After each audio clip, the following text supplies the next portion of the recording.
The following is a presentation of the St. Louis Chess Club.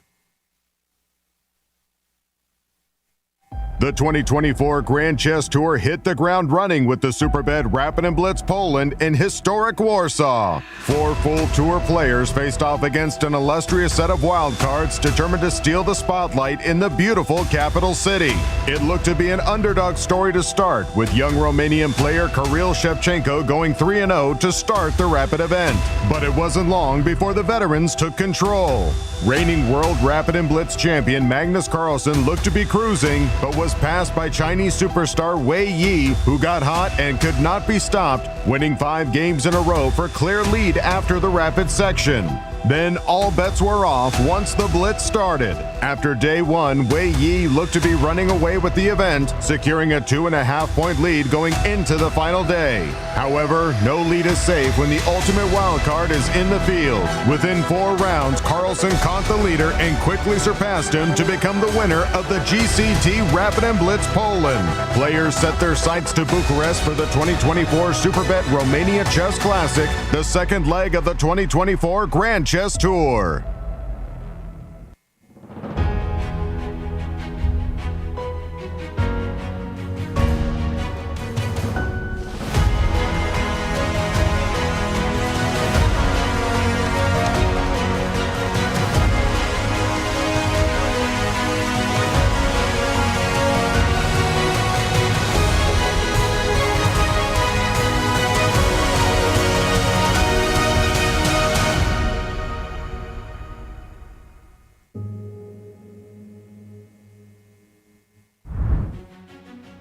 Welcome, chess fans, to day 1 of the Superbet Chess Classic Romania, held in beautiful Bucharest. It's an amazing, gorgeous day here in Bucharest. Behind us is the hotel where the players are playing, the Grand Hotel Bucharest. I cannot wait for the players to arrive and start the battles over the chessboard. Let's go to the studio and start the action.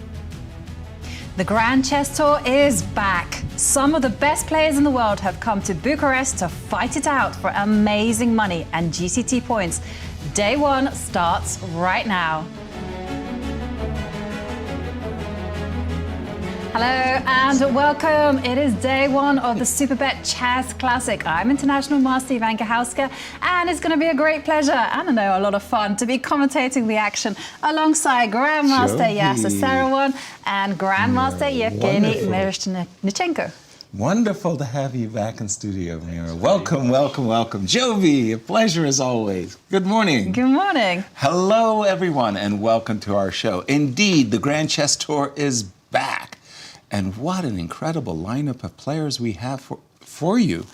5 professors, 5 kids, clash of the generations, if you will. Whatever you want to call it, it's going to be great. And Jovi, please do the honors.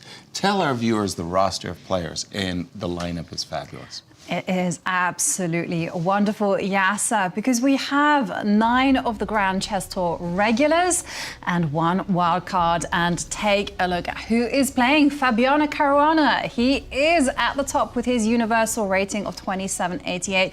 Then we have Nepomniachtchi, Nodirbek, Abdusattorov, Wesley, Alireza, Firouzja. I mean, I could just go on and on. These guys are good. And of course, Gukesh. Our challenger in the 9th seed. That says it all, doesn't it? It certainly does. Wow. A lot of exciting action in front of us, Yasser. And tell us about the format for this Bucharest. Indeed, it is a 10-player round robin, which means the players play each other once, and the time control of 120 minutes, 2 hours, plus a 30-second time bonus per move. No draw offers allowed. That's going to make for some spicy chess indeed, and a staggering prize fund of $350,000. Fantastic. And tell us about the schedule. Well, the players will be playing 1 round per day. It is a classical format, but mark your calendars because Monday, July the 1st is going to be a rest day for both the players and us. And on Friday, July the 5th, it's going to be the last round and playoffs if they are needed for first place. Great. And Miro, as we're starting round 1, tell us about some of the players that you've picked out for us. All right. Well, I start with, a young and obviously a rising star from Uzbekistan, Nodirbek, Abdusattorov, and that's the guy who some argue he would be a very well fit for the candidates tournament. Yes. Well, and I Yes. have no doubt he'll be one day.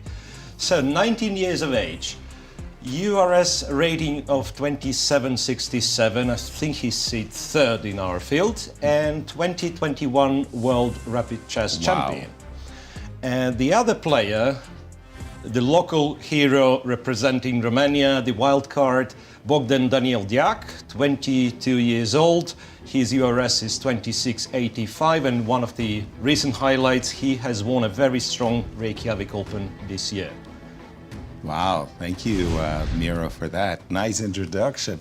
And it's my pleasure to welcome our broadcasting team in Bucharest, Anastasiya and Cristian. Hello, and what is the view like from Bucharest?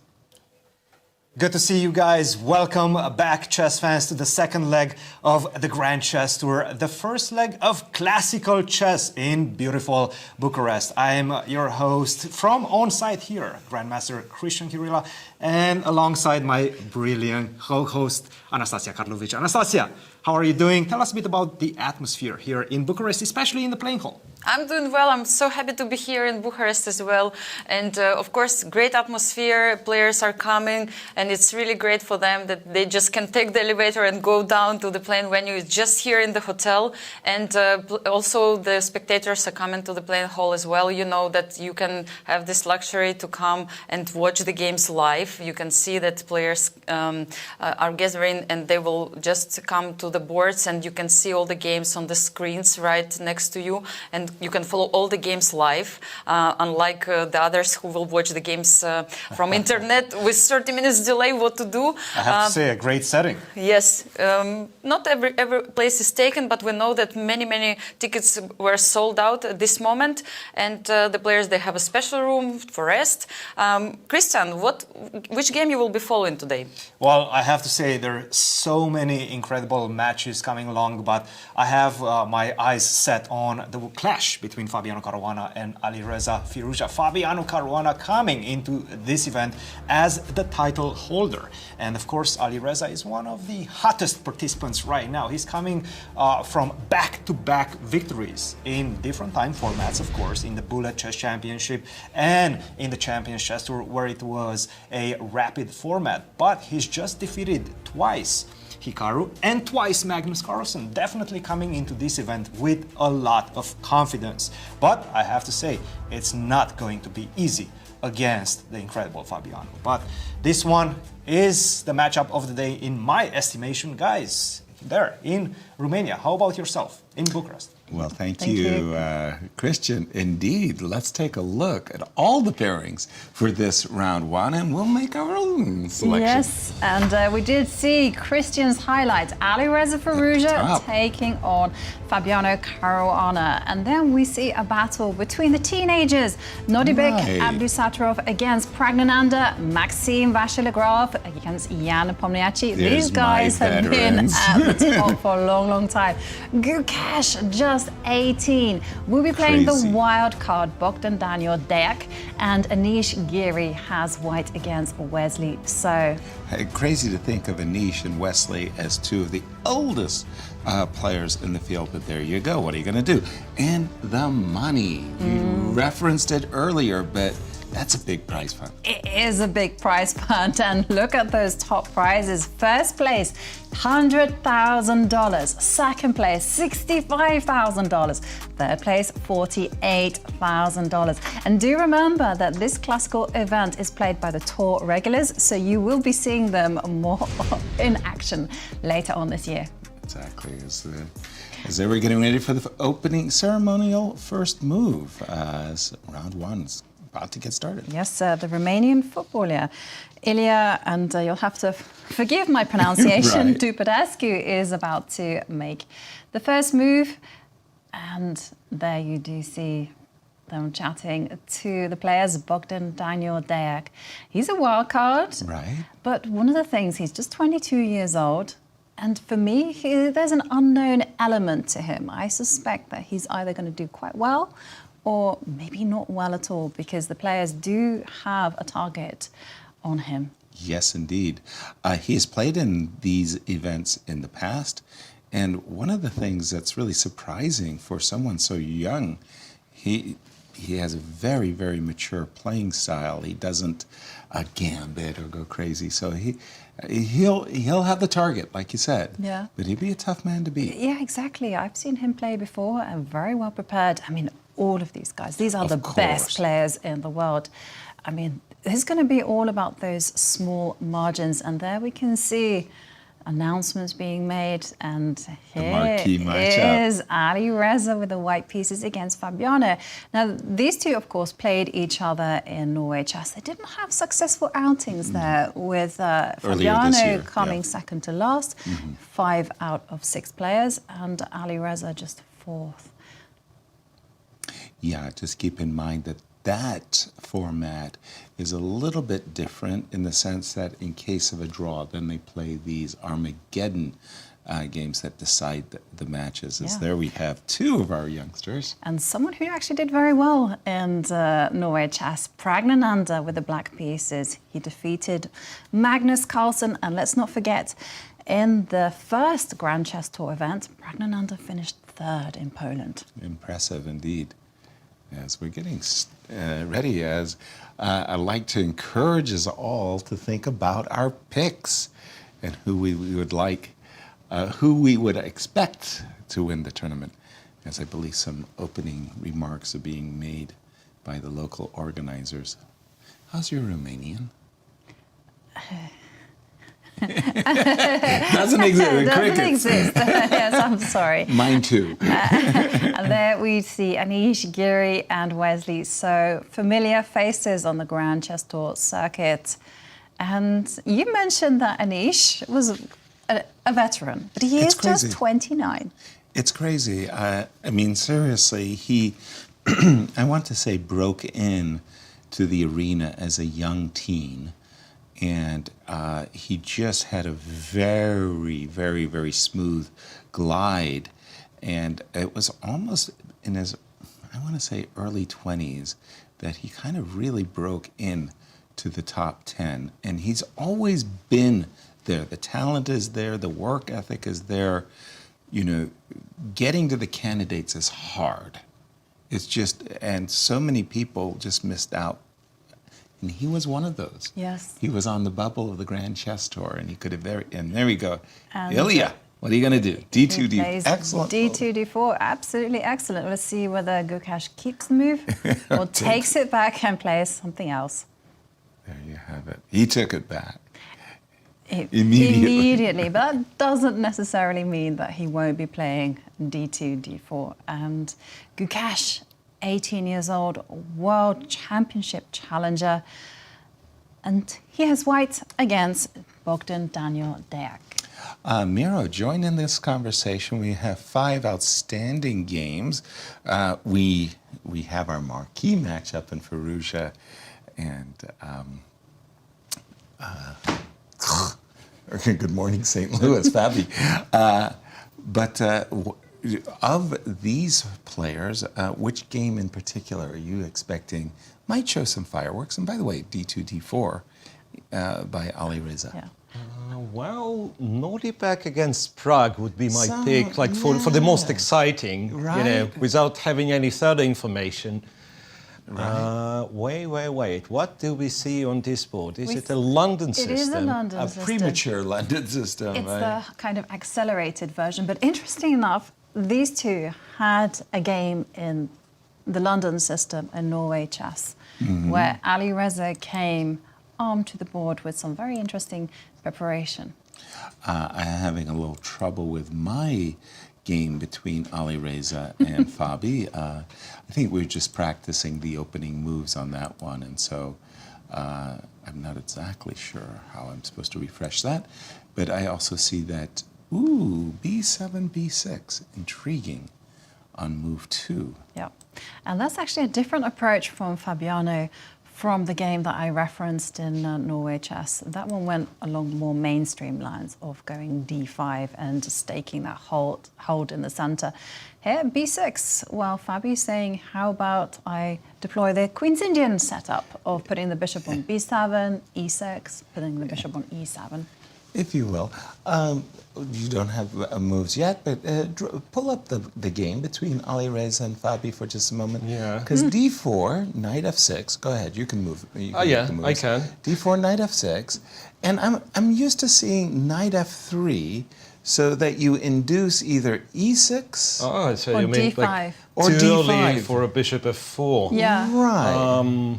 So if you want to play, for example, d6 now, I may switch D6. and play bishop to g5. D6. Yeah.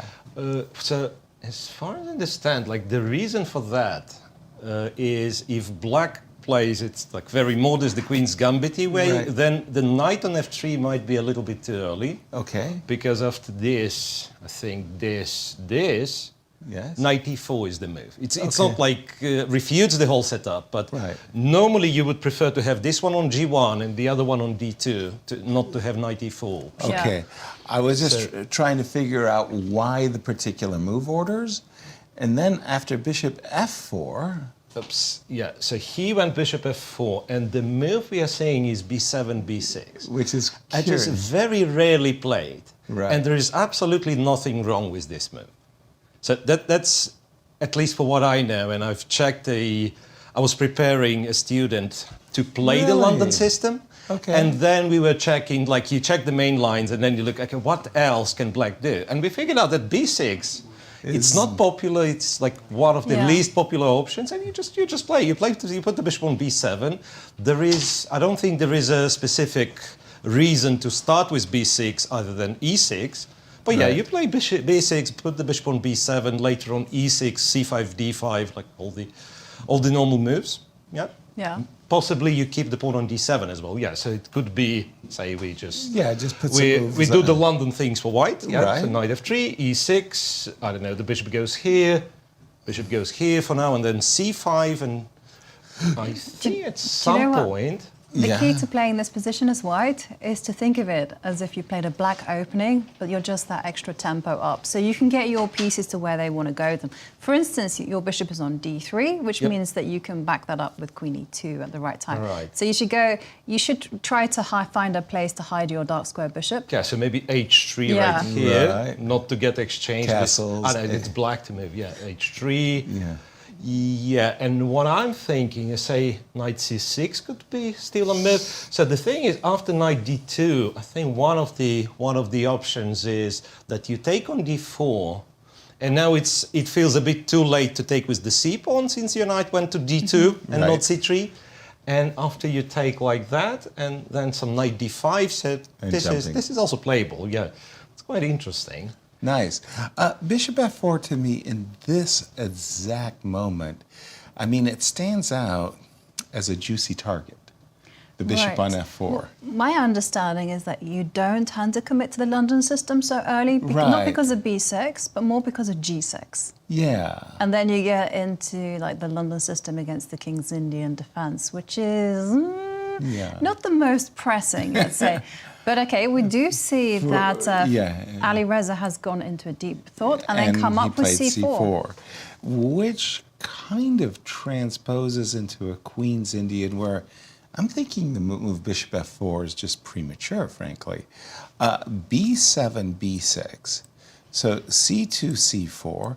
And if I play e7, e6, and if we were thinking about a Nimzo Indian, I'll move 2 without b6. You wouldn't play bishop f4. Right. And if you did play bishop f4, maybe b6 is a bit of a relief. So in this position, what I have on my screen after, let's say, Alireza has just played c4, and black plays e7, e6. If you play knight c3 in a Nimzo Indian, you might very, very quickly soon ask yourself, why did I put my bishop on f4? It's going to be a target here. And if you, for example, played a Petrosian Queen's Indian at this point, again, the bishop f4 just looks foul. It looks as off base. Now, Fabi is actually taking a moment here because he has another move that I find exciting and quite challenging. Imagine in this position, Jovi, bishop a6. Like, that's a little bit of a, the Dutch might say, verrassing surprise. Then you just go e3. Okay, e3 What's and the problem? d5. d5, So what I'm trying to do is really say, of all of your opening moves, your bishop is, least wanted on f4. So for example, I wouldn't see this as a solution for white. I mean, again, I find the bishop misplaced and you've lost castling privileges. So I think that Fabi is actually thinking about bishop a6, a unique approach. Again, we've been talking about a unique position. So I'm just, I'm curious as to, we'll have to do some what do you call it? Jesus, database. Good morning, St. Louis. I have more coffee. Yeah, so database, yes. Let's take a look at the lifetime score between these two. And you can see it is heavily in Fabiano's favor, with 1 win to Alireza, 6 wins to Fabiano. And these two, I mean, they have very different styles. Alireza is the kind of player who's very unpredictable, can play brilliant chess to just absolutely storm the field. Fabiano, a little bit more calmer. I have to say, it's been my observation that 2024 hasn't been the best of years in terms of chess for Fabiano. Came fourth in the candidates and also did quite poorly in Norway chess by his standards, certainly. And Fabi, he is a defending Grand Chess Tour champion, so he will be wanting to make a good start. Maybe we can take a look at some of the other games. Now, absolutely. You and Miro were discussing whose game is going to be more interesting. Yes. And I was actually screaming to say, ask me, because I have a pick. I got a bit excited there, and I didn't realize I was going to go on camera. But it was a game between Gukesh against Bogdan Daniel Diak. And the reason why is Gukesh, he has been working with Gregor Gajewski, and he's known for his very creative ideas that somehow he just makes work. So let's dive in and see how this one happened, because I'm very excited. There is a pawn on d5. Very unbalanced position already. We'll take it from the top. Nimzo Indian, bishop b4 by Gukesh. e2, e3, what is called the Rubinstein variation of the Nimzo, and bishop d2, that's the latest and greatest for sure. We've seen quite the number of games that we're going bishop d3 and knight e2, which is a proper Rubinstein.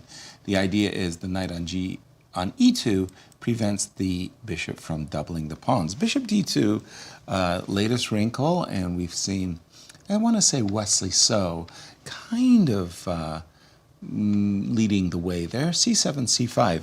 A move that was very popular in my day earlier without castling. c7, c5.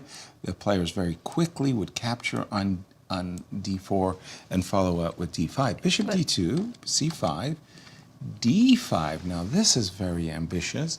And Miro jump in on this one and just, the combination of bishop d2 and d7, d4, d5 makes an unusual pattern for me. Well, I'd say, the pattern going d5 is not like super unusual. It's just that you're absolutely right. In this position, first of all, bishop d2 is not the most popular. It's off the you've beaten already track. mentioned. And then after c5, I do have some stats. So a3 by far is the main move.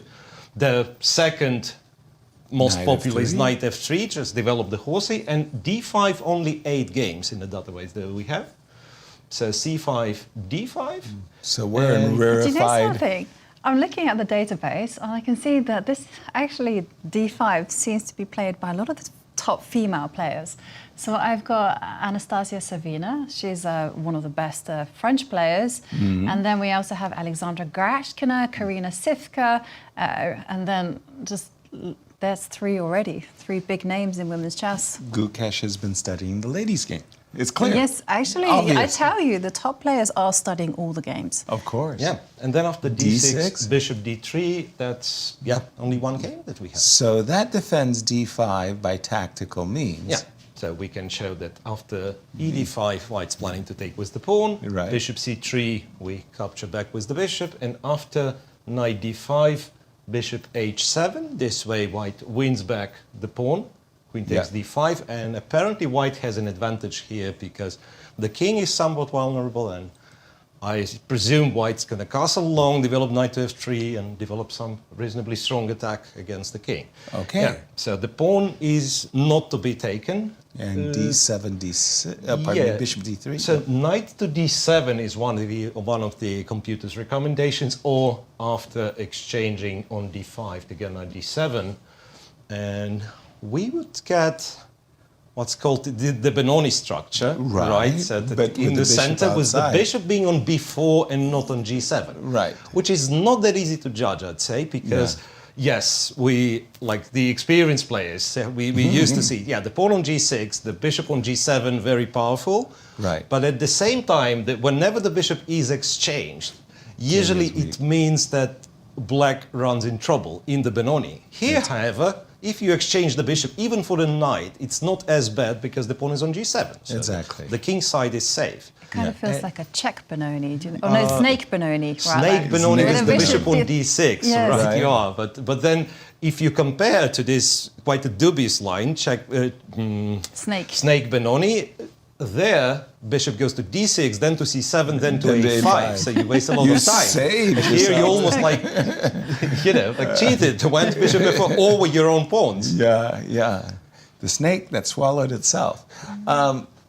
Very few games in the database in this position, or have we transposed into something? The database that we have right now only has one game One after single bishop game. D3. Okay. Yeah, so that's... All right, thank you. We'll keep an eye on this one, Miro. Want to go to the game of our veterans, and this is Anish versus Wesley So, and you can see somehow a veterans game here as we have a Catalan by Anish, an open Catalan with D5 takes C4, Queen C2, A6, A4, Bishop D7, and the players are still very, very early days. This is not even their tabia positions, as I recognize this position with many, many games in the database. I see that Anish has more than his allotted 2 hours that he gets at the start.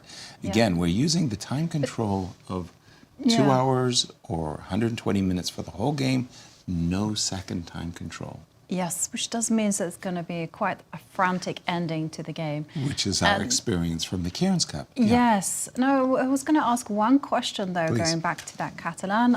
Yes, I Anish see and- that Anish has put his bishop on F4. It's seen as a bit more trendy these days to put the bishop on G5. Yes. Do you think that putting the bishop on F4 would have come as a small surprise? These players, I mean, it really is mind-boggling how deeply they've prepared. And for sure, like you say, Bishop G5, I think, has been the standard play for, 10 years. Yeah. That players are desperately scouring for new ideas and new approaches. So even though Bishop F4 might not be the absolute top, for Wesley, it's 100%. He's seen it, and the A5, Knight, And Knight C3, and Knight A6 would. that's what we're expecting for The a standard. piece to head over to the important B4 square. Exactly. Funnily enough, I've often seen that this bishop on C6, which kind of is a little bit awkward, it would love to trade itself for the bishop on G2. Once you get your knight on B4 and you play the move bishop takes F3 and bishop takes F3, C6, you're in a Slav, semi-Slav, where the bishop on G2 kind of bites on granite on that diagonal. So again, very, very standard stuff. Miro, early moments here in round one? Anything caught your eye thus far? Well, I'm still on this game, just Sure. checking the stats, and you're right. Wesley must have seen Bishop f4 because it's been played 933 times. Second most popular move after Right. Bishop g5. Right. Yeah, and then they follow one of the main lines, knight to a6, and knight to a6. Indeed, it goes to b4. But one more thing it does, it protects c7. So in some cases, I just don't know what to play. SA is rook d1, so stupid. Perfect. I don't know. Perfect. Yeah.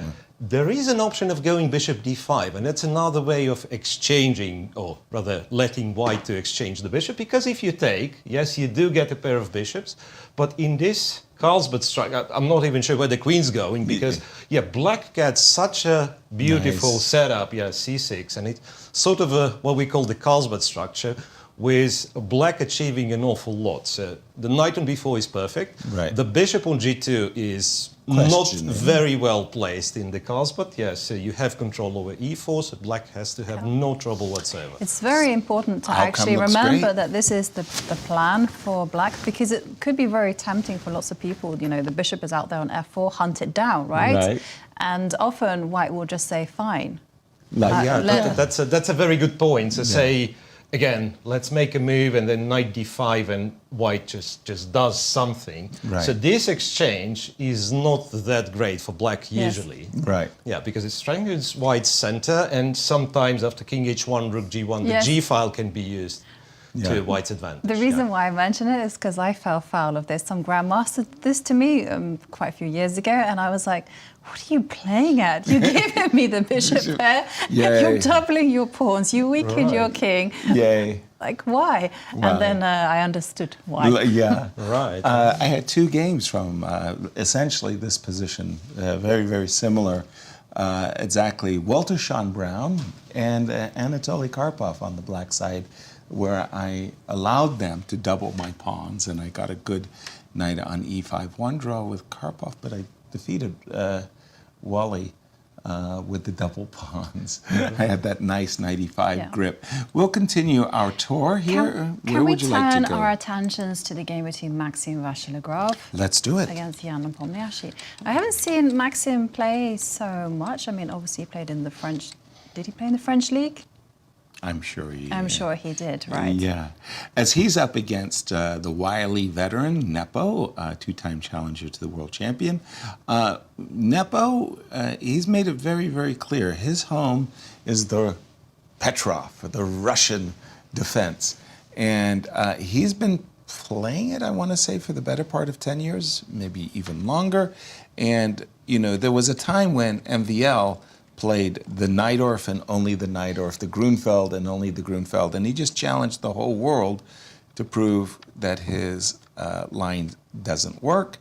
And Nepo's done the same thing with the Petrov. And now the move knight h4.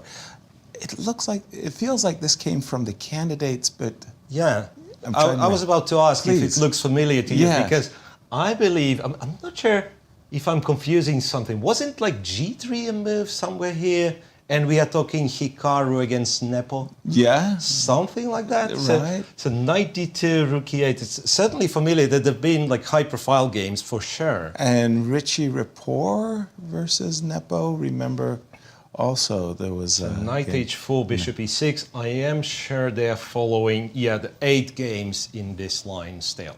8 games. And how are things Everybody proceeding? playing queen c2. Very and logical. Then black has, well, a variety of moves. The most popular being knight to a6 and not f5. Yeah, f5 looks very kind of tempting. Right, reinforcing and perhaps just to leave the knight. Yeah, I'll check because it's been f3, queen to d8. So the knight is left on e4, g3 and knight g3 and I won't go any further because there are 2 games, and I suspect it must have been like correspondence or very high-profile preparation, and almost sure that be draws at the very end. Oh my goodness, that looks like an exciting theoretical duel. We'll keep an eye on that one. And how about the youths?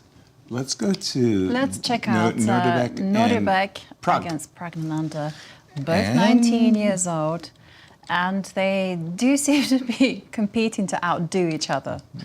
Nodirbek, of course, becoming the youngest world rapid champion ever at just 17 years old in 2021. I remember his victory because it included an astounding win over Magnus, who was, whenever Magnus is in a tournament, he's the favorite in the field, but Magnus lost very convincingly in that game. It wasn't, an accidental blunder or something like that.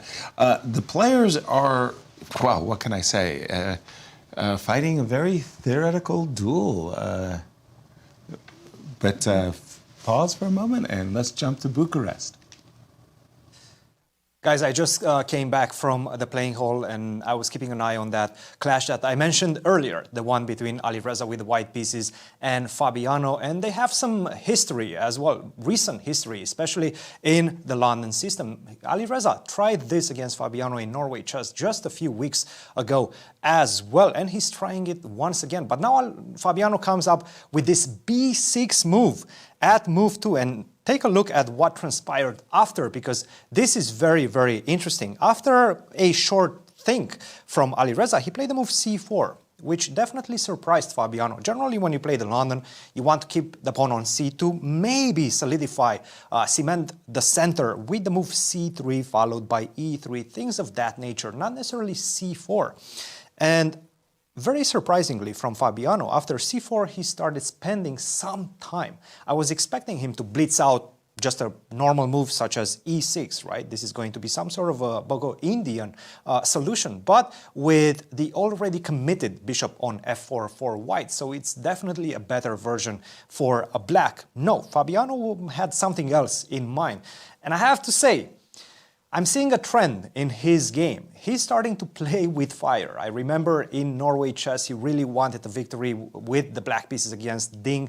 He took some perhaps unnecessary risks. It seems like he's doing exactly the same in this particular game. Take a look at this. Bishop to b7, knight to c3. Once again, you have the opportunity to just simply play it safe with the move e6. Again, it's a better version. Most likely black is going to equalize, but no. He had something else in mind. d6. Now this throws the gauntlet, because after d6 I can take full control of the center as white. I'm ready to do so with the move d5. I'm shutting off your bishop on b7. I have the knight already on c3, which will support the takeover in the center with the move e4. I'm going to play that no matter what you're going to do. If you're going to attack my center with e6, no problem. I'm going to defend that with e4. And it does seem like white is getting the initiative in the center.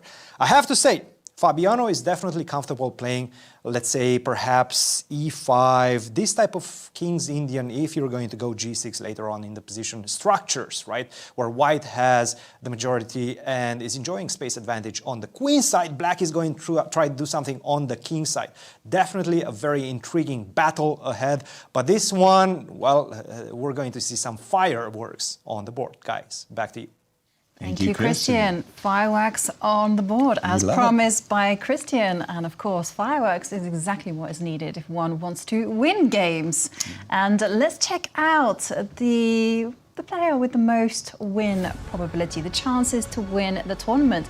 And you can see that Fabiano Caruana is at the top with 24.5% chances to win the event. Nepomniachtchi is there with 12.6%, so 11.5%. Now that's a big difference in my opinion. Absolutely. 12.6, 24.5, and of course a big thank you to our resident statistician, Ben Underwood, who compiles these graphics. Yeah, and the stats that Ben is using, he's massaging this. This isn't just here's your ELO rating, and here's your expected result and those numbers.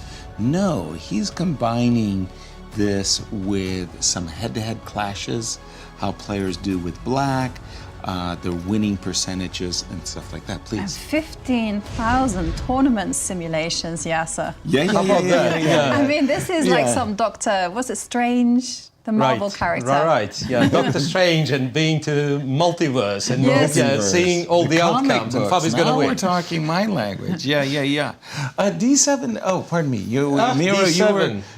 No. You were in the middle of the discussion between Nodirbek and Prague. So you Tell just us. started Nodirbek and Prague, and it's Yeah. an interesting game indeed. And I was, somewhat kind of shocked. Well, maybe not the exact word, but Bishop C5, and you said like it's a very popular Theoretical, line, yeah. everything, but. I was just checking. I said, wasn't it B5, Bishop B3, Bishop C5? Yes. So it's there must have been reason for that. Yeah. So Prague went Bishop C5, and Indeed. after C3, B5, we are transposed after Bishop B3. However, there is Bishop C2 move, Yeah. Right. which back in the day, if I'm not mistaken, so this line was Bishop C5 before B5, was played as long time ago with Alekhine times. Right. And one of the games, and he was mentioning, I mean, I don't know if it still stands, but he Right. was mentioning Bishop C2 is the better move because it guards the pawn and then you go D4. Yeah. Anyway, so Can we I are just quickly transposed. mention, because I consider it my personal duty to talk about knight takes e5. Because we have this kind of idea when we're talking. Over there. Yes. Yeah, that's the other one. Yeah, Yes. That's the other one. No, because the reason why I mention this is because to first impressions, this is like a very good opening, right? And indeed, if you don't know what you're doing, you're going to get squashed. But it's very important. Right. So B7, B5, I guess, is the move. Yeah, I just kind of also, isn't there some, like, once the bishop goes back, you go bishop takes d4? Because I know so many people are going bishop a7, they go, well, bishop is the piece to preserve, and then they get into all sorts of problems with pawn takes Right, knight. yeah, so I think it's something like that, and then you take Yes, your and then you go D6, and you have D6. this, yeah, okay, Yes. let's just show. Oops. Queen E1, it's not me. It's just my For public me, announcement. It's not me. And D7, D6, and you have a threat of C5, C4. yeah. Noah's So, Ark trap. Yes. Yeah. Right, so back to the story. C3, B5, Bishop B3. Now I we are just wanted to transposed say, to. Yeah. isn't there was a game of Fabiano, Bishop C2, and remember this crazy line D5, A4? They were playing this amazing. Go ahead, play D5 Yeah, so on the board. D5, and we can click here and see there is a move A4. Yeah. You mean like takes here or something? Fabi came unbelievably prepared for one game, but I do know that Bishop C2 Is an option. Alekhine's superior retreat. Okay, so A4, B4, that's what we have. Right. B4, Bishop to E7. Everything exchanged on E5. And interestingly, the next move there, like for instance, computer wants to trade on D8. Why claims not? White slightly better. The next move, Queen E2 would be, if you don't want to trade the queens there, Queen E2 is very natural. However, he played Queen C2. And he That's a different wrinkle. must have a point to it, but, well, computer's not necessarily convinced compared to either exchanging or going Queen E2. So anyway, it looks like it's a fresh position. I'll just double check. Yeah, no games in my database. So you think Queen C2 is a novelty then? According Let's to check. my database as well. As a It's a novelty. novelty. I mean, let's face it, Queen takes d8 had only been played one time. So it's yeah, a pretty right. rare position as is. But yeah, Queen c2, interesting wrinkle in the position. Right, and practically no time spent, right?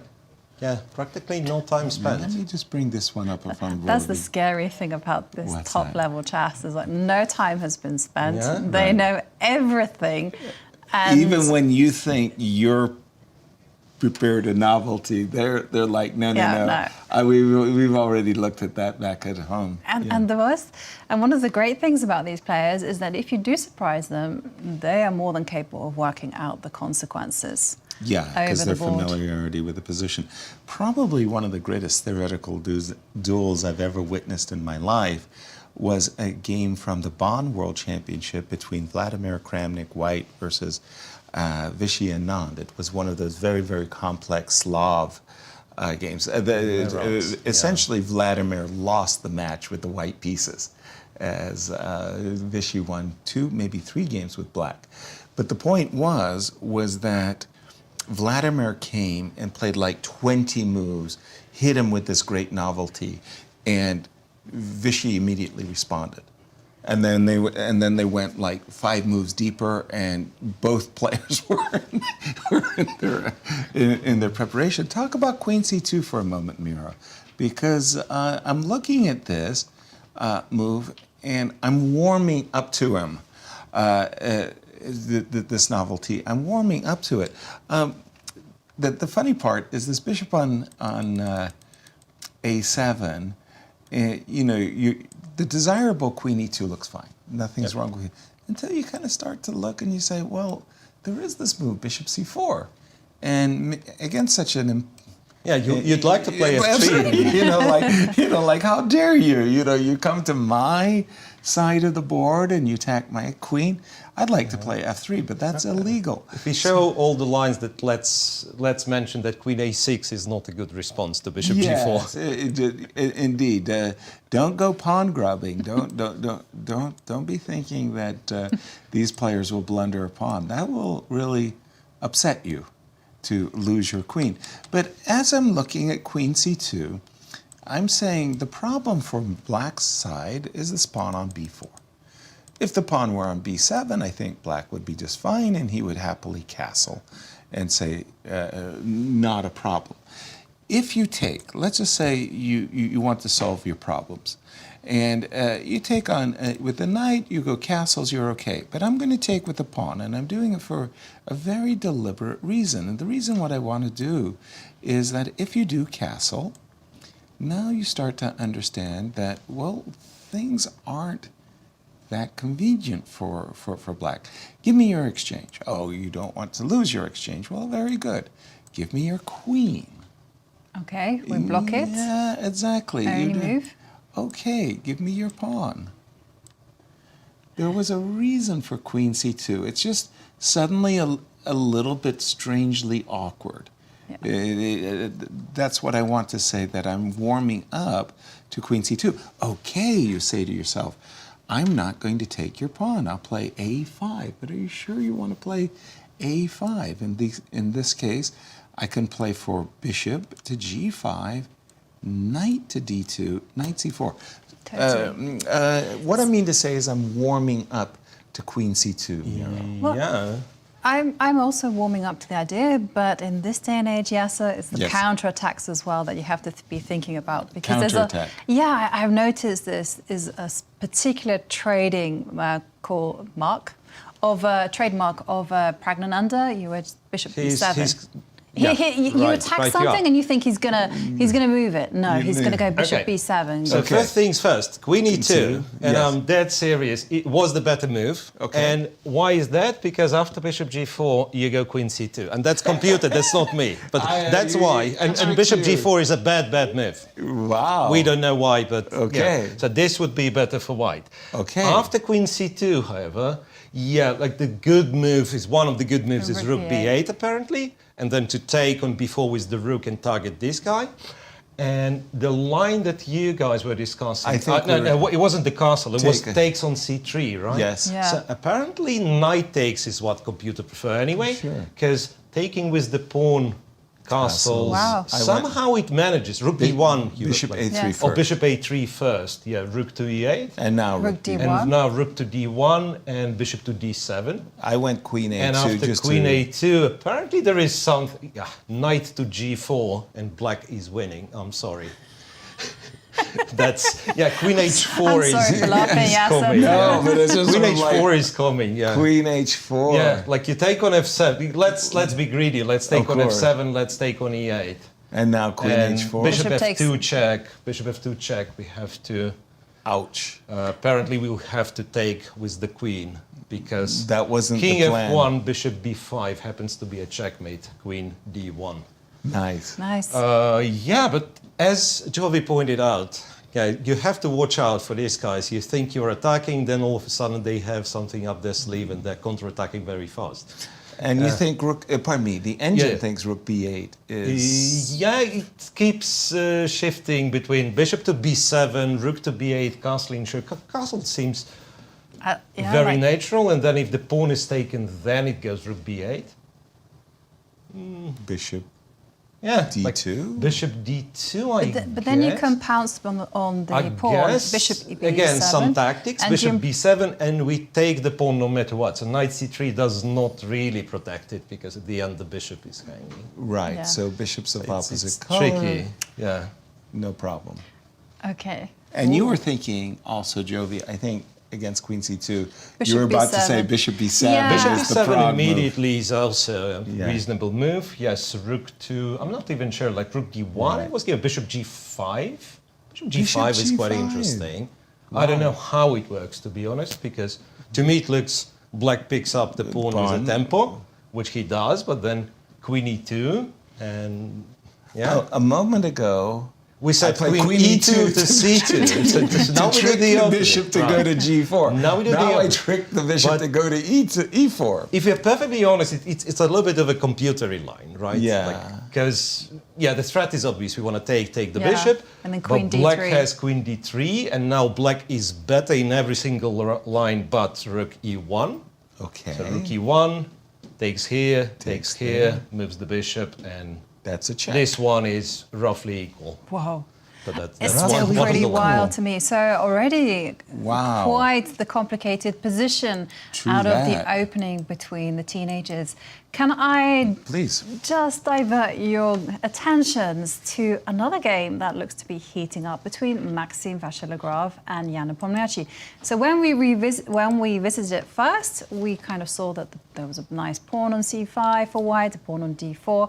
But since then, there have been a few changes. We kind of mentioned that the queen coming back to C2 is the most common move, and knight to A6 is the most common response. But then here, things happened. They did. They got explosive.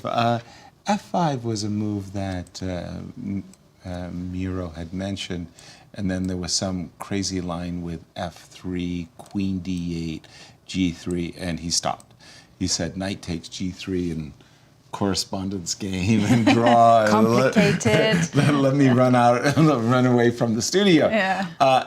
No. Nepo said, look, I'm very familiar with this position. I know what I'm doing. Bishop G4 is my preparation. Knight takes E4. Takes on E4.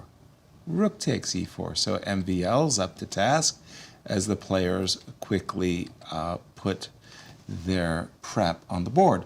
Now, at this moment, Nepo is saying, dude, your knight on H4 is a tactical target. MVL said, well, dude, that pawn hangs with check. King goes to H8, G2, G3. Isn't your bishop trapped? Queen E4, and the speed with which these players are playing, Miro, I'm convinced it's all, it's in their workshop. Well, Yasser, I'm struggling to figure it out. Right, Because, well, seriously, I'm with you on this one. First of all, like computer criticizes Queen E4, which Does it? Looks like the most natural move on the board. Bishop G6, FG6, Bishop D2. I don't know how accurate it is because Different engines. To confess, like players while they are prepared, they use much more powerful engines that we're using here. Exactly. Yeah. So this computer has it as equal. While Gotcha. after Queen E4, it technically still is roughly equal, Queen E6 being the best move, but now the path for white is very narrow.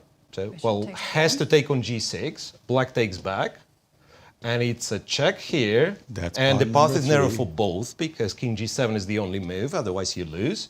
And then again, Bishop D4 is the only move, otherwise white loses. King F7, the same, the only move.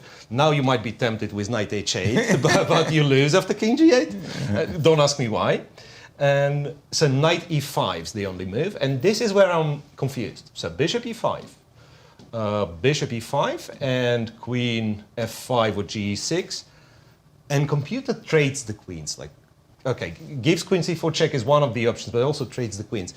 And even though the position is close to equality, do you really believe like white prepares this? Because I see white's chances of winning the endgame like this, for instance, are close to 0. So I believe like if any one to have problems eventually, like whenever the knight is coming back to life. Right. Anyone who has the problem is white. So I think possession is balanced, but again, to go for it as a part of your preparation, I'd be a little bit surprised. So I don't know. It's either, well, me easily, but the computer as well, we miss something, and there will be a surprise from MVL, or possibly Queen E4 is kind of the first independent move, or he mixed up something. It's move 22, by the way, let's not forget. Miro, as you were talking, the Queen E6, MVL has gone exactly down your pathway. Bishop takes G6 and Knight takes G6 check. First of all, you said King G7 only move. Yeah. King H7, well, I've got a nasty surprise for King that H7, one. yeah, That's a little double check. Don't do that one. Right. But King G8, G8, yes. Why does that apparently, lose? Knight to E7, and then... Knight E7. Yeah, I'm confused. Yeah, so it turns out that after King F8, you refuse to exchange, and you go here, and after... Yeah, I'm not sure after what. Well, Bishop H6 check is yeah, on Bishop yours, H6 check and, is a very powerful thing, and after Right. Queen E7, I just realized that you don't have to take the rook. You first take You the take bishop. the The bishop with the bishop. check, and only then you take the rook. So Gotcha. you collect everything. And, Wow. And if you run with the king to G7, After the After- check, yeah. then there is Bishop D4. and then it's you get not driven. it's not as bad, but for this you have to go King H6, Right. and then strangely White's reportedly winning, even with Rook E1, which is surprising, because after takes, the queens are off, but the danger is not over. The Rook king is H4. still in trouble. So Bishop D7, Rook H4 check is Yeah. an So issue. this, for instance, is a checkmate, right? Yeah. No, it would F4, F4. Well, Bishop it's good F- enough. Yeah. There was a better move, but this is good enough. You have to take, and then Rook takes. Yeah. and then I'm winning. Whoa. Wow. So it's still very, very complex. And now I start to believe it was a preparation. I am absolutely Well, I certain. think now- 24 moves. Jan is thinking. Jan, well, there's nothing to think about. Everything, King G8 loses, King H7 loses, King G6 is only move. Are there any games in this position? No, long time ago. Long time ago. Let's find where was. I think this is already near. Rook E4. Still some games. Rook E4, Queen D4, ups, Queen to D4, Bishop E3. It's our game still. Nobody has taken on H7 apparently. So Knight F3 was played. Okay, so some taking on novelty? H7, going G3 is a novelty, Right. which Jan was not surprised with. by at all. It's come that time where, I mean, you've already seen the pie chart. Ladies first, tell us who's going to win the tournament. Okay. Predictions. Predictions. I want to hear your predictions. We don't want to wait for the result of the round to make our predictions. I mean, Ben Okay. Underwood would tell us in 15,000 simulations what would happen after. Yeah, he's first. going for Fabiano. Yeah. I'm going to go for someone who only has 5.4%. Praggnanandhaa. Very good. Well, you witnessed his successes in I Norway, just and think you were he's impressed. really good. I mean, Yes. he's going to entertain us regardless. And I kind of want to acknowledge that by saying that he's going to win. I have to go with my next door neighbor. I mean, the neighborhood would be shocked if I didn't pick Fabi because that just wouldn't be any fun. Miro, you're welcome to join me, or you have your own favorites. Well, it's very tempting, yes. Knowing that AI is very clever and it gives such a huge advantage to Fabio. But you know what? At the beginning of our show, I was introducing one of the uprising stars, so I think I have to back it up. Yes, it'd be Nodirbek for me. Wow. Nodirbek Abdusattorov. So you're going for Okay. Nodirbek. Yes. So, okay, so I have it on good authority that Cristian is going to go for Alireza Firouzja and Anastasiya is going to copy, or rather you copied her, with Nodirbek. And, well, actually, I have a follower in the studio as well, as Vachier, a Kobian. You're an influencer. You're a bad influence. No, but I'm a you're- good influencer with mischievous intentions at times. Exactly. Kobian also says that Praggnanandhaa is going to be winning I this stand event. alone. I stand. Will you please stand with me as I take on the very, very best and predict our winner? This position, King G7, and again, we want to emphasize that the engines that we have are just simply the commercial-based engines that are available on chess.com and others, whereas I know that I think it's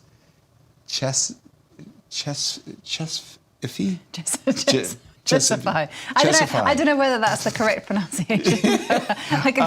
I'm using that actually. Yeah, the I signed cloud up. Yeah. is really impressive stuff, and it's what these top guys use. Actually, I know Fabi is using that one, and Absolutely. Anish as well. I can tell you more. You can rent Please. your own private server and install whatever engine you want. And, you know, Yeah.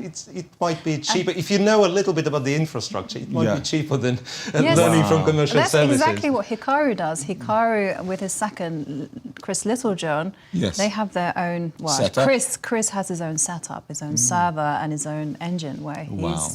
just looking for new moves and very successful. Yeah. Very. Well, obviously, Yeah. number That's two player. stating the obvious there. Bishop takes, and again, the engine at this moment is saying zeros. Yeah, so look, it's not yet the game position. No. But if we do not reach this position, that means someone has lost already. So that's the very narrow path of forced moves, yeah? So Okay. it has to go king g7. White, if he doesn't go bishop d4, is bad for white. King f7 only move, knight e5 only move, has to take. Okay, and here, turns out it's not as simple as I've originally thought. After queen f5, indeed, this check is what white's going to play. I would try to keep Yes. the queens myself. Yes, let's yeah. continue the dance. Queen e6 we go and go. back- What about a draw? Yeah, it looks like it starts repeating. So it goes queen f4 and back, or queen e4 and back after queen f5. So the only independent move that I can see is queen d4. Then it's rook e8, rook e1. And this I would yeah, feel it's a tricky nervous. position. It's a tricky position. It says equal, but But wait a minute, there's a black king with no pawn shield. but there's a knight that's coming back into the game and a lot because of, of the lot pin. of light square control, I would say. So again, what computer does is goes queen d7, and Okay. white apparently never. It's kind of never good to go for an endgame. So Right. what white does is this, and you can, yeah, queen c4. I think Jovi wanted without queen d7. I think she wanted to play knight Knight c7. c7, yeah, that's And I think exactly I what was I... going to play Nice rook e7. e4. But then some you wanted tactical rook e3. nonsense starts. Some tactical nonsense okay. starts in it. And let's go to Romania, where we have Cristian and Anastasiya talking about their choices. All right, let's do it. And I have to say, I have not heard your choices, but I will let Anastasiya start on this one. Ladies first, Anastasiya, who do you Yes. pick to win the event? I decided to go with Nodirbek Abdusattorov because actually, guys, I made 10 interviews yesterday with all players, and I must tell you that he was the one who impressed me the most. I don't want to play the spoiler here, but I must say that he is full of energy. He said he was dreaming to be part of this event. He said that he was following it since 2014 when Fabi made it 7 out of 7. It felt like he was dreaming to be, and he's happy to play here in this tournament. So I don't know if he's going to win this tournament, but he is definitely will try his best, and I really would like to root for him, and I hope he will do really good. What about you, Cristian? Youth enthusiasm. And I have to Exactly. say I'm going to follow your lead on that one. Normally I would pick, of course, my boy Fabiano Caruana, but in this case I feel we're going to see the resurgence of Alireza Firouzja. He is very young. He's coming from a patch of less successful results, let's say. He was 2800, now he's around 2730, 2740. But this is not his level. His level is somewhere around 2800, among the best. And I feel we're going to see in this tournament the resurgence of Alireza Firouzja. We've seen that. We've seen glimpses of his incredible play in rapid formats. But I think in classical chess, this time around, he will show up. Are you sure that Fabi is going to speak to you He's tonight? not going to like it. Yes? No, he's not going to like it. Look, I'm not talking about this game. I don't think... I'm not saying anything about this game. But overall, I think he's going to have a successful result. Yeah, you know. Let's see what will happen, yes, guys. Wow, throwing Thank his you. guy under the bus. Christian, I was going to say, I think you might be the new host of the podcast. What's Sometimes that? I have to take a break. I have to take a break in this. I have to take a break. Listen to me. Wow, I'm stunned. I mean, you know, Johnny come late, a fair-weathered friend. It's all terrible. I mean, words fail. The players, MVL and Jan, are just following Listen exactly. to me. Yeah, so they've reached this position. Okay, I mean, you guys are going with the youths. And I told you already that youth is basically unsound. I just wanted to say that the game that's progressing the most slowly is Alireza and Fabi. And the reason is it's not theoretical at all. It's very rare to see a double fianchetto for black. Usually you choose one, not necessarily combining both when white has a free hand in the center. Are we in new territory here? No, I've even had this position. Really? Oh, hang on a second. No, Are I forgot white had played c4. Yes. I've had this position with... With the pawn still on c2, sure, that would be a standard London. With the pawn on c4, as Christian was mentioning, it's not standard. Well, g6, move 5. Well, according to our very modest databases, happens to be a novelty. How about novelty and move 5 It doesn't happen. No, Right, so moves being played are e6, knight b to d7, so Right. one has to agree that d7, d6 is very rare. Right. The combination of b6 and d6, Right. keeping the pawn on e7. And yeah, if anything, I'd say the setup with the double fianchetto and d3, Yeah. I used a lot with white. So Right. when you play the reti opening and where the other bishop goes, Yeah. usually it goes to b2. Sure. Right, and then you play c4. So here, bishop g7, castling and trying to go for c5 or, I don't know, knight d7, e5 would be black's dream if he's not disturbed, right? Right, If white right. just simply plays develops, e3, bishop right. e2 and everything. Yeah, I was going to say that therefore, if you go queen d2, I'm showing my British colours here. Queen d2, bishop h6. Right. Queen d2. I like the right. Right. I mean, just very reluctantly making It's not a bad attempt at all. You know, after castles, H4. H4, any very good. Englishman Mark will be had playing done, yeah. That's very good. Castles H4 indeed. Yeah.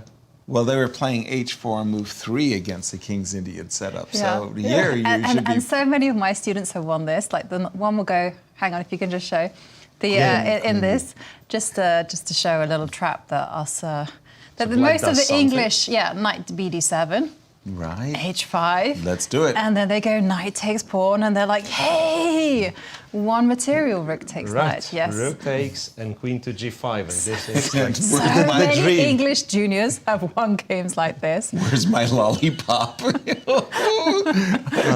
Good child. I Blink. know. But nice. No.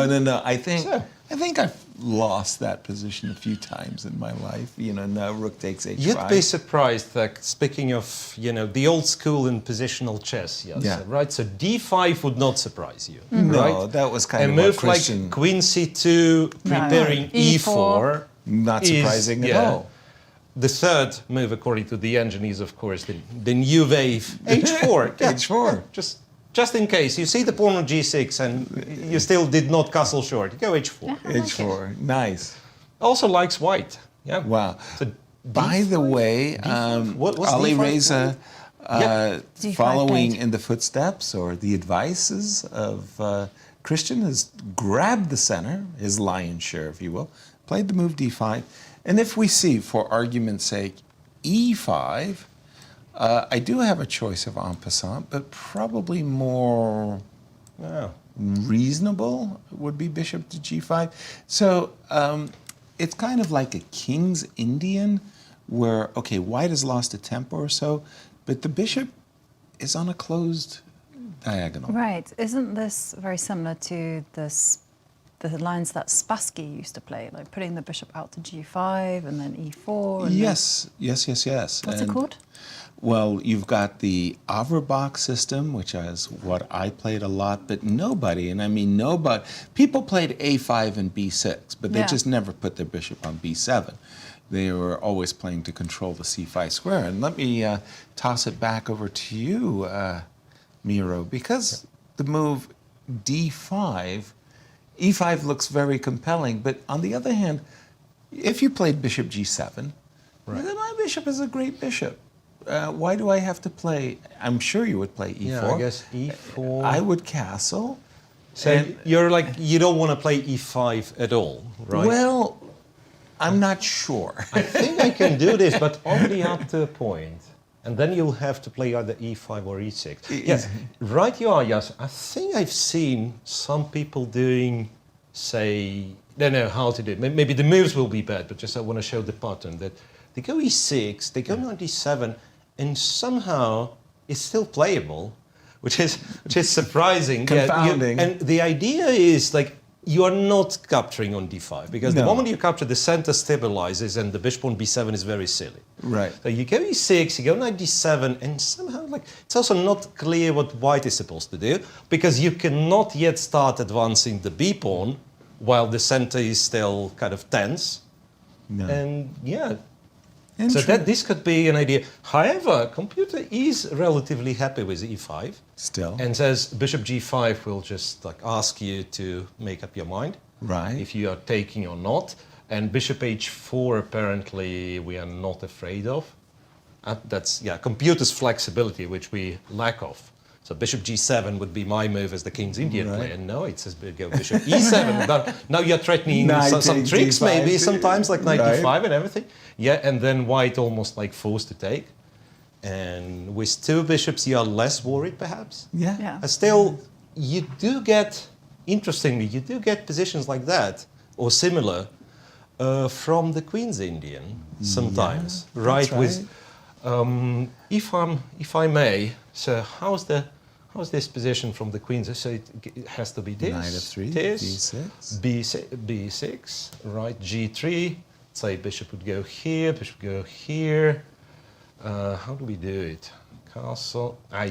Can't even castle. Can't even castle. Yeah, so castles. Knight. Castles. Knight c3. Knight c3. The one with d5. You know, knight d4. Bishop d2. Okay, yes. that's the one. Yeah, that's the d6, one. Bishop d2, and let's say d6. d5. d5, and then they take, and you take with the queen. Again, you see, take with the queen, and they go e5, and something like that. Yeah. Yeah, it looks very similar. It's very, very tricky because, like, with white, it's hard to make progress. You have a lot of space, but your preferred typical c4, c5 break is very hard to achieve. Right. By the same token, with black, like if you think of it as the king's Indian and try to play for f5, it's also not a great idea. No. And very often white would actually go h4, bishop h3, and stop your f5 forever. Right. So it's a lot of maneuvering and subtle little moves. So this could be played as well. Thank you, Miro. Somewhat I just wanted to say that chess is a young player's game, isn't it? It is certainly a young player's game. From and Bucharest. one of the great things about this event is that there's a live audience. So take a look at these two little chess fans paying attention to the game. Their focus on the game is just thumb amazing. wrestling. Oh, I'm very good at that game, by the way. Thumb war. Not me, my brother and I. That was a strong thumb. That was a really a thumbs up here. Early starts to our round as round one of the Bucharest Classic gets underway, but I think we're ready for our first break of our show. And as we always like to do at this point, is to go to our friends at Q Boutique and ask them, what's the special? Well, here you go. Unleash your passion for chess with our official 2024 Grand Chess Tour Black Cinch Pad. Made with durable polyester, this cinch pack is a perfect way to show your love for the game and its top players. Get ready to dominate the chessboard in style. Available for you at qboutiquestl.com. Yes, and as we go to break, the opening ceremony in Romania is always a special event. Here's Anastasia with the details.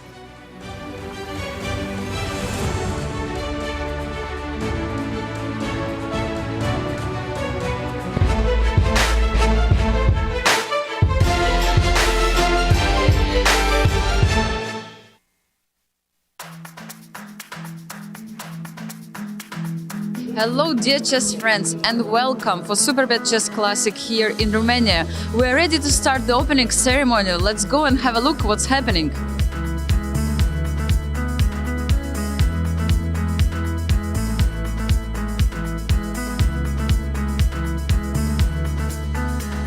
It's great to be back in Romania, and I want to congratulate the Grand Chess Tour and Superbet Foundation for putting together an excellent tournament.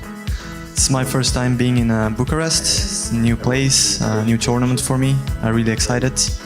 Now there are at least more young players I could play with. So. You're still very young, don't worry. Yeah, of course, but yeah, I was getting tired of playing all old guys. Glad to be here and really looking forward to start the tournament. This is a really strong field. It will be, of course, very tough, but yeah, it's a big challenge you have to overcome. People are excited, and you can see that the Romanian chess community is really on the move.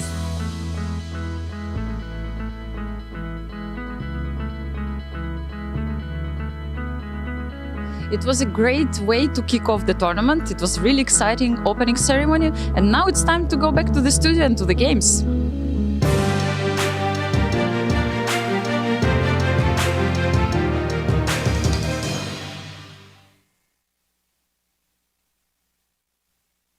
The stages are set, the players are primed, the best of the best are ready to face off in the 2024 Grand Chess Tour. The top players in the world prepare to battle across 4 countries for a $1.5 million prize fund. Everything starts in Warsaw with the Superbet Rapid and Blitz Poland. Then off to Bucharest for the Superbet Chess Classic Romania. The players then travel to Zagreb for the Super United Rapid and Blitz Croatia. The tour concludes with back-to-back events in St. Louis, Missouri, the chess capital of America, for the St. Louis Rapid and Blitz and the Sinkfield Cup. 9 players will go in, but only one can be crowned champion. Who is prepared to make history? Get ready for the return of the Grand Chess Tour.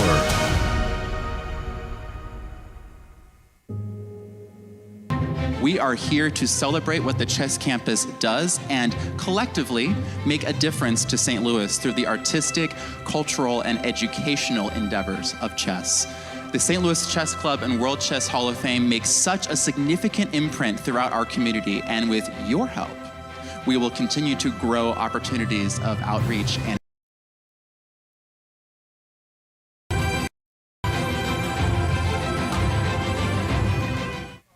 I'm Grandmaster Maurice Ashley.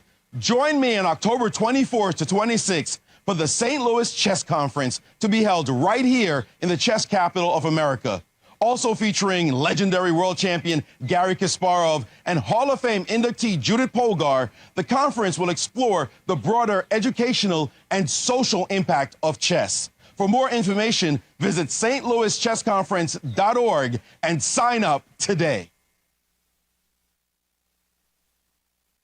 The St. Louis Chess Club is the premier chess facility in the United States. We bring the educational benefits of chess to thousands of students across the St. Louis area. We also promote chess at the highest levels, hosting all levels of the U.S. championships as well as high-profile tournaments that attract the world's best players. Become a member and enjoy perks such as free classes and lectures, weekly tournaments, and so much more. Visit stlouischessclub.org to claim your membership today. The St. Louis Chess Club Scholastic Program brings the educational value of chess to kids and schools across the St. Louis area. Active in over 100 schools throughout the St. Louis City and County, the St. Louis Chess Club has been able to reach over 85,000 students in both in-school and after-school programs. We view chess as a valuable educational tool. Learn more about our scholastic programming by visiting stlouischessclub.org/education. In the world of collegiate chess, there is no team rising quite like the one at the University of Missouri. The team has brought home title after title, including the 2024 Pan American Intercollegiate Championship, and were the 2024 Final Four champions. Guided by their head coach, Cristian Chirila, there is no stopping the Tigers. Respect, responsibility, discovery, excellence. University of Missouri. Here is the place where we enjoy the game of chess of its beauty, to advance the cause of chess and to help St. Louis Chess Club to serve as a capital of the world of chess and to keep bringing new and new millions of new fans into the game every year. I'm Grandmaster Maurice Ashley. Join me on October 24th to 26th for the St. Louis Chess Conference to be held right here in the chess capital of the United States. Also featuring legendary world champion Garry Kasparov and Hall of Fame inductee Judith Polgar, the conference will explore the broader educational and social impact of chess. For more information, go to stlouischessconference.org and sign up today. The World Chess Hall of Fame, located in the heart of St. Louis's historic Central West End. Want to know why chess has intrigued people around the world for nearly 1,500 years? Stop by and learn about the impact of chess from our 3 floors showcasing the art, culture, and history of the game. The World Chess Hall of Fame has something for everyone to enjoy. For more information on current exhibits, please visit worldchesshof.org. St. Louis, the chess capital of the United States. It also plays host to an award-winning shop dedicated to chess merchandise, all-occasion gifts, and plenty more. At Q Boutique, you can shop both in-store and online. From quirky greeting cards to luxury chess sets, there is something for everyone at Q Boutique. Enjoy a shopping experience like no other. Make sure to check out QBoutiqueSTL.com for a wide variety of gifts for everyone to enjoy. At St. Louis University, chess and success go hand in hand. Founded in 2016, the St. Louis University chess team has risen to become recognized as one of the best in the nation, bringing home multiple titles, including the National Championship in 2022. With members from 9 countries and led by Grandmasters Firouzja and Darius Fierks, the future is bright for the SLU chess team. Higher purpose, greater good. St. Louis University. The St. Louis Chess Club is the premier chess facility in the United States and is among the best in the world. Thanks to co-founders Dr. Jeannie Cairns Sinkfield and Rex Sinkfield, the St. Louis Chess Club is a non-profit organization committed to promoting the game of chess locally and internationally. We bring the educational benefits of chess to thousands of students across the St. Louis area, promoting cognitive development, critical thinking, concentration, and analytical skills. The St. Louis Chess Club welcomes chess lovers of any age and skill level to come and enjoy the game of chess. We also promote chess at the highest levels, hosting all levels of the U.S. Championships and the American Cup, as well as high-profile tournaments that attract the world's best players, including the prestigious Sinkfield Cup, Cairns Cup, and many more. All tournaments can be streamed via our YouTube and Twitch channels that also include over 2,000 chess lectures for anyone to enjoy. Become a member and enjoy perks such as free classes and lectures, weekly tournaments, merchandise discounts, and so much more. Visit stlouischessclub.org to claim your membership today.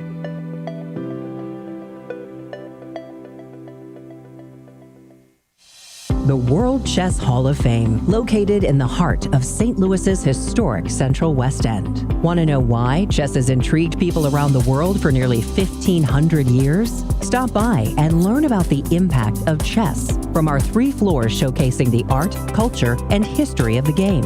Landmarked by the world's largest chess piece sitting outside our front door, the World Chess Hall of Fame has something for everyone to enjoy, including various exhibitions, monthly concerts, and much more.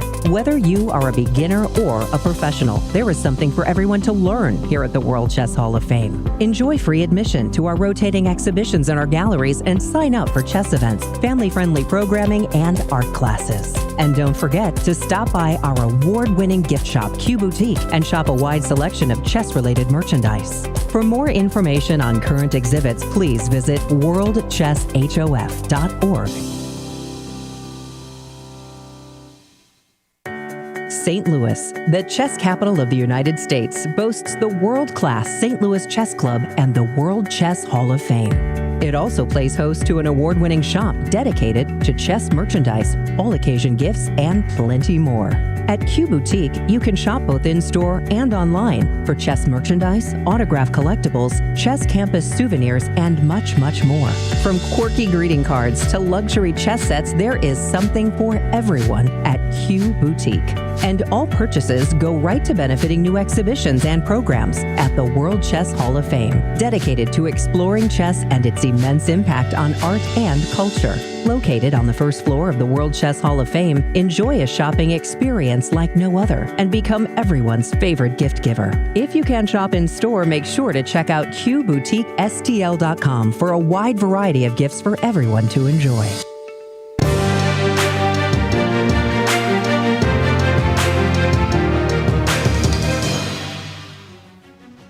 Welcome back, and it's been a great start to the Superbet Chess Classic. Lots of excitement on the board.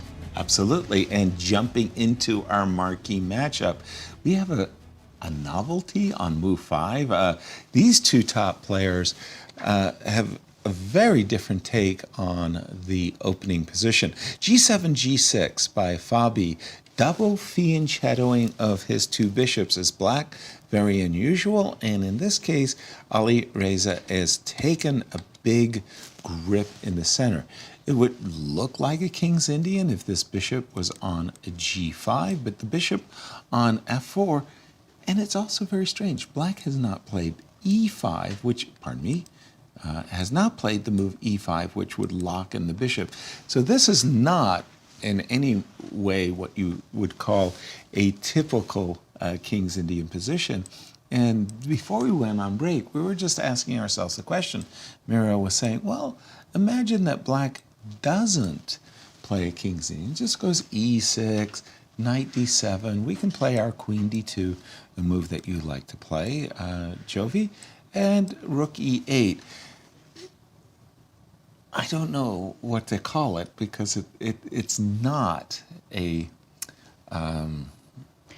hedgehog, because the C7 pawn and the D4 pawn are still on the board. Exactly, and in fact, the presence of this bishop on F4 stops C6, any C6s or any C5s, exactly. And as soon as you go E5, I just feel that white is actually very well prepared to meet a King's Indian formation. So I really like this type of position for white. Right. I think there's a lot of space on the board. Right. You control the center, and as long as you hold firm E4, then black is going to be the one that has to come up with a plan in order not to be driven back. Indeed, and from that perspective, A7, A5, Knight C5, fighting, if you will, for control over the C5 square seems to be the way to go. Miro, what has caught your eye in early moments of first round? So, in a way, it's the game which develops the opposite to what you just discussed. Right. So, MWL and Nepo blitzed out, I'd say, roughly 25, maybe still. Yeah, move 29, by the way, all confirmed by computer. So computer's very happy with each player's moves. Right. And so bishop f5 was perhaps the moment, it's move 27, perhaps bishop f5 was the moment when Jan had alternatives. Besides bishop After bishop f5, queen f4, we are back to seeing like only moves. Well, knight c5, rook to d1, otherwise white's in trouble, and rook e8, otherwise black's in trouble. Right. So I suspect that they both know what they're doing, and now apparently bishop c3 is what you have to do, otherwise black is much better, and then we can just follow the first line of the computer. Let's do Knight it. e4, again, very much recommended. g4, only move. That's I don't make the rules. So there is rook g8, but yeah, let's just go with this one. Knight c3, b takes c3, rook to g8, h2, h3, and so this is how we get an equal position, apparently. Queen f6, unpinning the bishop because the pawn is pinned. Yes. It's a clumsy explanation, but that's So what then it queen is. c7 check. And then you can go back to e7. And then the then queen if you comes back. swap the queens, then black keeps the bishop and he's better. So you go back and he goes back. And that's one of the possible scenarios. I do believe it's not the only way for white to achieve the repetition. And it's very hard to believe black can do anything about it after rook e8 and bishop c3. So still the fact that the king has no pawn shelter whatsoever matters. Can the king just step backwards? Yeah. I just want to make sure anywhere, just so that you're ready to meet g4 with moving the bishop. Going to g6. Well, rook d6 all of a sudden. And there's queen no d4. queen. So we still control e1. Yes. Yeah? Queen d4. Queen d4 is good. Yeah, rook d6 is even better. The queen d4 is nice. Yeah, attacking Checkmate. the knight Yeah. and threatening a checkmate. Yeah. Yeah, so it's a tricky one. Thank you for that, Miro. I just want to turn our attention to the game of Nodirbek and Prague, because the players are all playing very quickly, and yet I've got, as white, my much desired extra pawn. My favorite living condition. I'm a pawn ahead. So when we left it, we saw this, well, I don't want to say novelty, but a very different approach. Queen c2, the computer, as Miro was mentioning, much prefers queen takes d8 check, and if you don't want to play queen takes d8 check, queen e2 has been standard fare, but queen c2, and I was saying I was warming up to this move, especially after takes. Again, the computer likes knight takes c3. It just caught my eye to take with the pawn, so I could play bishop a3 and rook to d1 and lose brilliantly to knight g4. But that's another story. After queen c2, Prague didn't want to have anything to do with helping white develop, so he castled very normally. White captured the pawn. Black said, "Can I have it back?" He said, "Not quite so fast." b5, takes. The desired rook takes b5 has an issue. I'm going to take your bishop. Okay, so the Bishop dropped in. And then knight c3. Now, you're welcome to take back my pawn. You can take my knight, but then I'll win the two bishops after takes. Bishop takes c3, b takes c3, Yes. and I'm back to my old ways of bishop a3. Right, but modern day chess is not all Interested about in my material. principles. Exactly. Yeah. So instead, they're just like, you know what? Let's just develop. Yeah, bishop to d7. Give me the pawn. Bishop to c4, defending the pawn, and inviting black once again to capture it. Now, I'm assuming I recapture with the pawn. I'm looking at queen takes, and maybe there's something to be said for that, but I'm assuming some position like this is, however, slightly better or simply better for white. We have the better minor piece. It does feel a bit minor, though. It doesn't feel so much. No. Miro, jump in on this one. So before we dash over to Miro for more explanations, let's check out the Grand Chess Tour standings. And after the first event in Poland, we did see that Praggnanandhaa is the one who is on top because he came third. And Gukesh actually finished last in the event, so he only picked up one Grand Chess Tour point. And we see Fabiano, Wesley, Jan, Maxime, Alireza. They didn't play, so they're kind of making their Grand Chess Tour 2024 debuts in this. Absolutely. And the full tour participants, as these 9 are, they have to play 2 classical. The Sinquefield Cup in Bucharest. Yes, and they also have to play 2 blitz. Out of the 3 blitz and rapids, they choose the 2. I was going to say that those Grand Chess Tour standings look very, very meager until you realize that Magnus Carlsen was in the event, taking a lion's share of the points that were up for grabs. And also he was accompanied by the wildcard Wei Yi, yes, who also stole a lot of points, and Prag did come third. Exactly. Right. Yeah, and interesting enough, we actually haven't ever started with a rapid and blitz event. Yeah, it was always Bucharest, and then we were moving to Poland and Croatia. Bishop c4, weigh in on this discussion. Miro, are the players following the precepts of our silicon overlords? Yeah, perhaps. If you want me to say something smart, so I think after Queen c2. There might have been, like Rook b8 might have been better than castling in Rook b8. Okay. But other than that, yeah, computer's still not impressed.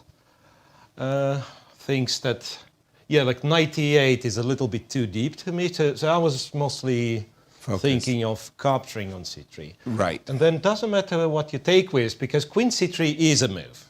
Queen c3 is a move. Then black captures on e4, and after queen e5, knight to d6. With the tempo, and black does win the pawn back, and the advantage computer's given is 0.1, so 1/10 of a pawn. Not much. Not that much. Not that much.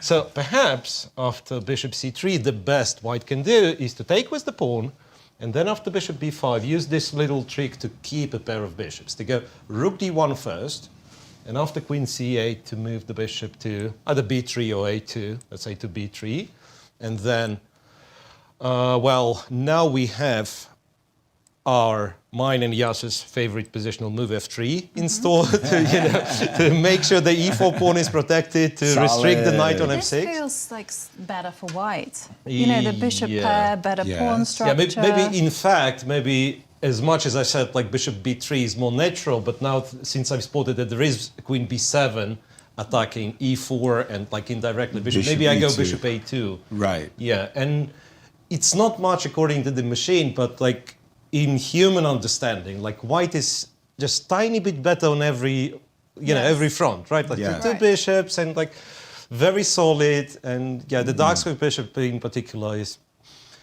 So maybe black equalizes, but he still has to work for that. And talking about equal, I can see that your predictions that Miro have in fact materialized on the game between MVL and Jan Nepomniachtchi, because there he said that the best moves was now to go after rook d1, rook to e8, both players walking that tightrope to equality. Bishop c3 indeed played, and quick as a whippet, I was going to say, or quick as a flash, knight e4 appeared on the board, and this is where we play g4. G4 and rook g8. I think it was the... It was knight c3, rook g8, or rook g8 immediately. Oh, okay, that works. And knight takes c3 does come with a threat. So takes rook g8 and gift me the pawn, h2, h3. And then there was this move, queen f6, breaking the pin and simply preparing to move the bishop. Now it's strange. I've got 3 pawns. No, actually now I only have 2.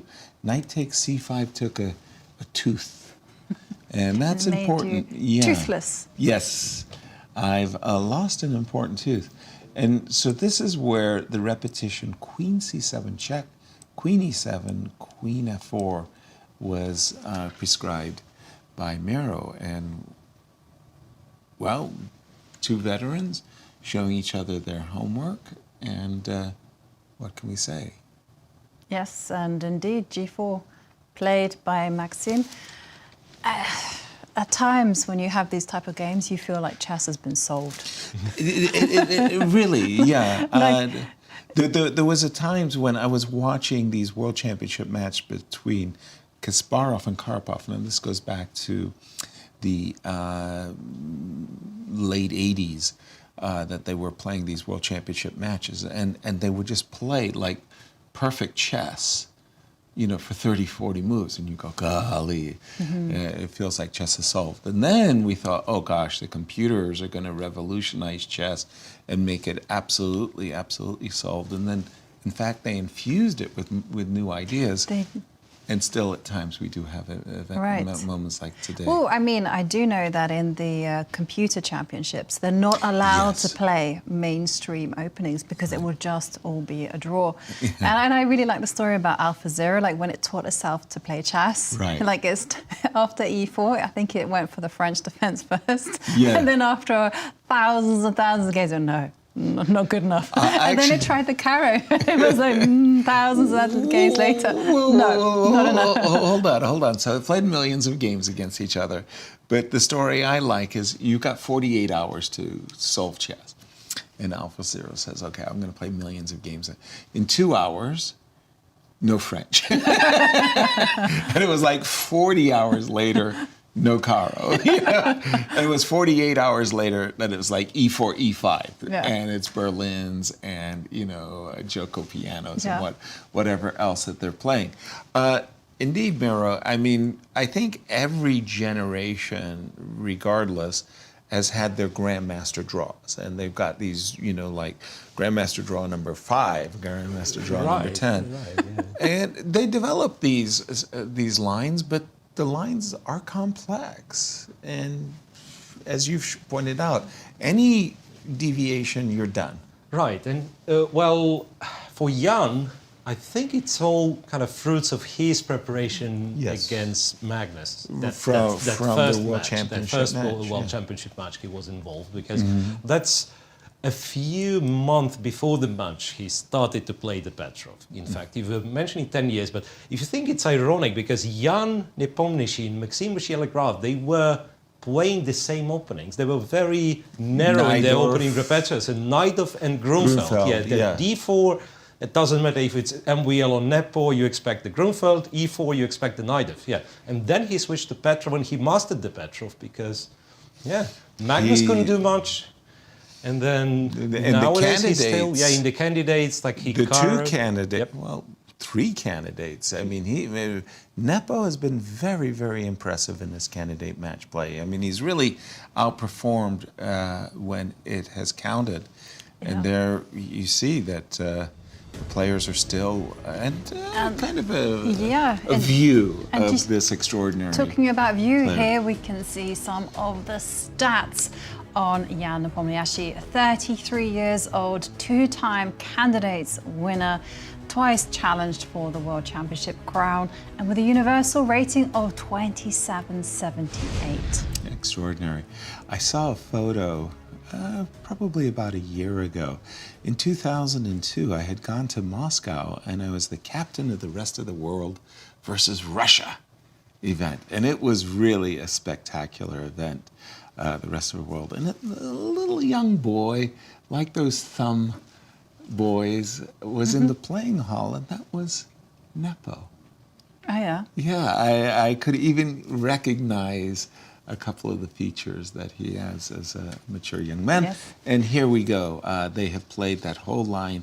G4 takes on C3, Rook G8.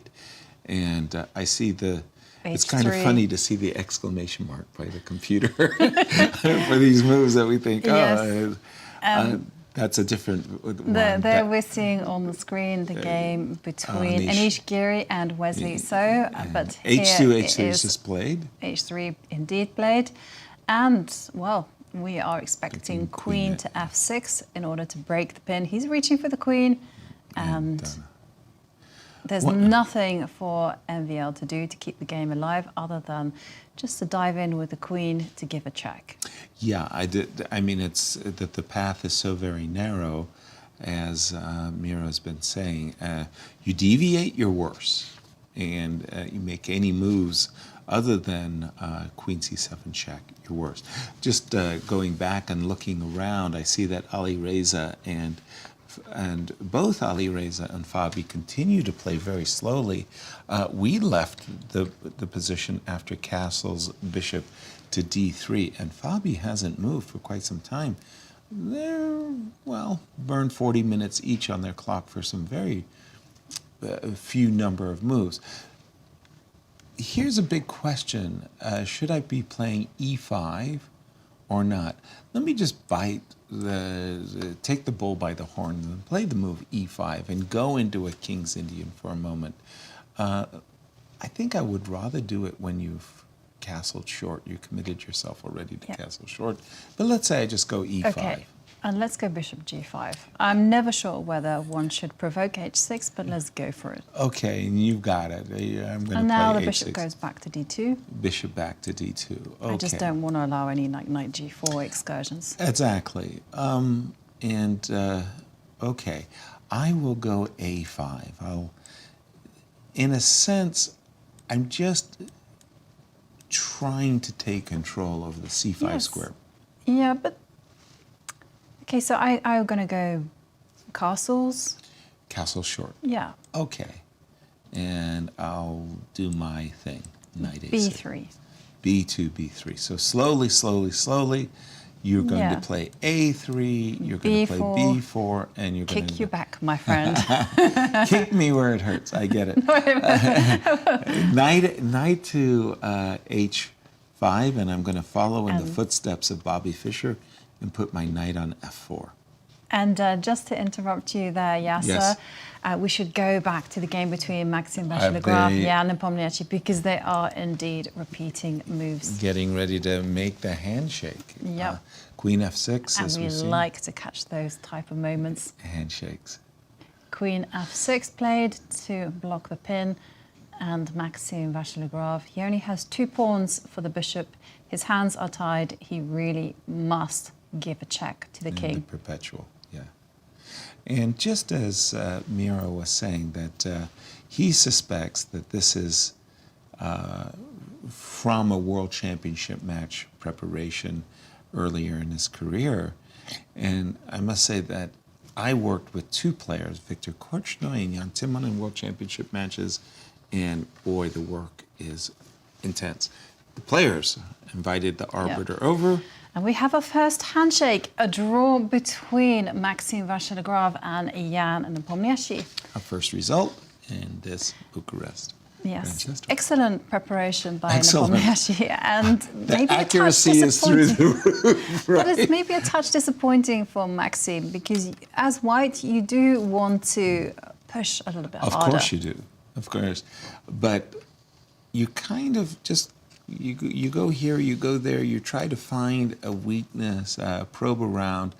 Well, what can you say? The Russian defense, solid. The trophy is very solid, yes. It holds and it continues to hold.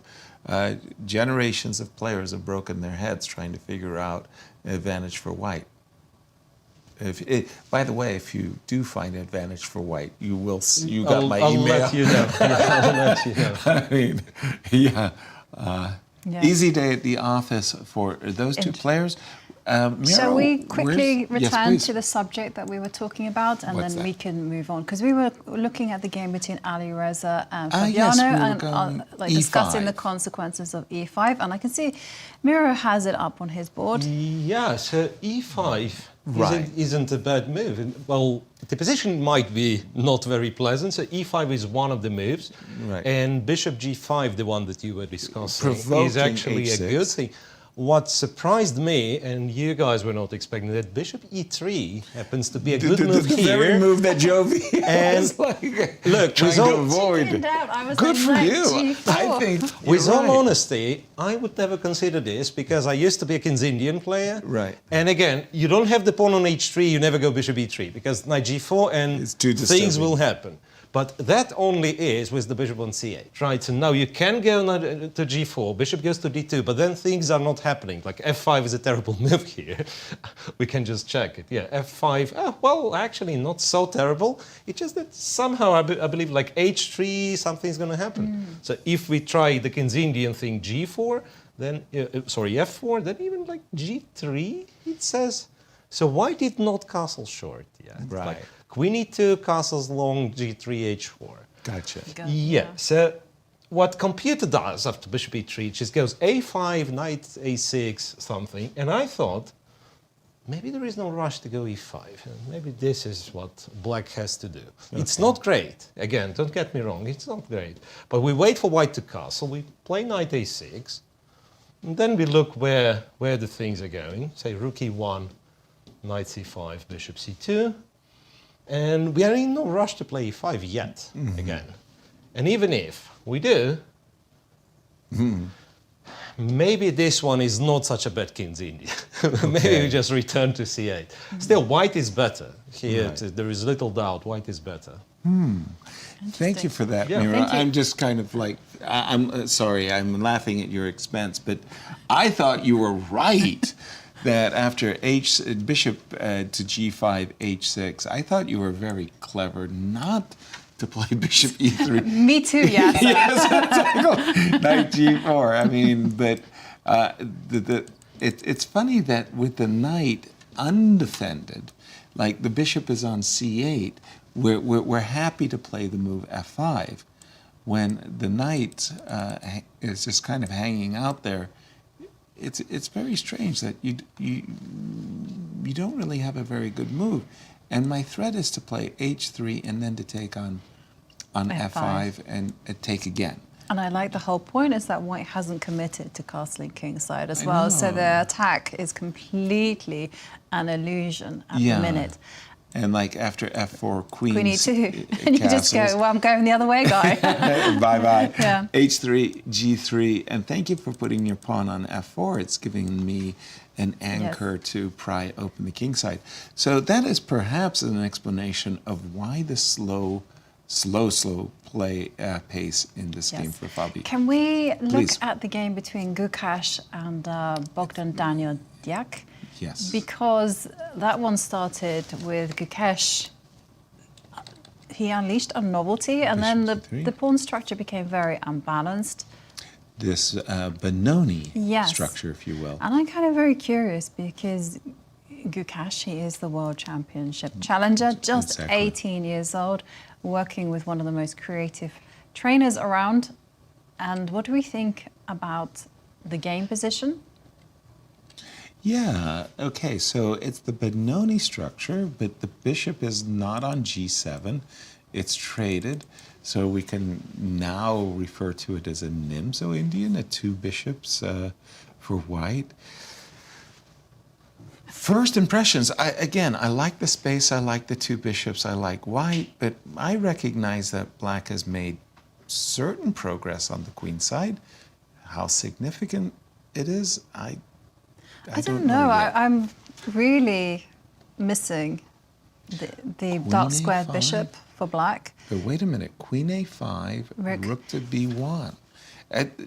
This has all been played by Gukesh rather quickly. So I'm just wondering, Miro, what does your instinct tell you? Still in some preparation by Gukesh? Preparation, not likely. Not I don't likely. think so. Okay. Yeah, he spent like, well, half an hour from the initial time plus what was added, so some 40 minutes already. I don't think it's preparation. Okay. It's a good move, though, it seems, rook to b1, because black if has I a choice. take the pawn? Black has a choice, right? Like play any other move where white goes rook b3 and then slowly pushes like e4 and breaks in the center, or to accept the pawn, which isn't that bad, but you know, it starts very, very concrete play. Rook b3, well, actually, to rook b3, the move is queen e5. Where would you go after rook b3? A5. A5, yeah, because we just came from here, Yeah. right? I was going e5. It turns out, But F4. it turns out after queen a5, e4, Sorry. it says Yes. immediately Sorry what is. So we're going to you. put a hold on this because we are going to go straight to Cristian in Bucharest, who is with Maxime Vachier-Lagrave. Thanks, Jovi. Maxime, well, first result, a peaceful draw. But it's so difficult to win against Nepo, especially against his Petrov. What was your strategy before this game? Yeah, everybody tries something. In the candidates we could see. I think Prague almost got somewhere at some serious chances. Incr tried to hit him on another side, and I also tried, but yeah, it's not easy. Is it the only way to try to find some long, sharp line and test his memory, basically? It's not the only way, but it feels like the most obvious way because there are so many options.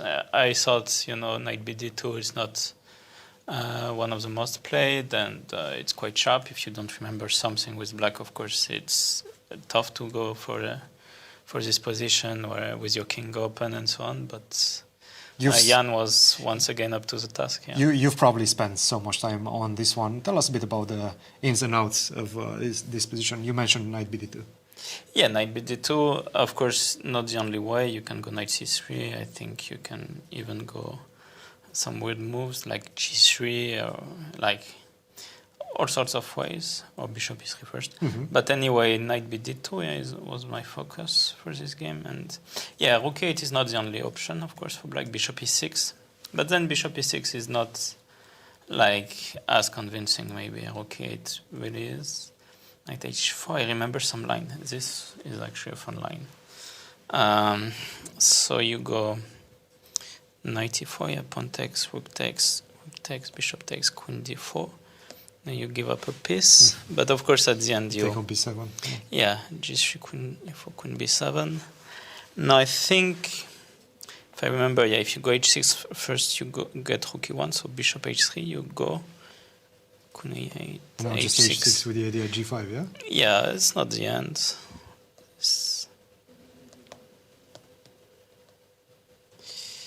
And maybe we're still trying with white, like you can take with a pawn now. I remember it ends in a draw, but it's a bit shaky for black. On g2. Yeah, this looks dangerous. I have to say, if I was playing with either color, black or white, I would be extremely afraid to enter this type of lines. But yeah, and like, of course, after queen c2, there's also f5, which is not so clear. You cannot play after knight h6 because then your knight cannot come back to d7. Got it. So I go knight f3. I mean, after a3, if you go f5, I go knight f3 back, and it's a bit unpleasant. No more knight coming to d7, yeah. 25. Makes sense. But here it goes f3, queen d8, some g3, some randomness you can take on g3 and so on. Absolutely.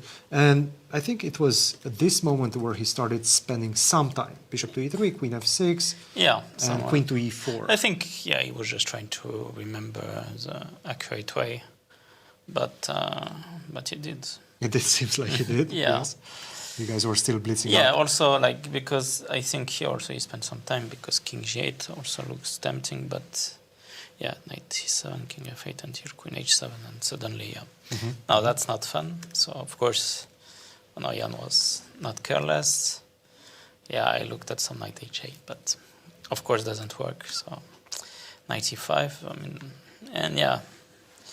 Like here, there are already many ways for black, but of course, maybe it's also possible to defend the pawn on c5, play with the 3 pawns. But yeah, I mean, I remember that the computer didn't enjoy too much with white because, of course, with opposite colored bishops, like your pawns are not going really anywhere. Yeah. Well, very well played game, of course. You see this infusion of new players in the tournament. How do you feel playing against this new generation? Are you looking forward to it? Do you know them or just starting to get to know them and their styles? How do you feel about that? Yeah, I mean, it's obviously very interesting. because, I mean, of course, I've played some players, some younger players like Richard, like Dubov, like Duda, and so on, in Grand Chess Tours. But it's the first time that we have like what it seems like a solid younger generation. Yes. Of course, Alireza already feels like a veteran of sorts, but he's more or less their age. 21. Yeah. But he's a veteran of Grand Chess Tour events, like because you arrived around the same age as Magnus did back in the days. And of course, now when you play one top opponent, you play him 10, 15, maybe sometimes 20 times a year. So you get to know them very well. Yes. So hopefully that's what's gonna happen with those three guys, and Arjun also is not far. But the question is whether I will stay. So of course that's my mission this year to be able to stay competitive. Well, I'll let you go and get ready for that and get ready for the rest of the tournament. Thank you, Cristian. Maxime. Thank you, Cristian and Maxime. Yeah, The very youth is pertinent point there from Maxime, that a lot of the more classical older players are thinking how can they maintain their positions at the top. Because take a look at the standings after that draw. So Jan Nepomniachtchi, Maxime Vachier-Lagrave, they're at the top of the table for now, but that's because no one else has finished. Right. They are getting half a point each.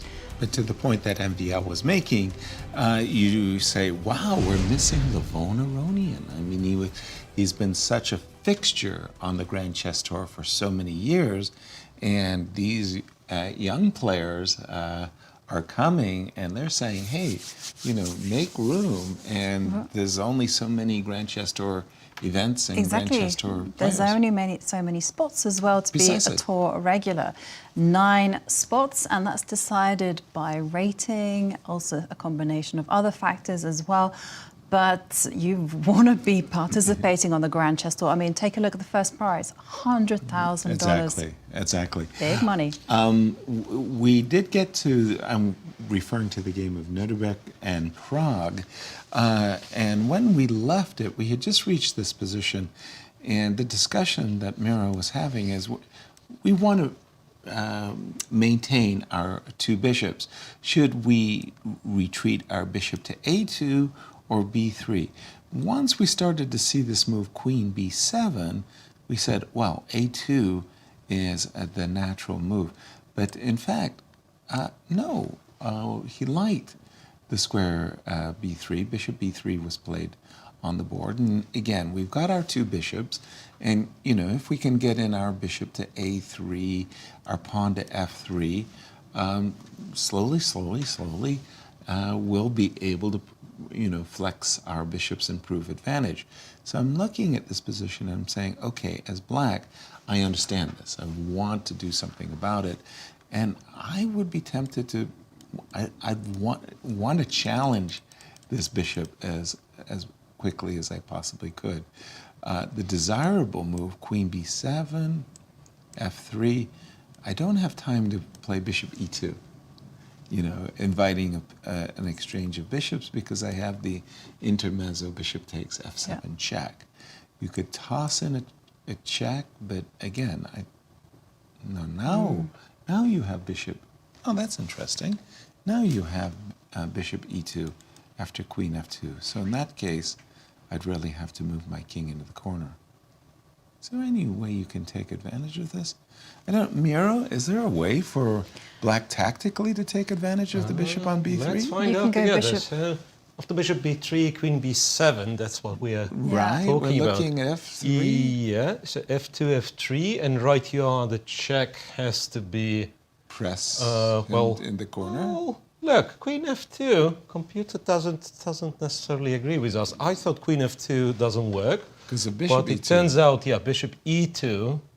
Bishop E3. You play bishop E3, but it's equal, right? Right. So queen takes and queen takes. This is to trade the bishops. Exactly, because some of these positions would still be, a tad better, because the knight on F6 is not very active for now. But black can just take C3 pawn and nothing to worry about. So after queen B7, can we do something a little bit more clever after king h1. Bishop d7? So you can do this. You go bishop d7 and bishop e6 with the queen on b6. With the queen on b6. Okay, and that makes... There's not much I can do. But you can go bishop g5? No, my bishop is hanging. Yeah. So it's bishop c4. In order for you to keep the bishop, you can go bishop c4, but after bishop e6, the thing is, like, the bishop can't go back. It's black who's playing bishop b3 now. So you had the bishop on b3 a couple of moves ago. Right. Now black wins because of bishop b3. Right. Gotcha. So after bishop d7, it seemed that, Could you do some funny business like rook b1? Like, I know, here. and this is Yasser's, he Rook hates this. b1, Bishop a4, sorry. Bishop Because I had a4. after bishop e6, bishop a2. But this is the reason, yes, you don't pin yourself. I hate it. I hate it. I hate it. Rook b1, bishop a4. I'd feel so low. It's like, Bishop a4. It's incredible because, rook b1 creates a threat of bishop takes f7, and you ignore it. Right. And you win. Bishop a4 just wins. Wow. Nice. Nice tactic there. But from the current position, so the idea is queen to b7, again, f2, f3, queen to b6 check, king to h1, bishop to d7. And that's a funny rerouting of the bishop in order to try to trade the light squared bishops as fast as possible. If black could achieve that, trading the light squared bishops as fast as possible, equality is assured, let's say. And after queen b7, yes, we were looking at f6. How about F3, sorry, f3, sorry. How about you just go bishop a3? I want those rooks connected once and for all. Yay. And I'm assuming I will have to move my rook. Yeah, and now f3. Now f3. And now I've got my ideas of rook b1 in the air.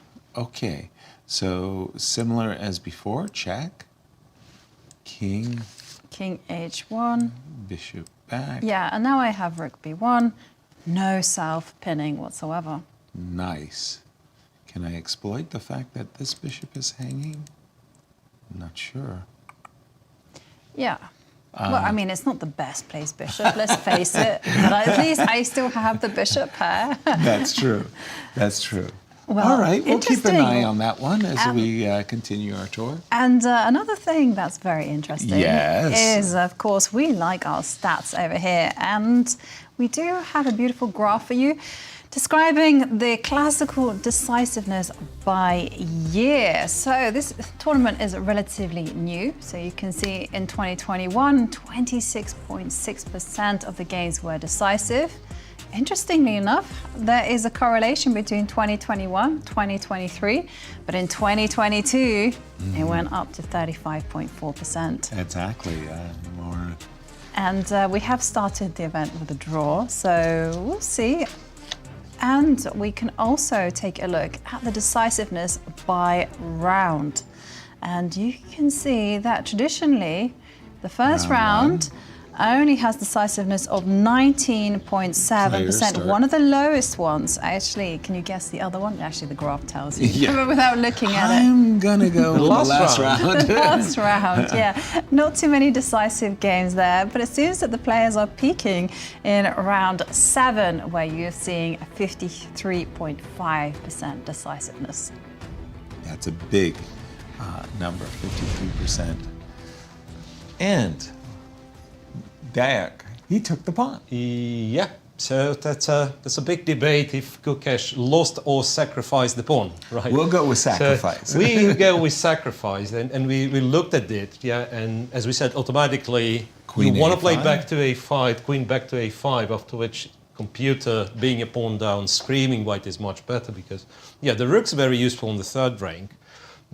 So the move to play in order to fight is queen to e5. Right. And in a way, we were talking this bishop on a long diagonal, so queen will take a role of this bishop for now. And E5? So e4 is the move. Now I'm no longer sure what the move is, because e4 is one of the moves, the most natural perhaps, but there are other ones. After e4, computer gives a few options and say, like a move like a5 suggests that it's equal, but I'm afraid a5 would never be played in this position. But you do have the time, because the move that I'm like dying to play, because I like to push pawns, is f2, f4, right? Sure. Get going, but you can't do that because of queen d4 check. Right. So since we have, the time. Yeah, we have we need the to- time, and we have Garry Kasparov as one of the advisors on so that's his trademark move. Like, the games against Karpov, like the attack is ready, the last touch which is needed is we place the king on h2, and then f4, e5. So even the computer, the materialist, it starts while shifting towards white's advantage. Yeah. Right. So after e4, the move that computer's happy with is h5. So to disturb the knight, and again to use the fact that f4 is too early because queens are traded. Maybe it's to fight against your move, king h2. Yeah, no, And h5, and Yeah. also it wants h4. So it's this. It's a very raw line. I'm not sure if it's any good, but that's what computer's suggesting. So it is very, very messy. The knight on c4 is hanging, by the way. Not so like knight e4, the knight on c4 is hanging. There's a pin on the b pawn, right? So here, I don't know how much we can trust this line. It's a very, very messy position. Queen to h5, bishop c4, pawn c4. Takes on b8, rook takes b8, bishop d6. Not even bishop d6. What? f3. I don't know why not bishop d6, because rook b2 then, with the tempo. And you know what, looking at this one, knight takes I would c4. think, like f3 doesn't really help. Yeah, it still takes on e4. That's funny. I wanted to say, like, it feels, without too much calculation, that white is so much better. I'm just maybe one move from stabilizing. I want the pawn back. I have like huge sense, but maybe this one move is what I like really. There's this, it has this, and bishop h3, and some x-rays on the bishop. So this thing insists on black being like okay and possibly better. Wow. Yeah. Wow. First of all, the two things that are going, Miro, thank you for that. Two things that go through my mind as I consider black's problems. The first thing that goes through my mind is that this is a very, very serious compensation for the pawn. The queen's going backwards. You've got to choose between a5 and e5. The first thing that goes through my mind is that when you choose the move e5 and after e4, you start to feel that f4 is going to chase you back. Your inclination isn't to reach for your h-pawn and say, oh, I don't care about any attacks that you have against my queen. I'm just going to play h5 and h4 and weaken my king. That's a very peculiar approach. So you start to think to yourself, well, why am I putting my queens in harm's way? I want to go the other way. But the reason why I don't want to go there is because there's a big separation between the queen and the king, and it's very obvious what white intends to do next. E4, and let's get on with business. You're struggling on the dark squares. Yeah, bishop is ready to come out, the knight is ready to come, and maybe the rook will fly across the third For rank. sure, right? And you're going to have to just get out of there with the queen to go to d8 in order to cover those squares. Right.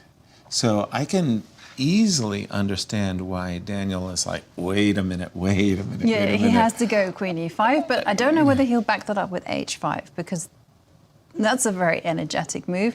And I'm not going to lie, but my instinct after moves like e4 is just to get out of there with the queen and kind of go, well, f4 is coming at one point, so where do you go? Queen e7 or something, try to stop this bishop coming. But it is coming. But it is coming. I think that's bishop the thing. to g5 is on white's agenda. And again, I do see the disparity in the clocks. 1 hour, 30 minutes for Gukesh, if I'm reading that right. A mere 50 minutes. And that's a big difference on the clock. So this bishop d3, d5 approach from Gukesh, you could say, has really paid off. Blah, blah. I'll get there. Rook b3. It's early morning e5. here. Yeah, and I'm just sitting there going, okay, e4, and this move h5, it makes such a strange impression for me to go h5. Wow. Yeah, I was. Yeah. But I don't like a5 either. That's the strange A5 part. doesn't make any sense. It's like Whoa, you're whoa, just, whoa, whoa. you know, waving that red flag to the bull, right? I'm just going to ignore what's happening in the center and work the magic on the queen side. No, no, no. I think h5 maybe, but h5 concedes a g5 square, and I would be worried about that kind of chess. Yeah. Here, one of the things I would think is I'd like to shift the knight for a moment. You know, for example, if I were to play knight here and that you were to play f4, then I'm very happy. I would trade queens. But I'm going to go back with the knight or go forward. Yeah, I'm thinking knight f5. So the idea is twofold. You want to play rook to... But more importantly, as I feel that you want to play f4. And in this case, the knight on f5 very, very comfortably stops knight d4 check, and it reaches in and just says, where are you going to go with the queen? Yeah, the queen You got to f6. go... I was about to go way down here in the corner. If you go queen f6, then, boy, I feel like it's just going to be splat. e5, and I've got this rook. I mean, it looks scary, right? It looks very, very scary. So that was where I'm getting my queen bounced around. So those thoughts of having my queen bounce around induces me to play queen a5. But as you said, my queen's going to be a long way from defending my king. Real problems here for Daniel Miro, and I don't know if he can calculate his way through them all. Right, yeah. Just like I'm checking these lines, and there's always something for black to. It's That's very wrong. You know, it's very easy to navigate with the computer, but I imagine myself at the board. Right. And yeah, queen e5, as you mentioned, like after e4, you have to know, or you have to find that h5 kind of the only move to keep the balance. I'm looking at the other one. So white goes bishop d3. Why is that? I'm threatening bishop c4, and then say in this line, queen d4 won't be a check. So then after h5, I can go f4. Okay, anyway, it works for white tactically. So after bishop d3, you take the pawn, and the line goes there. Sorry, yeah, the line goes this, and this, and this. Bishop b2, so I'm 2 pawns down, and then you take on e4, because that's already the only move. And you take here, and I go here, and I'm 3 pawns down, and black has like a very narrow path to survive this. Because, like, yeah, g6, queen d6 is very bad. Right. f6. Bishop takes f6. Yeah, f6, bishop f6, rook b7. Do we really want to play this position with black, despite being 2 pawns up? We're not happy. Very, you know, rook to right? c6. I mean, you're under attack. And not only, like, if you have this position on the board, you might defend it.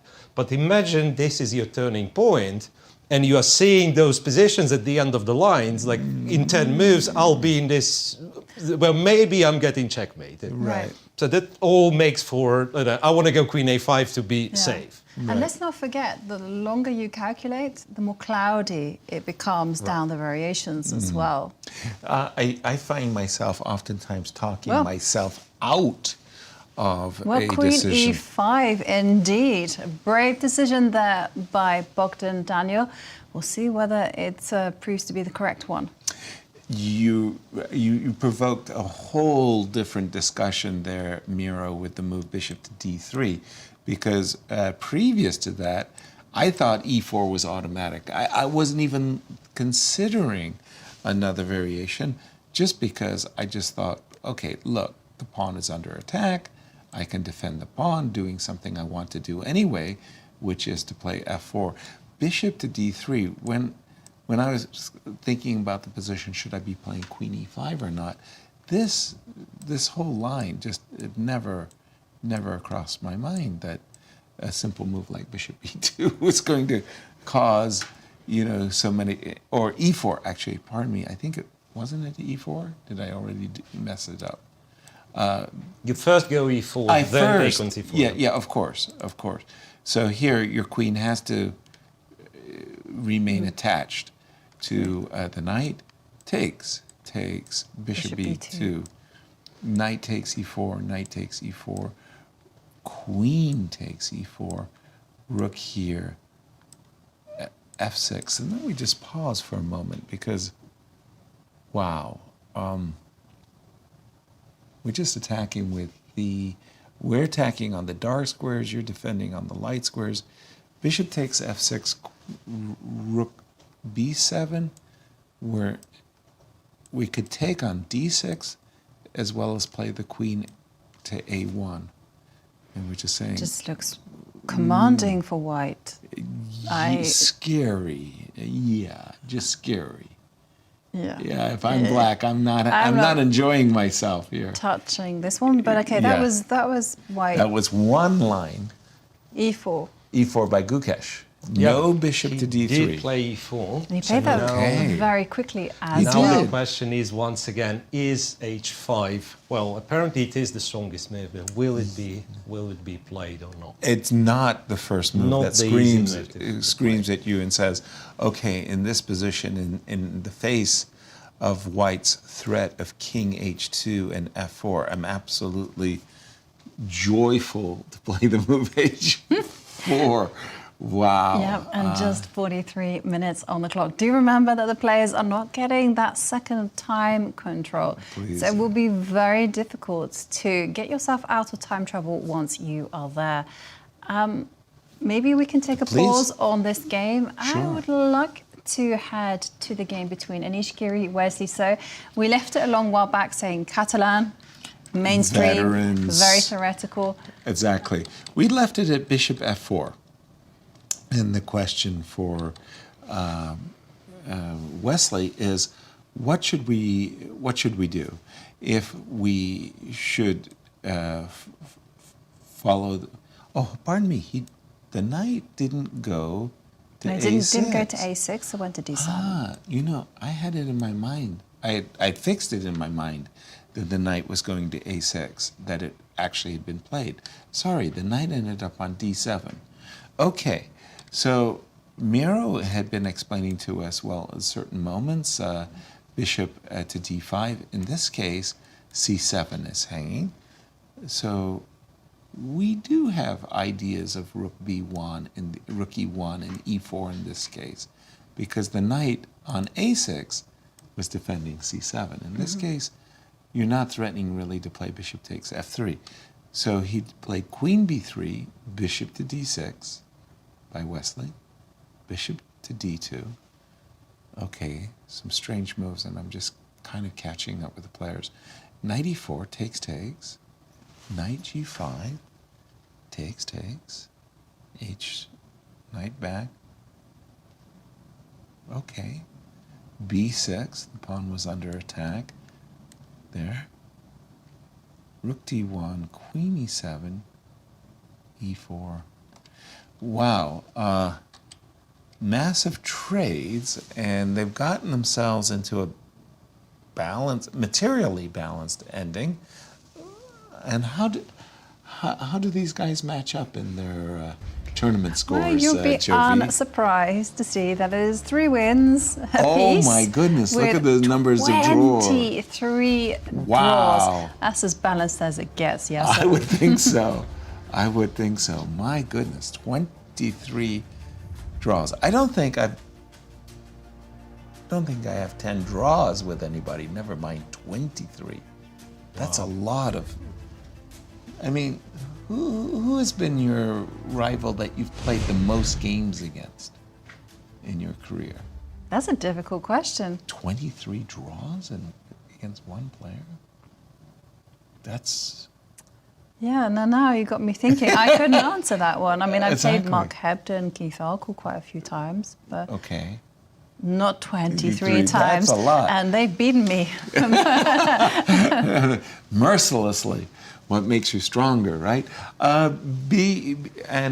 For you, Miro, who's been your longest rival? Well, it must be Anton Korobov, because we played a lot of Ukrainian championships, and we've played a couple of knockouts.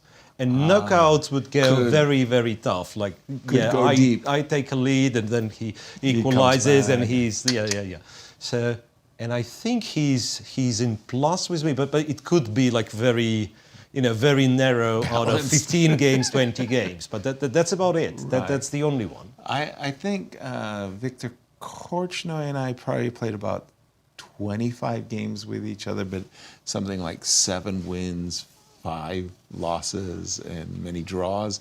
And I think with Jan Timman, I've played something like 25 games. Again, very, very, very back and forth as well. 23 draws, amazing. Current position, Anish has just played the move b2, b3. Materially, it's balanced, intriguing setup with the pawns, because there's a wiki on c7. What's going on, Miro? I honestly don't know, because Compi wants to go c5 immediately. Solve the wiki. Kind of solve everything. Right. Yeah, and then, so 2 options as far as I understand, like to actually start moving the rooks, like rook c1, rook d1, which might be the hint that when white went rook a to d1, it might have been better to have it here. But you never know. I mean, that's always a big question in positions like this, where you have the flexible center, no open files just yet. Right. Like, it's not that there is a correct setup. It's just, will you guess what will be the better setup? Yeah? Right. So the moment you go rook f to d1, something else happens and you're missing the other rook. Anyway, so rook to c1, cd4, knight d4. This is what computer has as like the line. Knight to c5, and I would think that white must be somewhat better with rook c4, but yeah, apparently there is a tactical kind of solution. So go e5, not sure if it's knight c6 or f3, c6 looks more active, right? Right. And apparently it's important to take this guy. Okay. Well, you're threatening Rook knight to d2. b4, right? Knight getting out of the back threat. to c5. And I guess not much to do. We're just liquidating?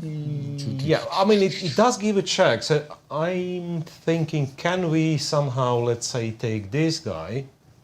Rook e8. Rook a4 is good. Rook fe8. Yeah, rook fe8. So, well, it looks like it will be 3v3 and whatever left on the board after all the exchanges. Yeah. You heard me at the opening of the show saying it's professors versus youths. Well, let's actually put that theory to the test Right. and look at the How stats. right am I? And your definition of professor.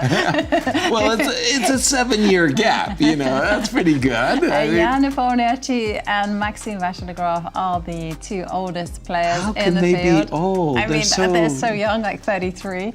And Be serious. Fabiano, Wesley are all in their 30s. Anish, who also fell into your category of professor, is 29. But there is 5 big versus 5, disparity as well. Our youngest participant being Gukesh, and Praggnanandhaa will soon turn 19. Again, Gukesh at 18 is the years challenger. Old. And he has a maturity to him. Well, Wow. as we get ready to go to break, Anastasiya sat down with the players to find out how they handle pressure. And we're going to be right back in a few minutes with more of the action.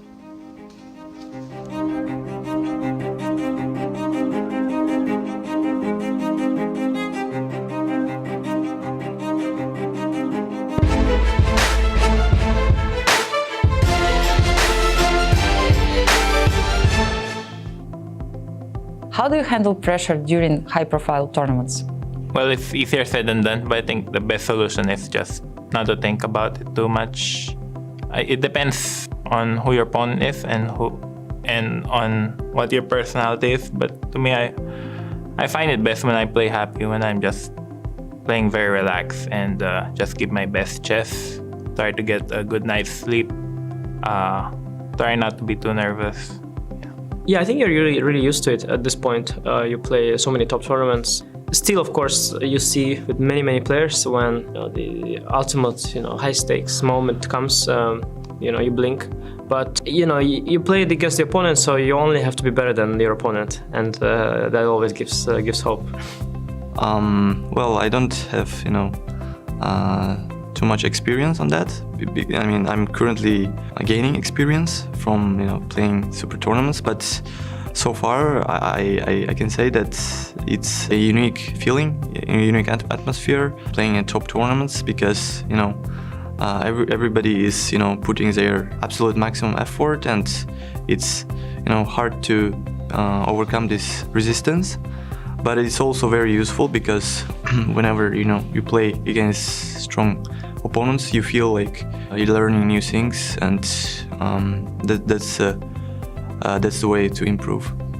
Yeah, I'm not sure if I do it well, but in general, I am off social media during tournaments, so that helps that I don't read anything that's coming from outside. And yeah, there will be pressure during the last few rounds. Yeah, you just have to handle it, and if we are here, we are already used to that, playing crucial rounds in a very important event.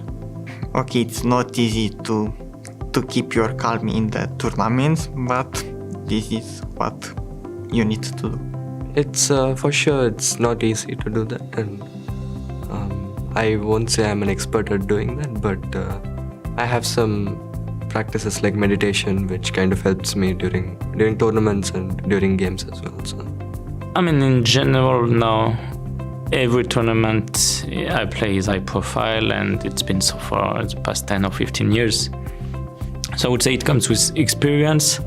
Some moments are more stressful than others, but I generally try to have a disciplined routine so that every game has the same importance, every game is of same value. So basically I try my day to be the same during every tournament. Like some timings might be different because, for instance, of start of the game and so on. But in general, my days will be quite disciplined when I play any tournament now. It's very hard, but sometimes it gets a lot, but you have to have experience, and mostly you have to just focus on the playing good chess and not thinking about results. Maybe that. I don't handle it solely, I crumble like a cookie.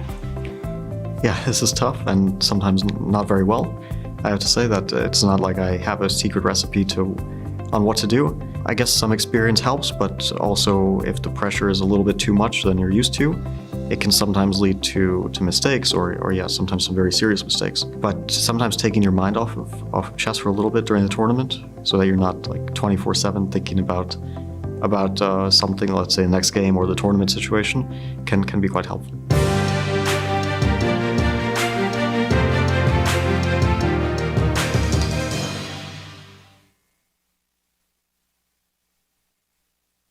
The stages are set, the players are primed, the best of the best are ready to face off in the 2024 Grand Chess Tour. The top players in the world prepare to battle across 4 countries for a $1.5 million prize fund. Everything starts in Warsaw with the Superbet Rapid and Blitz Poland. Then off to Bucharest for the Superbet Chess Classic Romania. The players then travel to Zagreb for the Super United Rapid and Blitz Croatia. The tour concludes with back-to-back events in St. Louis, Missouri, the chess capital of America, for the St. Louis Rapid and Blitz and the Sinkfield Cup. 9 players will go in, but only one can be crowned champion. Who is prepared to make history? Get ready for the return of the Grand Chess Tour.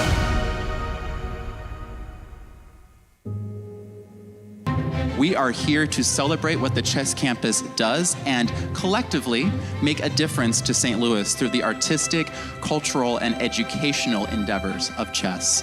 The St. Louis Chess Club and World Chess Hall of Fame makes such a significant imprint throughout our community, and with your help, we will continue to grow opportunities of outreach and engagement.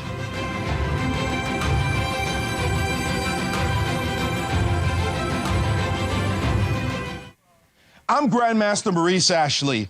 Join me on October 24th to 26th for the St. Louis Chess Conference to be held right here in the chess capital of America. Also featuring legendary world champion Garry Kasparov and Hall of Fame inductee Judith Polgar, the conference will explore the broader educational and social impact of chess. For more information, visit stlouischessconference.org and sign up today. The St. Louis Chess Club is the premier chess facility in the United States. We bring the educational benefits of chess to thousands of students across the St. Louis area. We also promote chess at the highest levels, hosting all levels of the U.S. championships as well as high-profile tournaments that attract the world's best players. Become a member and enjoy perks such as free classes and lectures, weekly tournaments, and so much more. Visit stlouischessclub.org to claim your membership today. The St. Louis Chess Club Scholastic Program brings the educational value of chess to kids in schools across the St. Louis area. Active in over 100 schools throughout the St. Louis city and county, the St. Louis Chess Club has been able to reach over 85,000 students in both in-school and after-school programs. We view chess as a valuable educational tool. Learn more about our scholastic programming by visiting stlouischessclub.org/education. In the world of collegiate chess, there is no team rising quite like the one at the University of Missouri. The team has brought home title after title, including the 2024 Pan American Intercollegiate Championship, and were the 2024 Final Four champions. Guided by their head coach, Cristian Chirila, there is no stopping the Tigers. Respect, responsibility, discovery, excellence. University of Missouri. Here is the place where we enjoy the game of chess of its beauty. To advance the cause of chess and to help St. Louis Chess Club to serve as a capital of the world of chess and to keep bringing new and new millions of new fans into the game every year. I'm Grandmaster Maurice Ashley. Join me on October 24th to 26th for the St. Louis Chess Conference to be held right here in the chess capital of the United States. Also featuring legendary world champion Garry Kasparov and Hall of Fame inductee Judith Polgar, the conference will explore the broader educational and social impact of chess. For more information, go to stlouischessconference.org and sign up today. The World Chess Hall of Fame, located in the heart of St. Louis's historic Central West End. Want to know why chess has intrigued people around the world for nearly 1,500 years? Stop by and learn about the impact of chess from our 3 floors showcasing the art, culture, and history of the game. The World Chess Hall of Fame has something for everyone to enjoy. For more information on current exhibits, please visit worldchesshof.org. St. Louis, the chess capital of the United States. It also plays host to an award-winning shop dedicated to chess merchandise, all-occasion gifts, and plenty more. At Q Boutique, you can shop both in-store and online. From quirky greeting cards to luxury chess sets, there is something for everyone at Q Boutique. Enjoy a shopping experience like no other. Make sure to check out QBoutiqueSTL.com for a wide variety of gifts for everyone to enjoy.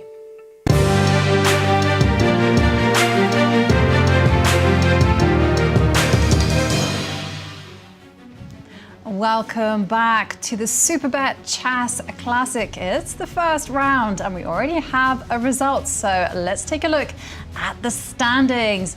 It was a draw, a very well played theoretical draw between Jan Nepomniachtchi and Maxime Vachier-Lagrave. Still all the other games in play, but already an intriguing set of games. Some of them very sharp, some of them looking like they're going to steer into calmer waters. And some we can't guess anything. I'm thinking in particular about the game between Alireza and Fabi, because I find the move that Fabi just played, c7, c5, confounding. Miro, c7, c5? I have to look at this one. What just happened? c7, c5? Well, weren't we... I know there is a move c7, c5 in the King's Indian, or the Benoni, but this has to be here. Right. Also, this has to be here. Right. Now, it was all seriousness. Like, even like having c5, e5 would be an acceptable pawn structure, Check right? Benoni. But having all the guys like this, with all the light squares being weak, with this being a Especially- potential very unpleasant idea, I think Fabi's in trouble. Fabi's in trouble. Very, very confusing move, c7, c5. Why did he do it? Just give us an overall strategic sense. Why would you make that move? Right. I guess, well, even computer suggests c6, which has kind of to undermine the center. So chip away. I'm thinking it could be that he thinks that this is solid enough. Well, I don't think Fabi has an illusion that he's not worse, right? So the position is worse, but have a kind of solid enough, a sort of a fortress. So c5 he views as the kind of better version of c6, because if you want to take, you've got only one move to do it, right? Right With now. white. So en passant, it's happening now or not happening at all. So it could be a bit of a speculation. So I go c5, and yes, and now it's on your side. So you have to decide what you think about this position. Will you be able to break through, or you will have to take? And the move per se, I don't think it's that great. Again, computer plays bishop g5 as one of the options. That's interesting. That one of the ways it plays is h3, and I presume to grab even more space on that swing. Yeah, so you go g4, e fell out. Let's say knight, I don't know, knight c7. What's the, yeah, like go g4, make sure f5 never happens. Then somehow slowly you'll prepare either b4 on that side, or somehow remaneuver this guy to g3 and start moving the h-pawn. The big problem in a position like that for black is that close to zero counterplay. No space. You're just getting space. Not why you play the King's Indian, I mean, Right. right? I mean, you want no counterplay, but something very solid, or limited counterplay, something very solid. Play, don't know, the Queen's Gambit. And white is the one for choice, because white is the one that holds the key to opening up the positions, right? So b4 is going to come at your own terms, or, you know, this is the type of position that you get where white can just play on forever. Like you threaten f4, you threaten some b4, you threaten h4, you know, and you're going to have to be on guard as black for all of those breakthroughs. So let's take a look at the lifetime head-to-head scores between these two. And as we see, Alireza with 1 win, Fabiano 6 wins, 9 draws. Does this surprise you, Yasser? Not really. Beat them while they're young. And Alireza is very, very young, so a lot of those victories occurred when Alireza was rising up through the ranks. I wouldn't, you know, see too much in on that one, but nonetheless, psychologically, you know, Alireza might be, yeah, you gave me a lot of lessons, and I still remember some of them. C7, C5, I see this as a check Benoni gone wrong, personally, because again, as you were saying, you know, if the pawn were back on A7 for just a moment, you could imagine that you would play knight C7 and play for B5. Now here, I kind of take a page from my experience where I did play the check Benoni. And my opponents would play these types of setup with h3, g5, and I would bring my knight to g7, and I would play f5 nonetheless. So I like h3, and if you play knight c7 for a moment, g4, you're not really getting in this b5. I'm going to just stop you. I'm going to play queen e2. I'm going to put my bishop on a4, and yes, I'm going to castle, put my rook on g1, and as you say, I've got the keys to the position. I can play for b4, I can play for f4, I can even play for h4, h5. Yeah. So I don't like it, and this move c5, why? Why? I mean, just why? Doesn't everybody play knight h5 and like Bobby Fischer, put their knight on f4 in order to play f5? Very confusing. Yeah. By the way, after c5... Bishop to g5 was played by Alireza. That was the first computer One of the move. first computer's reactions, yes, to go bishop g5. The accuracy of the players continues to astound me. I mean, this is a unique position, and you're seeing it for the first time. You're sitting there going, well, bishop a4. Remember what we were trying to do is maybe drop in on c6, control the b5 square, h3. Sorry, borrowing a page from your life experience, h4. Queen e2, keeping all the options. No. Bishop g5, first choice by the computer engine. It's a very intriguing position. Wow. Yeah. Why bishop g5, Miro? You're provoking h6, presumably because h6 is a bad... Yeah, I think it kind of softens up the queen side even more. It does? Right. Yeah, you know what? Bishop g5, and I thought very often in a King's Indian, you would prefer to move the queen, like not to go h6, but say go queen e8, move the knight, go Gary f5 or Kasparov something. played in so many King's Indian. Like, can you really find the square for the queen? Because bishop a4, we were planning to go anyway. Right. Right, and queen c7 sometimes you Knight would go, b5. but knight b5 is annoying. Yeah. So bishop g5 is like one of those annoying moves. So I suspect, say computer has bishop e3 after h6, but I suspect bishop h4 is no fun either because the pin stays. Like if you play g5, it's way too many light square weaknesses. Right. Yeah. So right, and this is one of the lines as well, with white having a great advantage. And here, among other things, computer even suggests to sacrifice on g5, which looks absolutely unique to me. I've seen knight g5, bishop g5 Many sacrifice, times, of course, but in Gioco Pianos rather, right, and not here. When the bishop is already on g7 yeah, well, defending. computer insists that even here, so apparently positionally, black setup is so awful that you can play this one slow.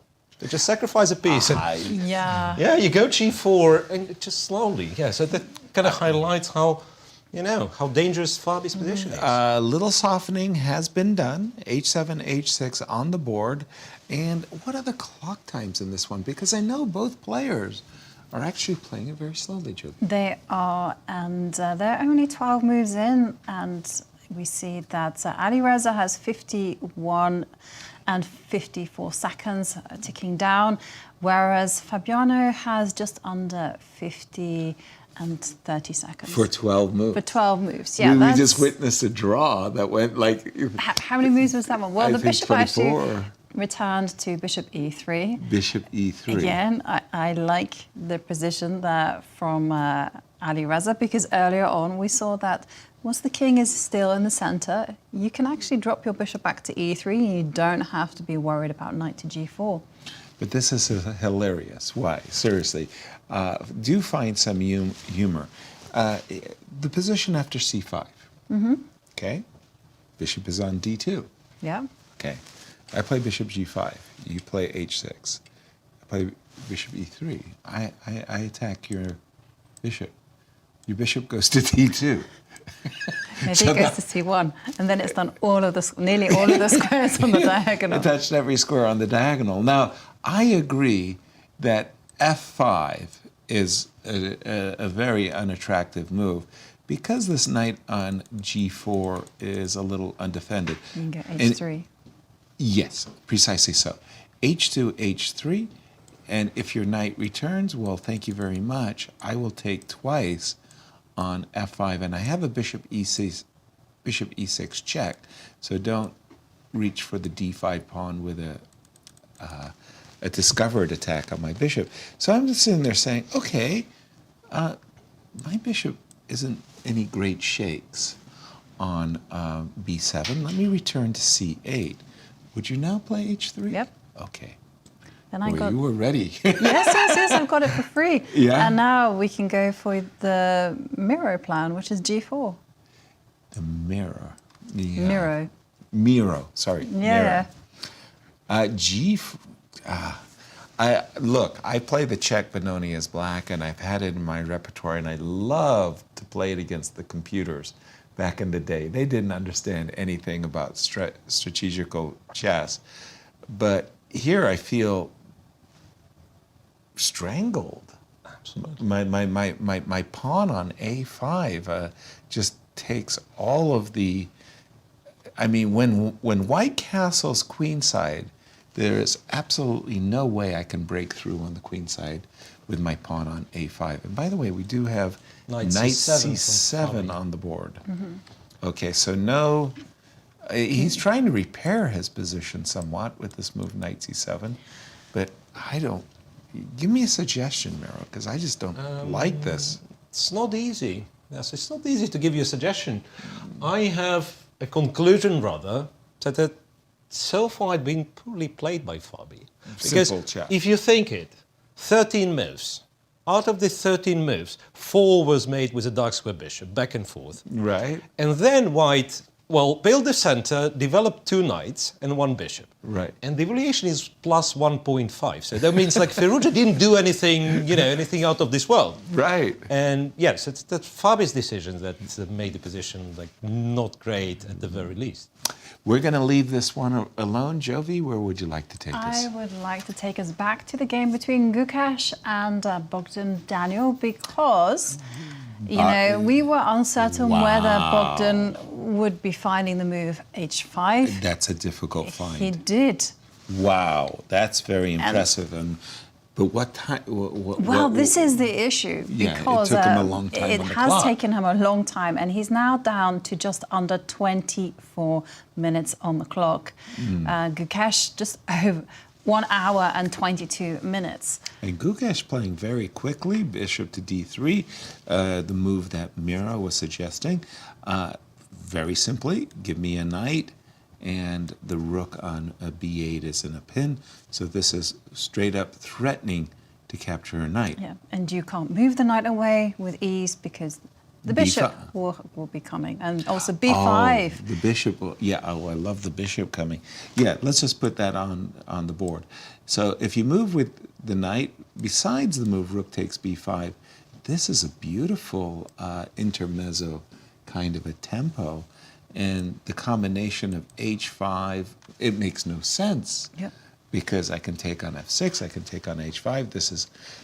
This is not what you wanted. So now the question is, after bishop to d3, what am I supposed to do? Well, bishop d7, right? Well, the same line, it's either h4 or bishop to d7, something along the lines that we were looking at. Exactly. And we were taking on c4, I believe. We were taking. How are we getting our bishop to f4? I think it was h4 first for black. Sorry. It was h4 first. Knight without to, the bishop on d7. Yeah, knight to e2. e2. Right. And now we're threatening to take. And then it was bishop to d7, bishop f4, and some queen h5. Yeah, connecting the rooks. And this is actually, I really like this really great strategical move. We were looking at bishop takes d6, but f2, f3 immediately, I found charming because it just sort of like says, I've got this huge center and I'm about to cash in, do something. How many moves was this from the original position? From the opening? Yeah. Not from the opening, but from the game position. How many, because this seems to me a very long line, and I'm just wondering how clear it is in someone's mind if this is 7, 8 moves. Okay, so bishop d3, so we expect h4. Okay, that's easy enough. Knight e2. Knight e2. Bishop d7, again, very clear. Move 2. Queen h5. Move 3. Not too far. Move 4. Move 4, those are captures. And then this like positional move of f2, f3, just protecting the pawn on e4, prepping bishop takes d6. And the difference here is compared to those other lines, I don't necessarily have to fall for this, a little tactic that Miro has showed us. Rather, I can just simply move my knight. Maybe rook f2 you would prefer, because here there is bishop h3. I was about to say, queen g6, rook f2. Rook f2, and still it doesn't feel like all that comfortable for white. You still need a move or two. But yeah, once I do get in queen c1 and start driving the pieces back, then I can feel that white has a grip, a positional grip. Yeah, and now Gukesh is an hour ahead on the clock. As once again, Bogdan now Daniel, ticking down to under the 20-minute mark. The funny part here about this exact position is in your mind, you're black and you're thinking about white's choices, you're looking at the most forcing moves first, right? So you do look at f4 and you do say, well, what is the resulting position, right? And you kind of go through this in your mind and you go, okay, I'm excited, I'm happy. So you tune that one out. And then you kind of go, okay, I am threatening to take this. You go h4 and take this pawn. And then you kind of go, okay, knight takes. I'm happy. You know, there's a pin. Bishop d3 is not the most obvious move. It's a little bit of a hidden kind of gem because it asks a very salient question. How are you going to deal with this? And I am looking forward to playing f4 and not trading queens. Bishop d3 is a nice move. I suspect it's #1 move for also the engine. very concerning to me, the clock time of Bogdan Daniel, It keeps going down, it keeps going down, and there is no second time control. No. And that means He's looking a little nervous there. Yeah. Yeah, you know, he can't just, you know, build up the time. That's not going to be possible with just a 30-second time bonus. I remember, and we've got it in our from Ben, that Daniel upset MVL in an earlier tournament. It's one of the biggest upsets. And I remember that Daniel got in time trouble in that game, and MVL played quickly, and Daniel outplayed him in time trouble. So time trouble is not, it's a part of Daniel's play. Yep, and let's look at a snapshot of Daniel. Bogdan Daniel, just 22 years old. He is the wild card here.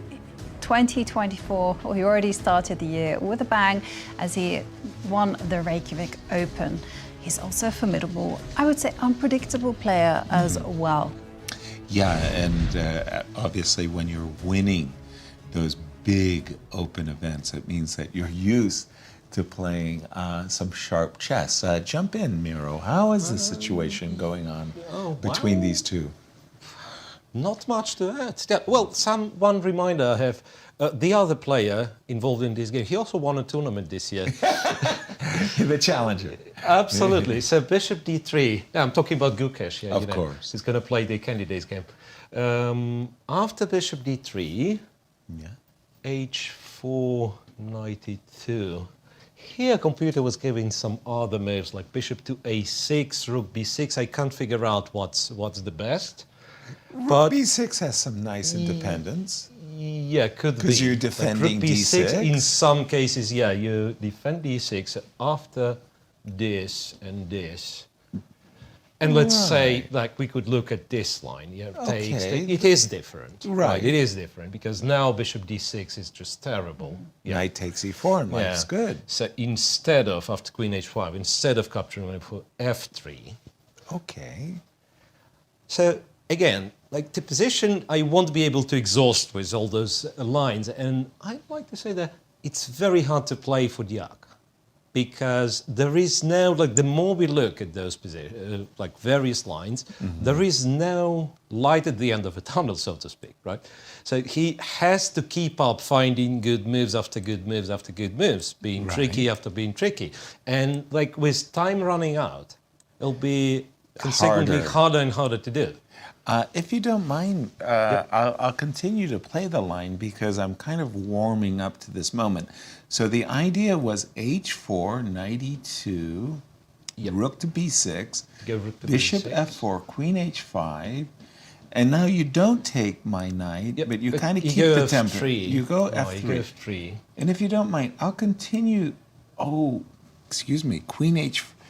I wanted to go queen h5 to g6 in order to play knight h5 and bishop takes h3, but e5, when you don't take my knight, you reason have a e5, very the bishop powerful still, move. Bishop is still here. Yeah, the bishop is still on the board. Oh. Because in fact, now is a big decision, because h4. Well, we do know it's a good move, right? But he doesn't, and h4 is very forcing because now bishop f4 you It's a see tempo. as a threat, Yep. and also f2 f4 you might As a see as a threat. threat because there is no queen d4 check. Right.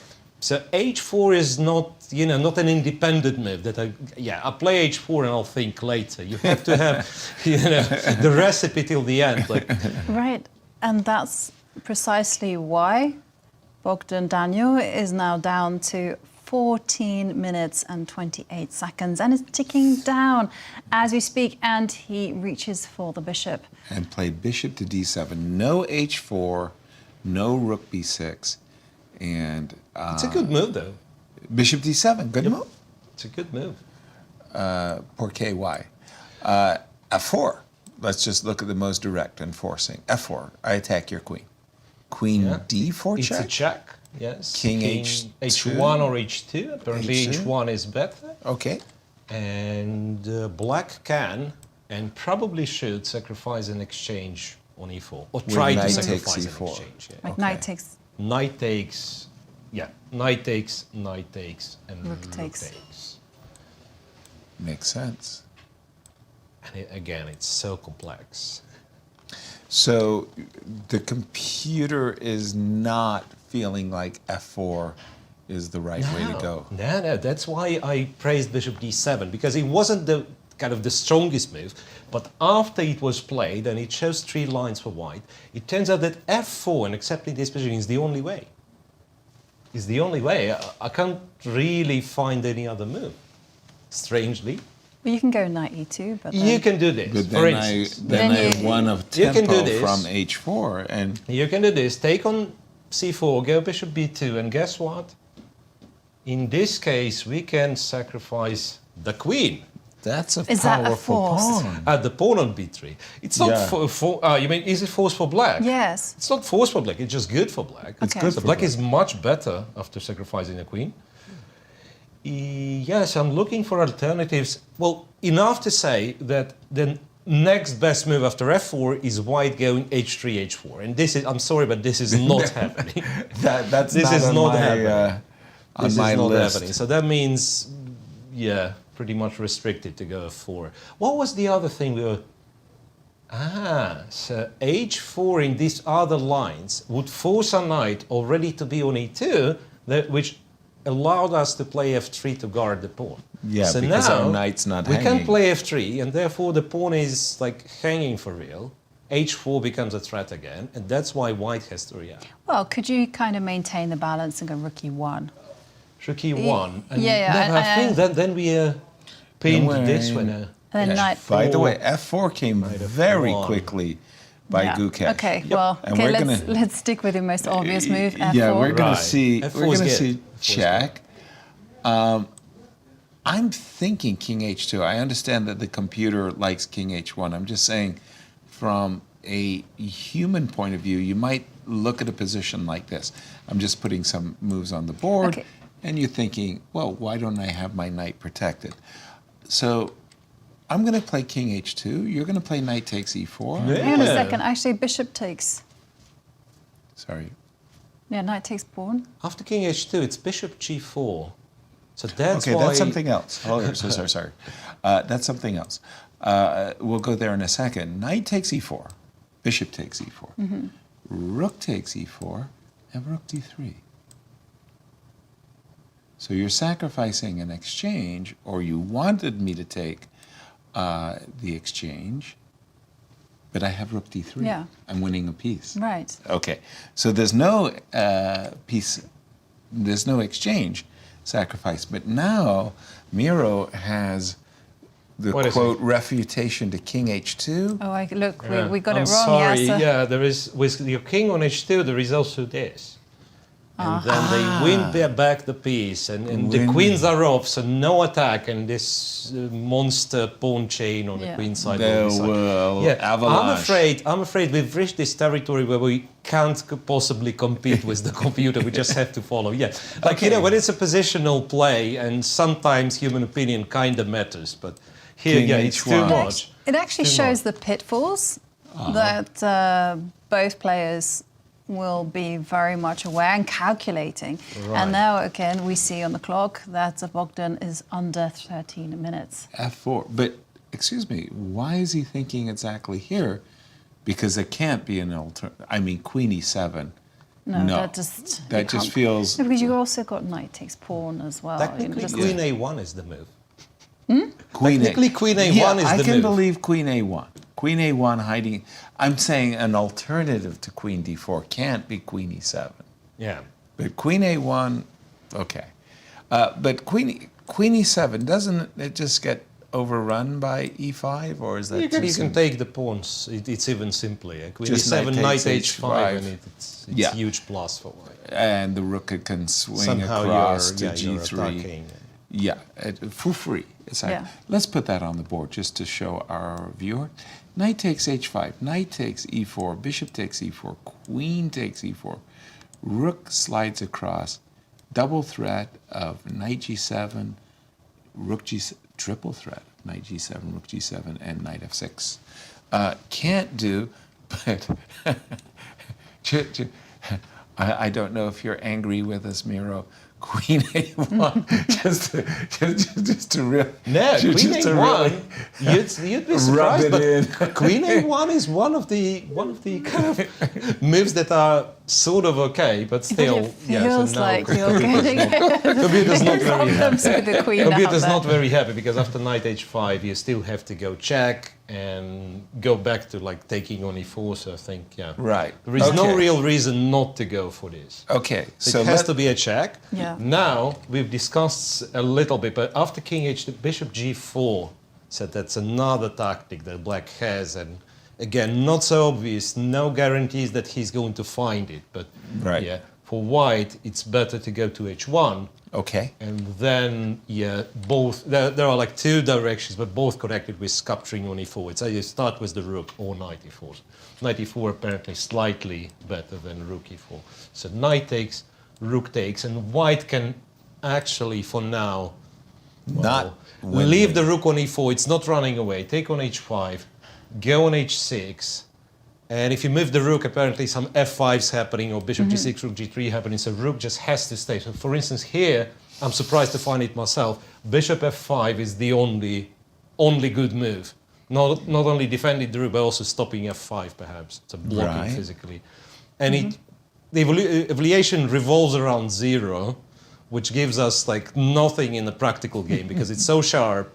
Bogdan Daniel is down on the clock, so that's, Yeah, and now he's soon going to be ticking under the 10-minute mark. Right. So crazy. Which I keep mentioning, but you got to remember the players do not have that second time control.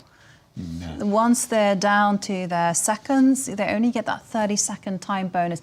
And he does give a check. With 10 minutes on the clock. 10 minutes.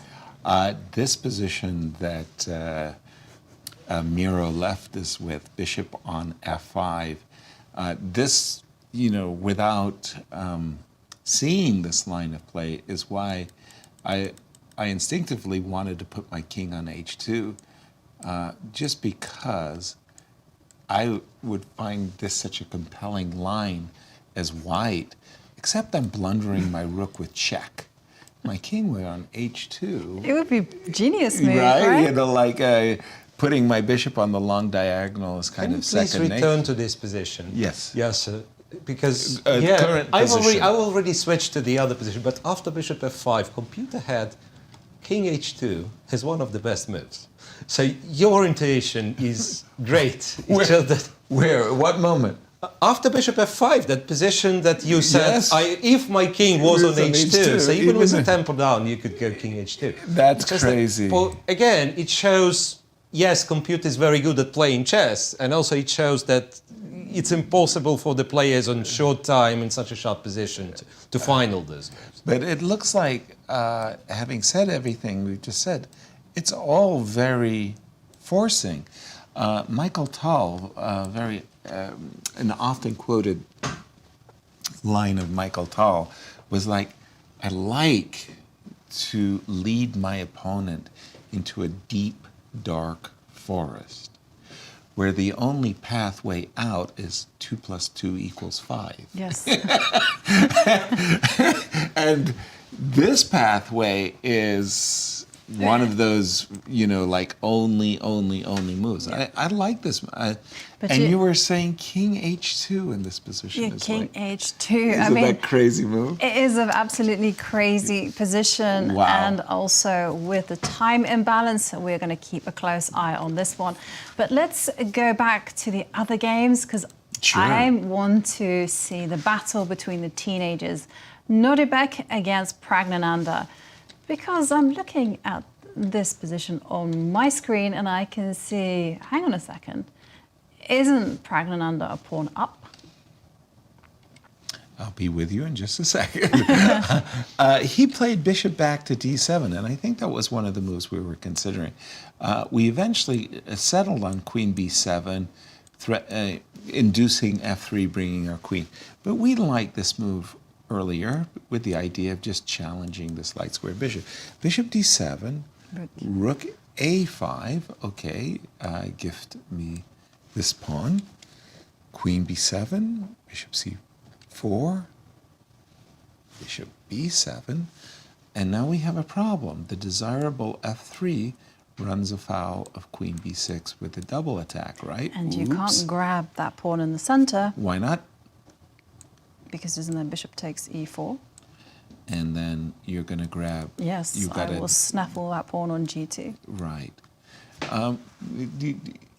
You like pinch, pilfer, grabbing the pawn? Yeah. Do you snap it off? Snaffled it off. Snaffle? Yeah. None of this happened because after queen b7, Prague, just a second, he played... Let me get my keys. Bishop f1. And black is the one stealing the pawn. Certainly is. Whoa, Miro. Feels like Nodirbek got cheapoed.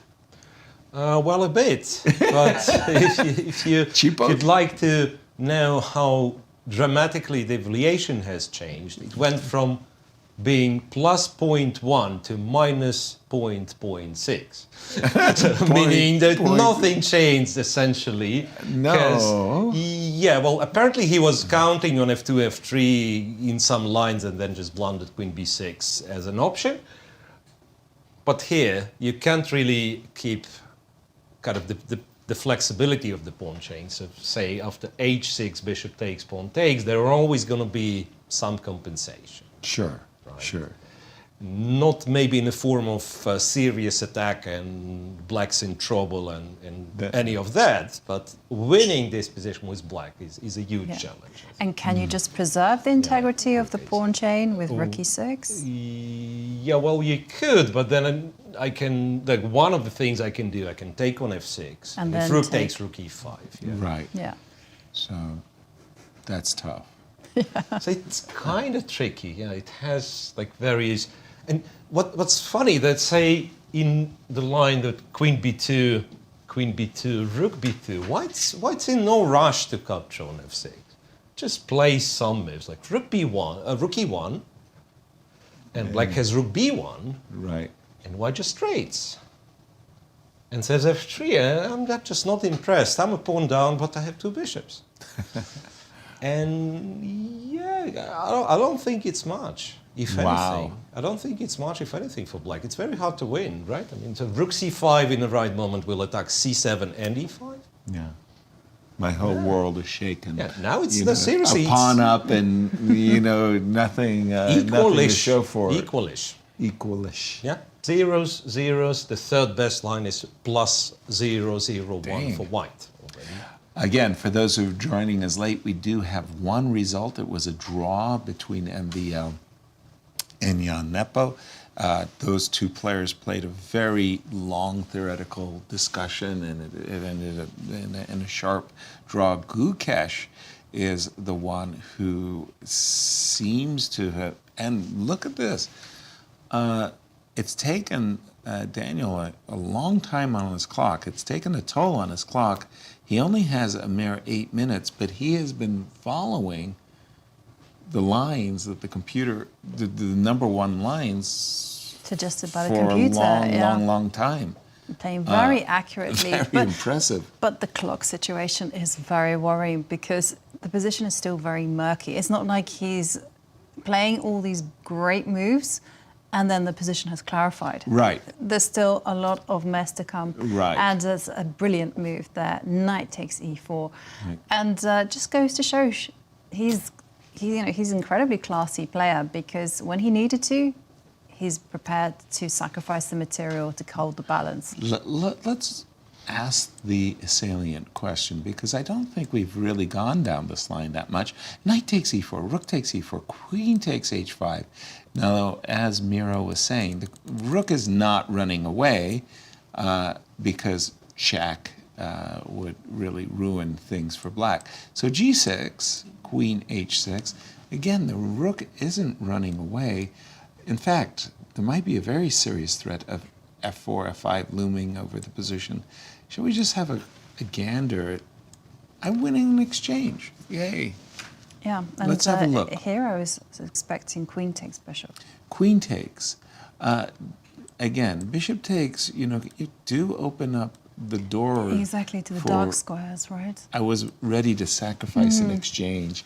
It's not much of a sacrifice, I must say. It's a sham. Power chess. So I'm expecting you to take with the queen, right? Which you did. And now, do I have anything on the king side after rook g3? I suspect not. Queen takes. You just you laugh at my attack, or what do you do? As long as I'm not playing bishop b2 anytime soon, it's like it's a slow h4, h5. Okay, let's ignore it completely and go materialistic. Queen takes. Yeah. Okay, so here we go. h4, slow. I'm an exchange up, and I'm playing for the attack, Very and good. aren't I genius? Yes. Yes. Queen e6. Queen e6. Although I don't need to do that just as of yet. It's always my answer. I didn't know if you were... Yeah, okay, let's go b4. I was just kind of like in my mind going, queen e6 is always the answer to h5. Right. And even then, you're going to have to give up a lot. On f5. On g6. Yeah. Let's go. Takes. Yeah. Miro can correct our He can do the B2, repair. B3, Yeah, I was going to go queen e6, just to hold the fort. That makes a lot more sense, because I was Yeah, ready to sacrifice. The b pawn is... it's not running away. Yeah, exactly. It's going. Okay, wow. Okay, rook g5, g4. Geez, it looks slow, and I'm exposed. I'm lifting my kimono. I was also thinking about like rook b7 might be a nice attempt as well, just to kind of keep things controlled. You can just. I know. Just go for it. But that's not going away anytime soon. I'm not reaching for my g pawn. G4, queen e4 check, and b2, and I don't think I want anything to do with this. Miro, jump in on this one. We're having fun with white. Yeah. Gukesh, he wants to take advantage of the time pressure to keep up his attack, but maybe bishop takes e4 is not the way to go. First things first, taking on e4, queen e4, and rook g3, much as it is tempting, happens to be like almost winning, or probably in reality winning for black. It's just that the line you were looking at, you don't need to take the d5 pawn. Just b4 it's perfect as is. The queen on e4 controls the e file, also guards g6 already. So b4, b3, b2. It's a huge advantage. It's gone. Right. So what white has to do, he reaches this position is to go king h2 first, so threatening brutally g4, which black probably has to meet with the queen to the second rank. I'm not yet decided if e2 or c2, for instance queen c2. And then rook goes to f3 or g3, and computer has both as equal. However, what I've discovered is over here after queen h5, there is no need to play g6 as it turns out. The original idea was to go g6, bishop f5 to block the f pawn. However, you can go here, and then you have apparently you have some rook e1 ideas, especially after f5. So f5 is tempting on one hand, but also it's like, this moment it closes the diagonal, so the rook is unpinned. f5 is not a great move. So you'd like to take. You'd like to take then, take on e4, queen e4, and then again, if you let me block it, I'll have like a very good positional setup, and I did not yet commit to g6, so much less of a weaknesses. And then after f5, there is queen e2 coming to a rescue, exchanging the queen. So at least I'm not getting checked. So I have a quick question. So if we don't take h5, but we do take the rook. If we take an exchange, but let's say we go bishop e4. Queen takes bishop. Queen e4. And the thing that really annoyed me was the fact that this bishop is so bad. So let's go f5, whatever. f5, bishop f5, Yeah, and then queen takes pawn. Yeah, but then like with the bishop on g6, black king is so safe. Yeah. And material, it's 2 pawns, 2 pawns and a knight against the rook, and also the d5 pawn's weak. And the knight's so black strong. is just better in the long run. Well, very, very sharp game. Knight e4. Knight e4, indeed, on the board. Well, we are having a lot of fun analysing the games in the studio. So we really appreciate it when you guys send us your questions. Are we ready for social media questions? Ready for a question. Let's go. Okay.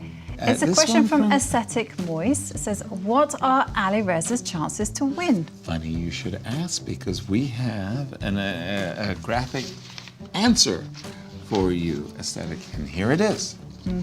We think at the start, Fabi.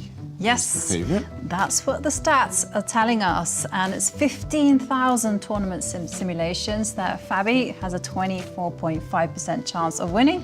But the question was specific to Alireza Firouzja, incidentally. Cristian's choice, 8%.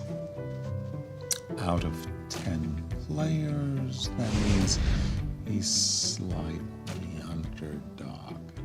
Interesting, because I thought that he would be more than 8%. I didn't realize that Fabi really is 24%. It always strikes me as like way over the top. Like it just. But the numbers amazing. Haven't lied, because we had these numbers in the Cairns Cup, and the stats had Tan Zhongyi being the favourite.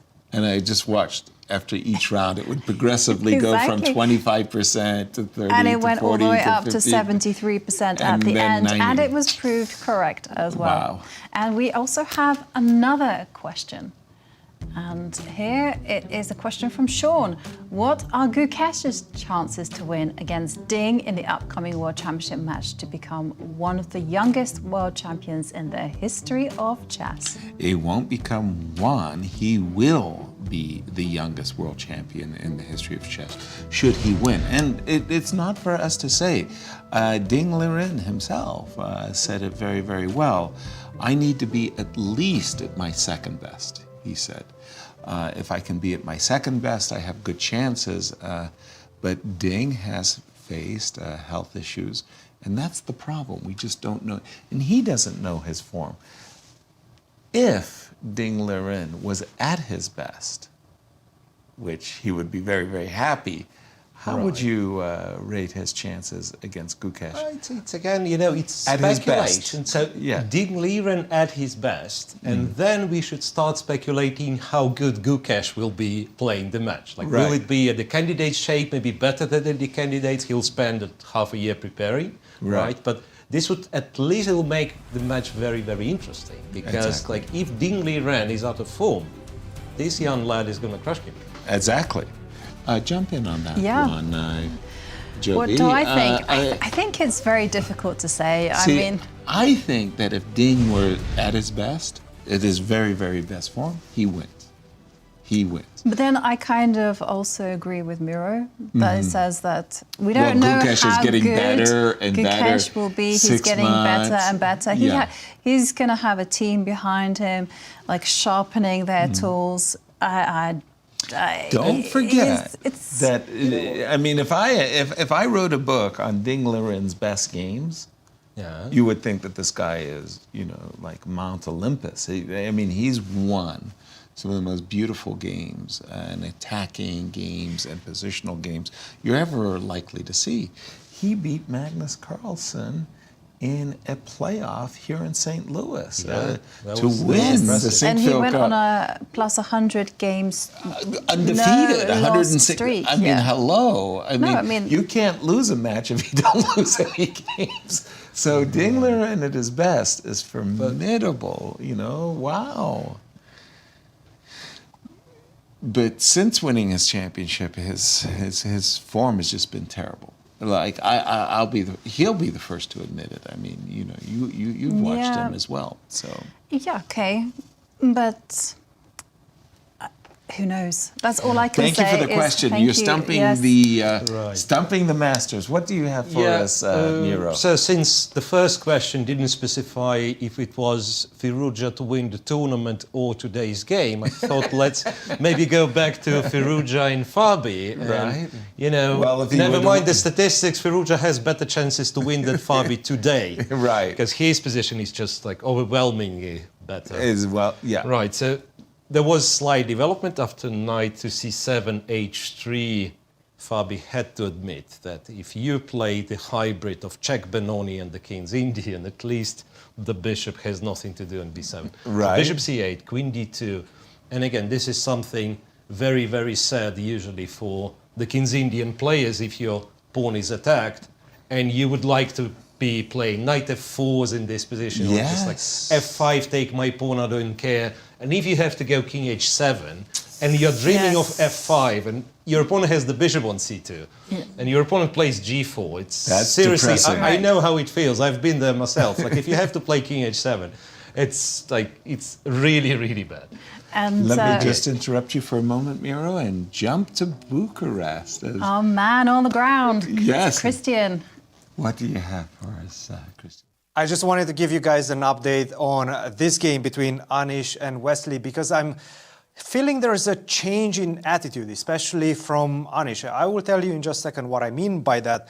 I went at this point, after the move, in fact, before the move, knight takes d4 in the playing hall, and Anish, while he was getting ready to recapture on d4, it almost felt like he was bored, like he was ready to just make the next moves and agree to a draw. And I thought this is the reason why. Knight to c5, I was trying to calculate in the playing hall without the help of an engine. And this is what I was looking at. Rook to c4, of course, you want to take the pawn on b4. Do not allow knight takes c4 because knight takes c6 is an option. You can also just simply take on b4. You have the better structure as white. You do have things to be optimistic about in the position. But after knight c5, rook to c4, black can just simply play the move e5, and I was trying to figure out why Wesley, this is the most forced move. You attack the knight on d4, you pick up the very important pawn on b3, right?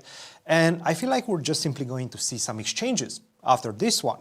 Knight to f5, knight takes b3, rook takes b4, I go back with the knight to c5, you take my pawn on b6, I take your pawn on a4, and at the end, we're just simply going to have equal pawns and a very limited material situation on the board. So I'm not really sure why. I do see that the engine prefers the move knight to f3. Very strange move in my opinion. The only idea behind this is that after knight takes b3, rook to b1, knight to c5, rook takes b4. You get to hold on, at least for the moment, to that pawn on a4. Still, the material is very limited, and it does seem like the engine is starting to understand that black is perfectly fine. So I don't know why Wesley did not play the move e5 in this position. Instead, he played the move rook fd8.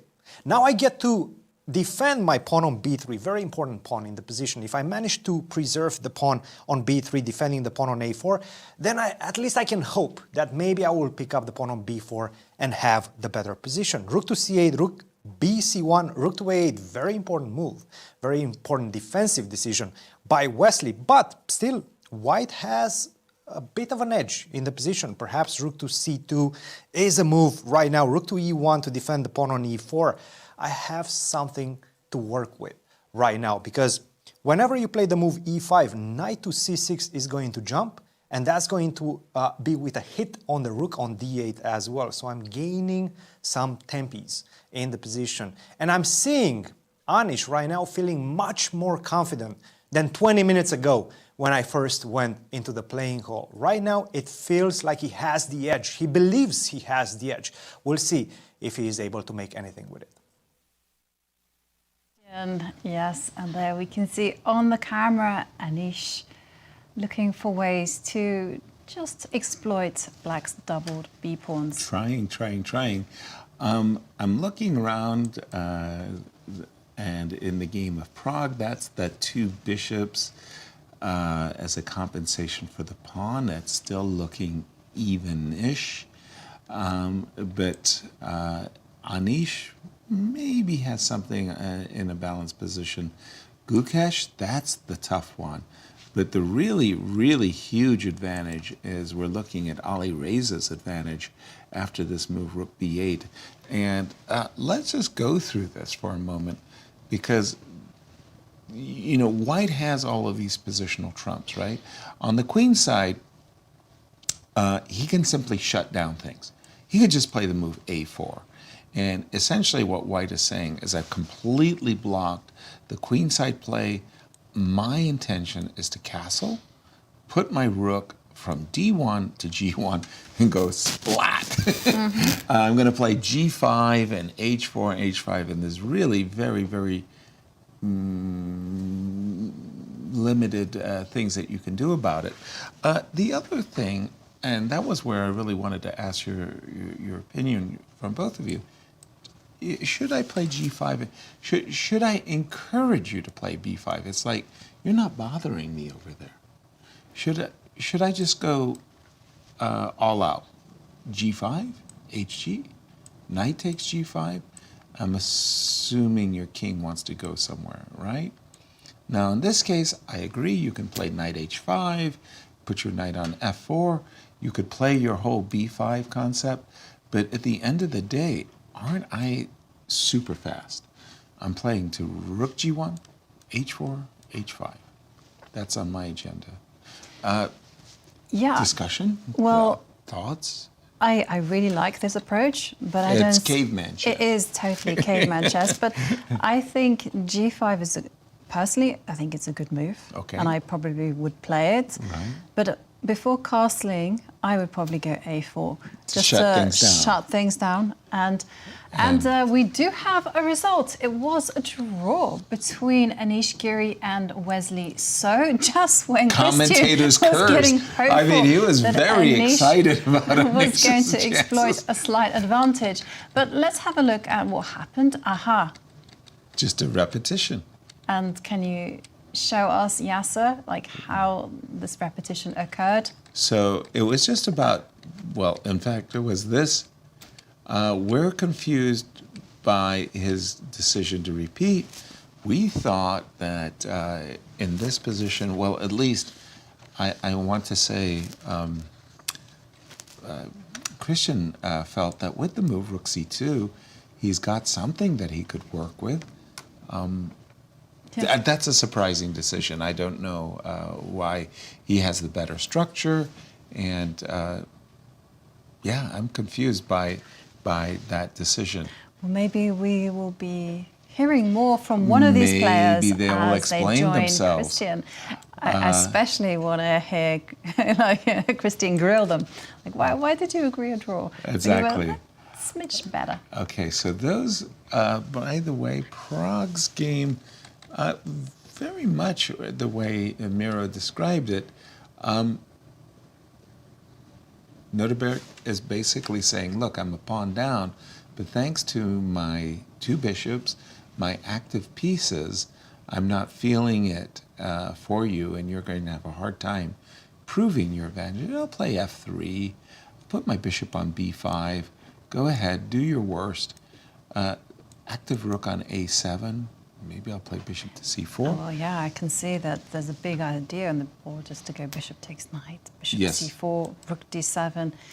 Try to get past that one, if you will. But if you don't mind, I'm going to go back for a moment to the game of Alireza, because this is the moment where I essentially wanted to get your input as well on this one, Miro. A4? Or not a4, yeah. Or castles, and just go, hey, you know, b5 could actually be helpful for me. I mean... Well, so the big question is, do you believe that there is enough on the king side, right? Yes. Because you can do, you've highlighted two plans, and as computer says, computer, by the way, likes g5, you can actually do a combination of both. You can go g5 first, and then go a4. That's what I want. Shut it there, and open it here.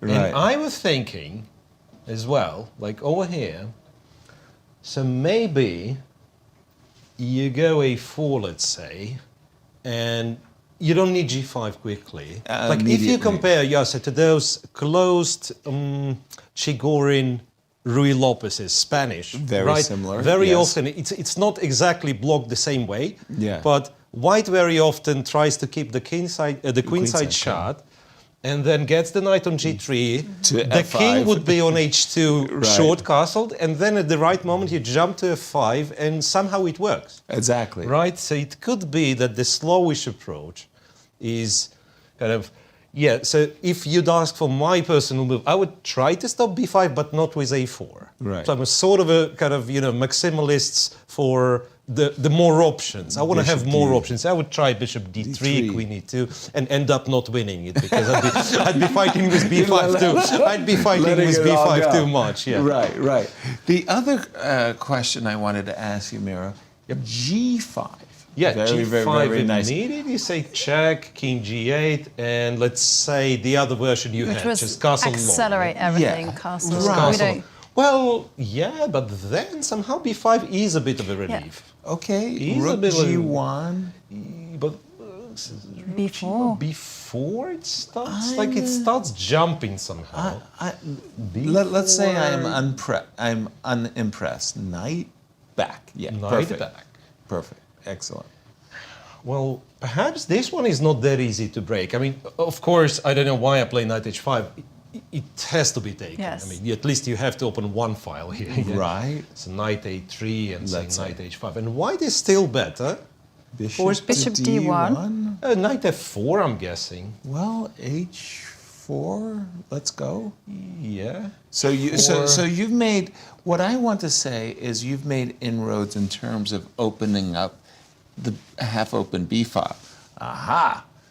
I've opened up the half g file, but once I play h5, you'll open everything. There'll be freeways galore. Fair enough. Yeah, and I think again in human play you're absolutely right, and white is crushing somehow. Well, Compi goes either bishop f6 or h6 to keep this one targeted. That's a good point. So that you can't play h5 that easily. Just blow me off the board. Right. Okay. but I feel like G5's on the castling board. queenside. G5's on the board. Yeah. He's not messing around. Right. He just Let's plays go G5. for But it. I think that what we're going to see is not an immediate castle, because in terms of hope, black will suddenly feel a lot more motivated, because you have an opening of the line, whereas if you just kill the play on that side with a4, nothing is happening, and then you can get on with just using that time. Lastly, and most cruelly, after king g8, we've got this position, Yep, takes, king g8. Again, I'm just ignoring the queen side. Knight e2. Knight e2. e2. I want to go... b5. So b5. b5.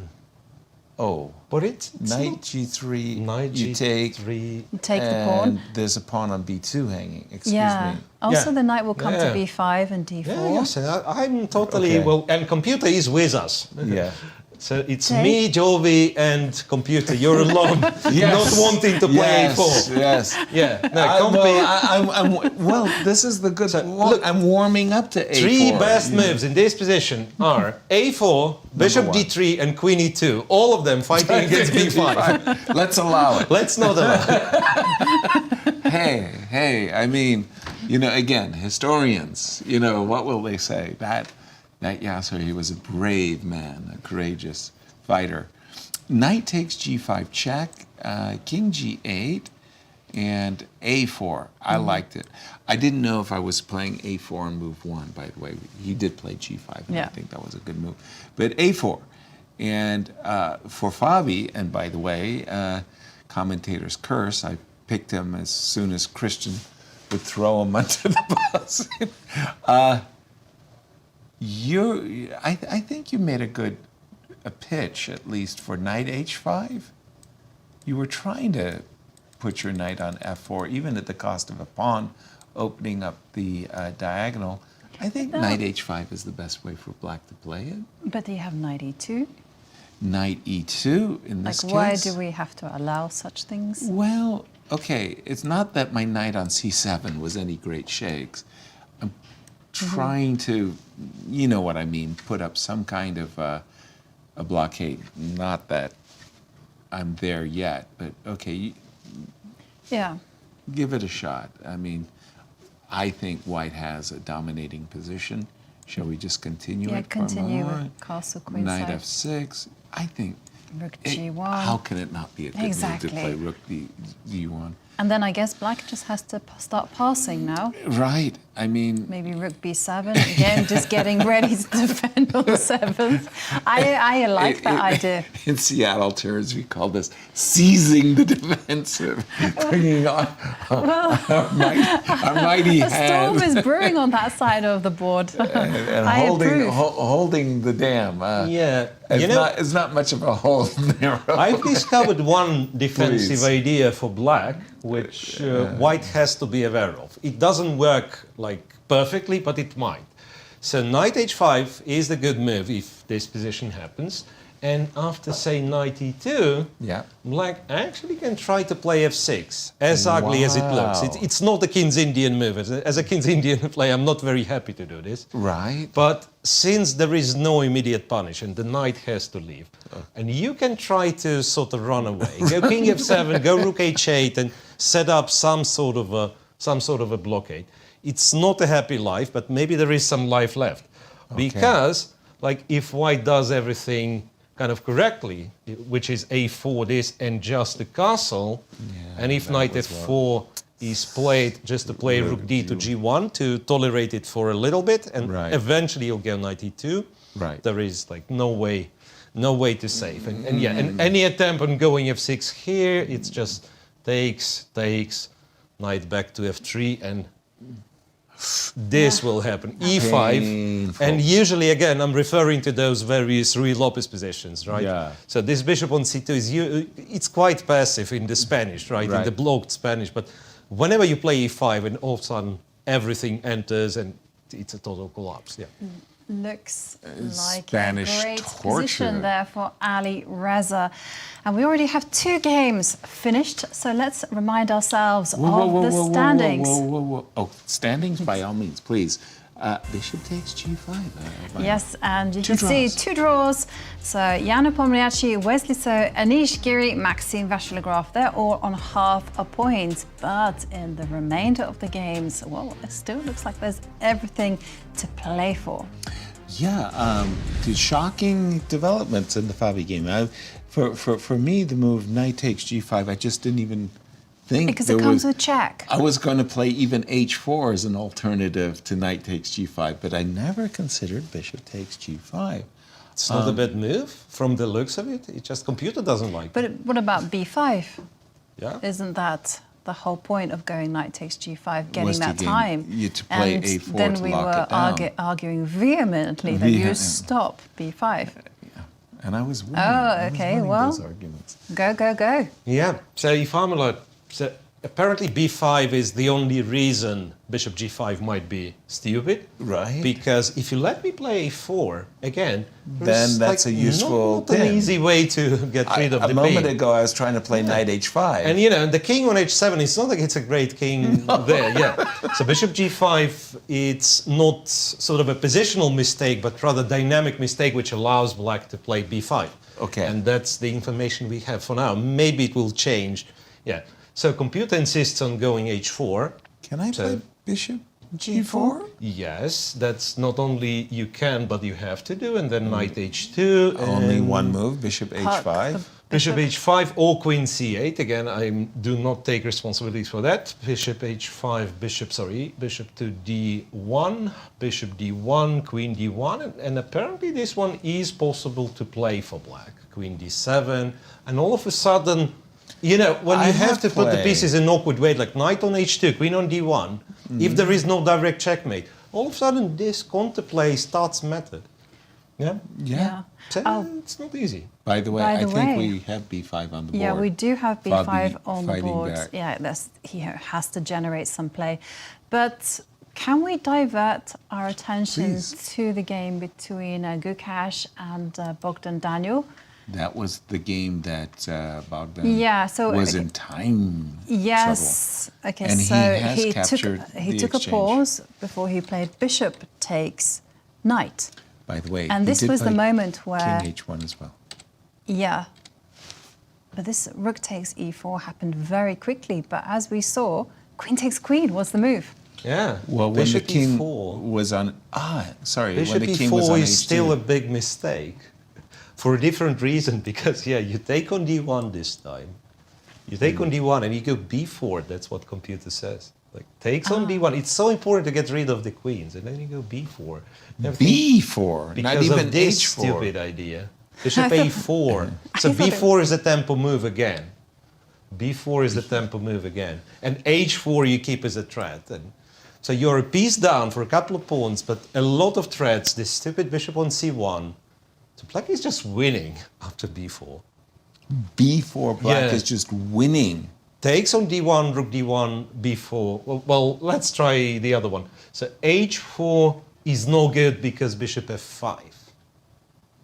Gotcha. Yeah, and that's why with the king on h2 it was perfectly working. Check. Yeah, it was a check. But b4. b4, and apparently there is no move. I was thinking bishop to d3. I'm a piece up, and I just stopped. d3, knight takes a3. And if bishop a3, I presume again bishop a4 happens, right? Bishop a4. So knight a3, and just these pawns are starting to yeah, I'm shocked as well. I wouldn't really believe that it's so easy. Daniel with 8 minutes, though, he didn't play b4. He quickly just sacrificed the exchange. He didn't try to punish Gukesh for the wrong capture on e4.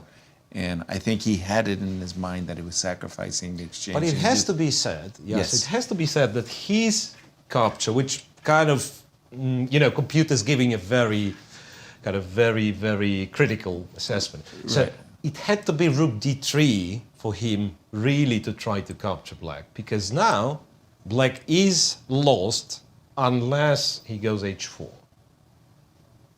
How about that? So rook d3 is winning if not for h4. Okay. So he didn't try it. Rook d3, like you move the queen, it just, rook d4 is lost. Can you show us like why h4, rook takes queen? Rook takes. I mean, it's not that much different, right? And h takes here. It's not that much. It's pretty much the same, kind of the exchange down. So rook and knight against the queen. Okay, but now f5. Yep, a5. Finally, and the bishop gets somehow like f6. That's again, I wouldn't be confident. I'd be very scared with black. But Compi suggests that black. I mean, I can see if black stabilizes. I can see why black is so good, right? If let's say if I'm assured that there is no checkmate, right? I have passed pawns. d5's weak and everything. Knight has good squares. Yeah, so look, somehow rook e8, and I can see in the lines that knight is getting to e5, rook e7, and wow. Anyway, that would be playable. And when Gukesh took on e4, queen e4, now this seems to be kind of easier to navigate for black. That's the one that we were looking at. We were looking at queen h5. We were looking at, I think, f5, queen h5 or something. Yeah, like an immediate queen h5 is one of the moves as well. And then we were bishop f5. Bishop f5. Bishop f5 or queen f5 even. So here, for instance, queen f5 and actually favors black quite a bit. Because d5 would be hanging, so you don't want to trade the queens. I don't want to. But at the same time, yeah, the queen f3, rook e8, and Well, computer likes black. And maybe you do have to trade queens then. Eventually, right? Yeah, so no, now I'm just G4, thinking Queen now, E4 or something. Like in this position. Take Yeah, and then rook- just go rook rook E1. E1. I can see the Yeah. evaluation bars like B4 again. I mean, all this. I mean, apparently And then this bishop C2. one. This one is like, I'd say counterintuitive a bit, because what my understanding, the knight on C4 is such a stable piece that you don't They want to don't go. wanna do this, yeah. But it turns out that I think it's still stable simply because they said it. Bishop It's, is, it's not moving. Bishop C2 is coming. And yeah, A5, Bishop C2, right. Ooh. Well, before this one gets too crazy, we're going to go on a break. But first, Alireza Firouzja is one of the youngest players on the Grand Chess Tour circuit. Anastasiya asked him about his approach to the game, and we're going to be right back just after this video. Former GCT champion, too, by Yes. the way.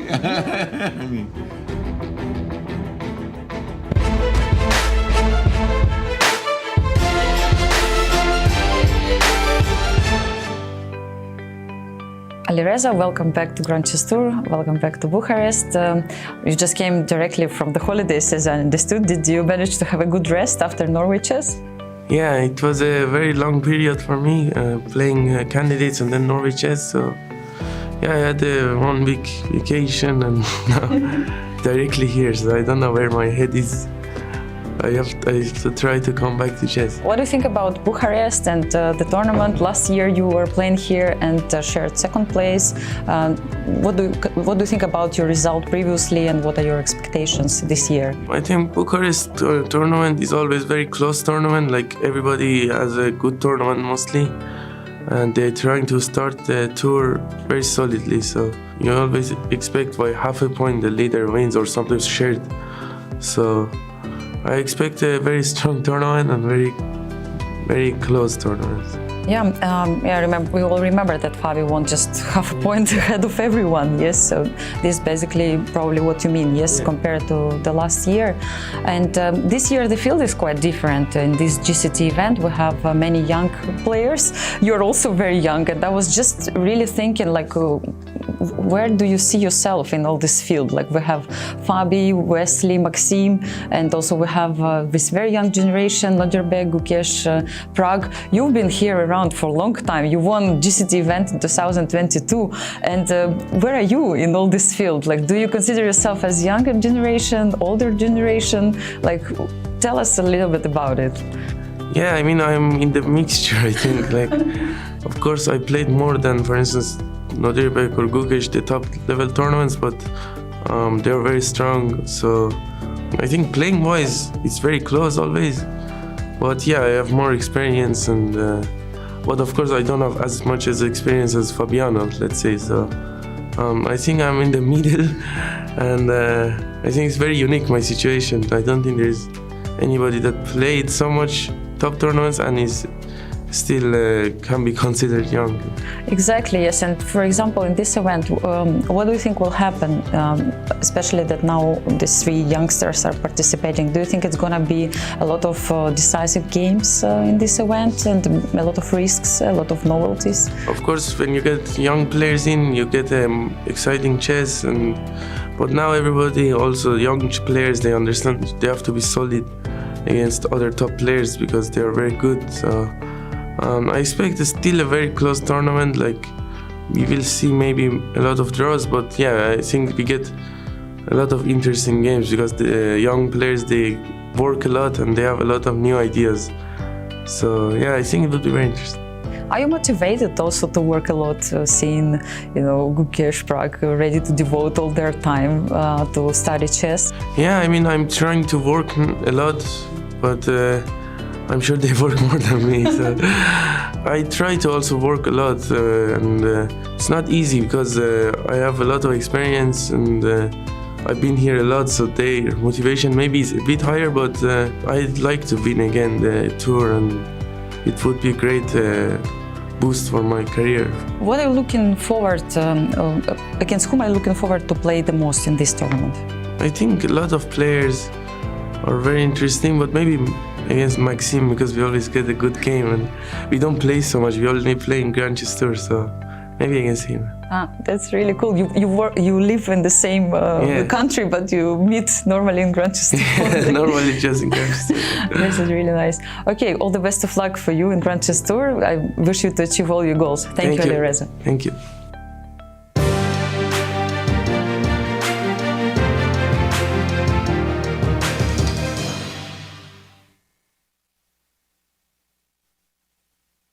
The stages are set, the players are primed, the best of the best are ready to face off in the 2024 Grand Chess Tour.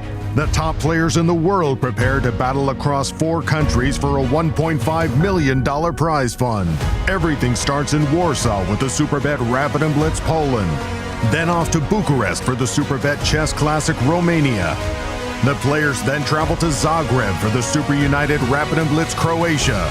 The tour concludes with back-to-back events in St. Louis, Missouri, the chess capital of America, for the St. Louis Rapid and Blitz and the Sinkfield Cup.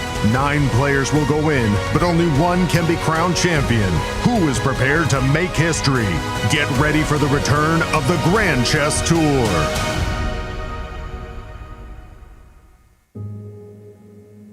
We are here to celebrate what the chess campus does and collectively make a difference to St. Louis through the artistic, cultural, and educational endeavors of chess. The St. Louis Chess Club and World Chess Hall of Fame makes such a significant imprint throughout our community, and with your help, we will continue to grow opportunities of outreach and engagement.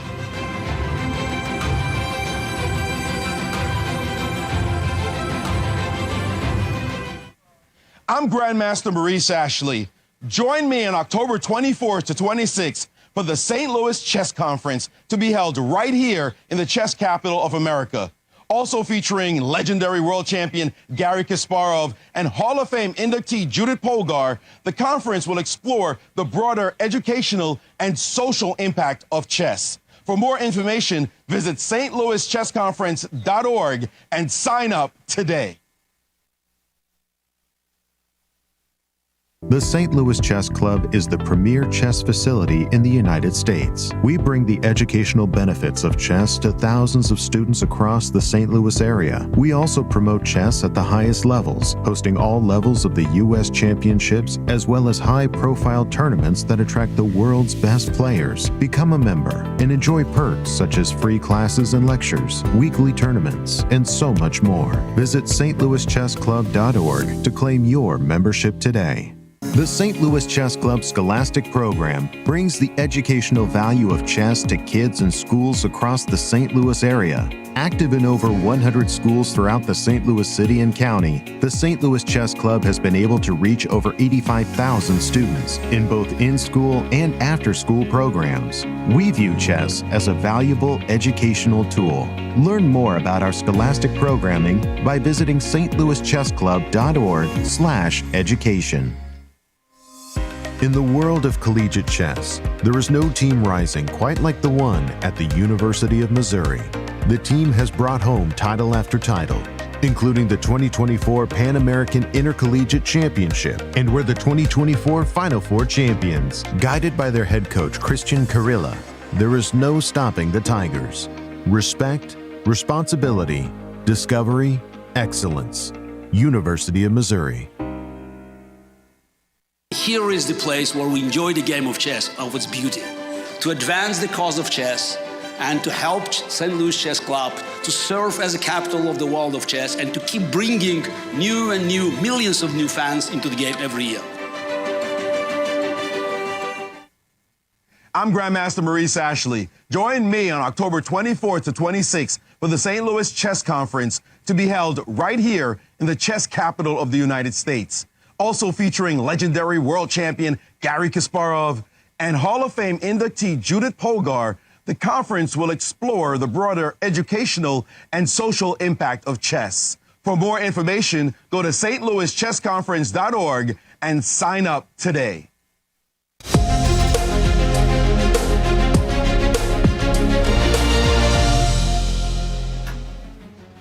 Hello, welcome Welcome back. It is day one of the Superbet Chess Classic. And for those of you that just joined us, well, we have 2 games finished already. So let's remind ourselves of the current standings so far.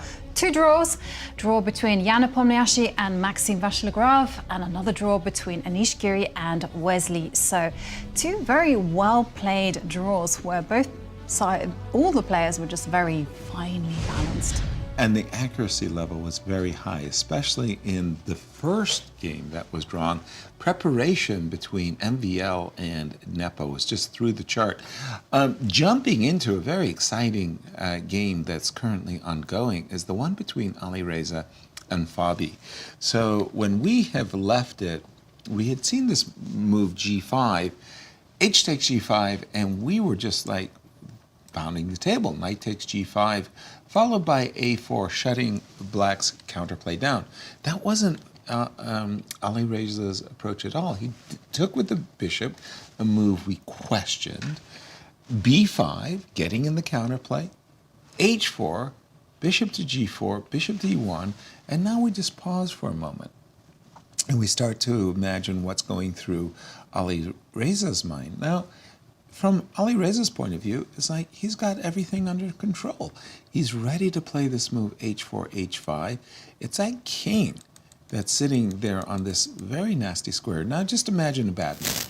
Just, that looks bad. I'm going to take. Oops, didn't see that one coming. Takes, check. Oops, didn't see that one coming.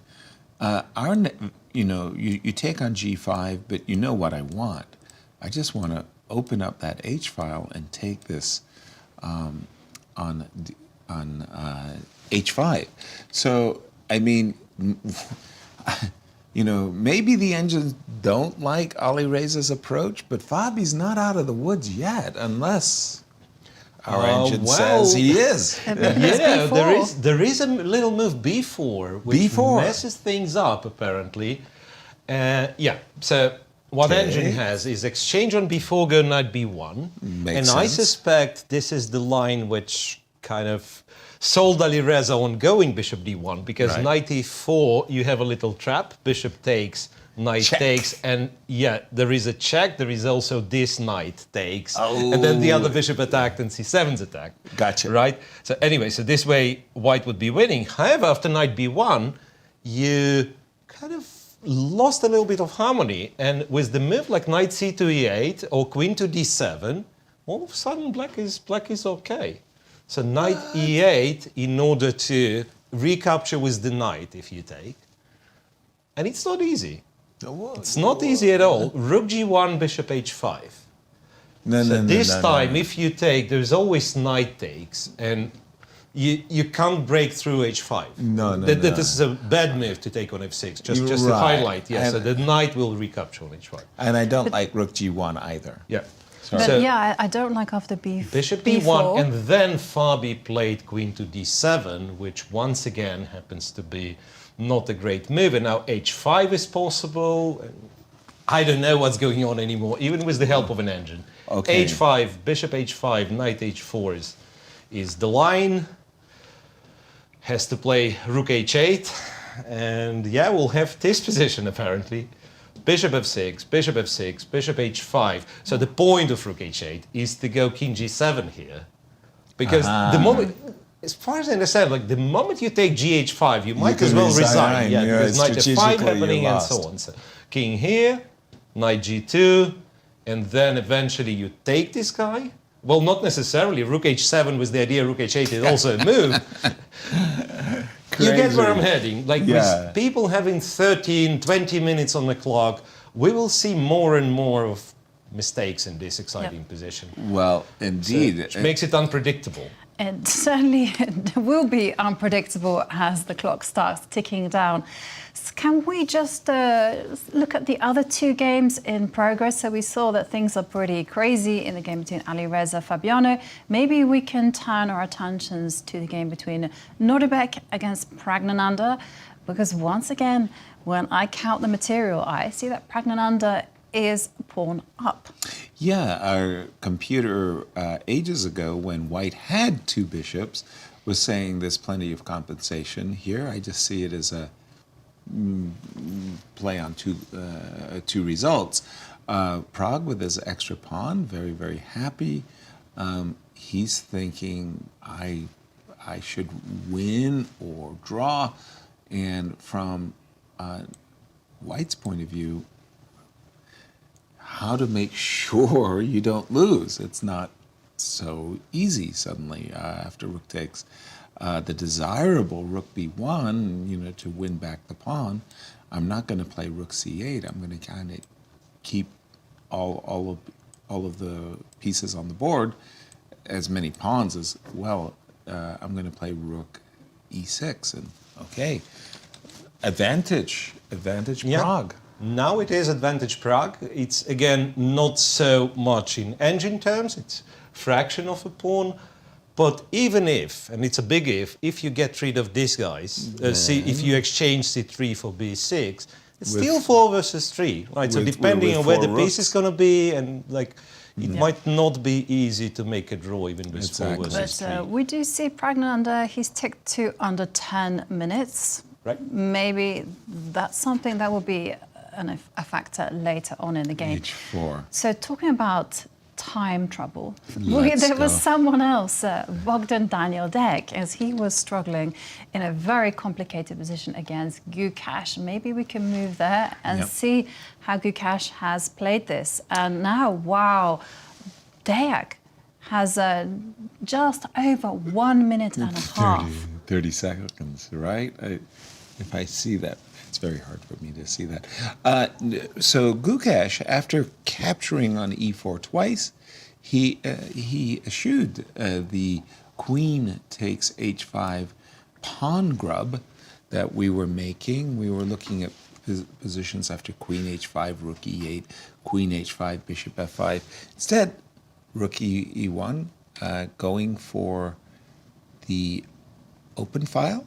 Queen drop back to h7, that's not the most intuitive move, right? No, right? Queen f5 looks more natural. Yes. Rook to e7, rook to d8, and we've caught up with the players at this moment. Again, it's about this queenside pawn structure, please. Right, but hang on a second. Why did we go back to h7? h7 again. I'm confused. It is a confusing move, and so many possibilities. And now I'm thinking of lining the queen and the rook up on the E line, threatening some rook takes bishop ideas. I'm wondering whether there's some, like that, move it up to E2. To E2? Yes, because I want to target the knight as well on C4. So you've got dual ideas of rook takes D7 followed by queen E8 check, and ideas of rook takes D7 followed by rook takes B5. Yeah, if and I understood you. Yeah. Yeah. Okay, I still am a little confused. I would play queen F5 and defending the bishop so that I can recapture. I'm also kind of curious, again, instead if you can take back my queen to e2, whether one can be ever so bold and go rook takes bishop, to then go queen e2. Okay, rook takes, Queen e2. Queen e2. Yes. And now... I'm sorry, I'm it's okay. forcing you to indulge in my tactics. No, please. I'm not sure. Should I go queen f5 and... And then there's rook takes b5 was the point. So I was seduced by the fact that this knight is hanging. But at the end of the day, maybe it's not that bothersome because knight b6. And this queen is very well placed on f5. But I can see Miro also playing through some lines. Well, there is a lot of lines, and I came up with one conclusion. So as long as Bogdan Daniel had the time, he was playing like a machine. It's incredible because queen h7, as odd as it looks, is stronger than queen f5 immediately. Really? Yeah, and it's an amazing, an amazing explanation for that. It's just that after rook e7, rook d8 happens to be a mistake. So queen h7, he had to go queen f5 now. And the difference is, again, you could go queen f5 immediately. The difference is that now after rook g3, you go rook e8, and once again, you sacrifice the queen. So once again, you sacrifice the queen with absolutely the same positional pattern that this bishop on c1 worth nothing. Yeah, and black once again is, well, not overwhelmingly, but slightly better this time. So instead, when we went rook d8, now, again, queen e2, you figured out. Queen e2, queen f5, black's okay. Any other move, queen f5, black's okay. So guess what? You have to go f5 now. Right. f5, breaking Queen through. takes f5, rook yeah, f3. like if queen f5 now, you have the line open, and Nice. white is crushing. Right. And f5 has to be taken, so black has to take it with the bishop, and then not yet sure. You can take on b5, but computer first goes rook e1, threatening a little threat. And why e1? In order for, say, queen g6, we would have rook g3. So e1 and not e2. So it's an absolutely amazing harmony. And only after rook f8, which is one of the good moves, rook f8 or knight e5, only then you take b5. Black is not out of the game yet, but white is better. Right. And, you know, when white is better, when all the pieces starting to play and you're down to 1 minute, Not easy. It's a bad sign for Diak. So it was rook d8. I mean, that queen h7 versus queen f5, that is remarkable. Right, but so you seduce the move rook if you go queen f5 here, then somehow it's rook g3 and rook e8, rook to g5. And so this one, black is also in the game, but it's around equal. And the other one with queen sacrifice, it was actually better for black. So it's hard to explain, but queen h7, seriously, machine prefers queen h7. It's a natural move. Wow. So he literally managed to calculate the position entirely as long as he had the time on the clock. Remarkable. But he did burn, and he is behind by 30 minutes on the clock. Gukesh to play. And by the way, the move f4, f5, I mean, I like my pawns, but in this particular case, this bishop on c1 has simply been insufferable. I can't put it any other way. The bishop's never gotten in the game. And the move f5, in order to meet queen takes f5 with rook f3, that's a beauty. I mean, then we're doubling on the 7th. In some ways, we're threatening rook g3 and bishop g5. I just want to give this bishop life. Exactly. So I also, love this move, f6 is f5. coming if you don't take it. Right, f6, rook g3. So I would find the move f5 very suitable. What also is a really nice touch is this one, this move queen e1, just inducing something else. I'm threatening to play rook e8 check. If that one might not be so natural because... I love this because I like this, convergence on the black king side. Moves. But I was thinking maybe black would be tempted to go make moves like knight to e5. Knight to e5. Yes. Just knight to e5 makes sense. I think I have bishop in this case. Again, I've been begging for this for quite some time. Please bring this forlorn bishop into play. Bishop f4. Yeah. And but it all starts with the pawn sacrifice f4, f5. Without it, I think there is a4 is another way. It's not as strong as f5, but another way to disturb black. And literally any other move. Black plays queen f5, and he is slightly better. Exactly. Like you go queen e1, queen f5, block the pawn, make sure the bishop on c1 is passive. Black is slightly better. Got it. All right. Funny lines there. Just a quick check-in on the game of Prague. We know that he is the one with the extra pawn and enjoying proceedings. Jumping to the game of Alireza, and check this out. The players have followed exactly your prescription. After the move bishop d1, queen to d7, h5, blasting away on the king side, takes, knight h4, takes, rook h8. Similar but different. I'm thinking after knight f5, Well, I have to go king g8, Yeah. right? I mean, what else am I doing? King g8. But the problem is that Please. white Take isn't it. attacking with the rook on a1. He is not. No. For sure, he is not. Knight f5, take the knight, Yasser. Pardon me? What? G takes f5. Take the Really? knight. That's why you went rook h8. Yeah, G f5. And if I take, check, king back, Yeah. or king g6. Well, Oh, I king didn't check G6. what happens after rook King- takes. Rook takes, king g6, black King is G6. winning. Yes, that's what I mean. Incredible. King g6. King g6. King g6. So that kind of forces you That to would trade. be a massive Forces you to turnaround. trade, and also it's a huge tempo. It's very important tempo that the bishop on g5 is hanging. Yeah, this Yes. one is just winning for black. On the spot. Yeah, so gf5, and you have to take with the queen apparently, and then go to f3, and this is around equal. But Jovi said it very well. Your rook on a1 is not playing in this case. So queen f3, and then f6 even. I or- start to see three results suddenly. Absolutely. This is not. A moment ago, I really felt it was play on one go, especially including the move a4, just shutting down everything on. Did he misplay this, Alireza, when after queen d7?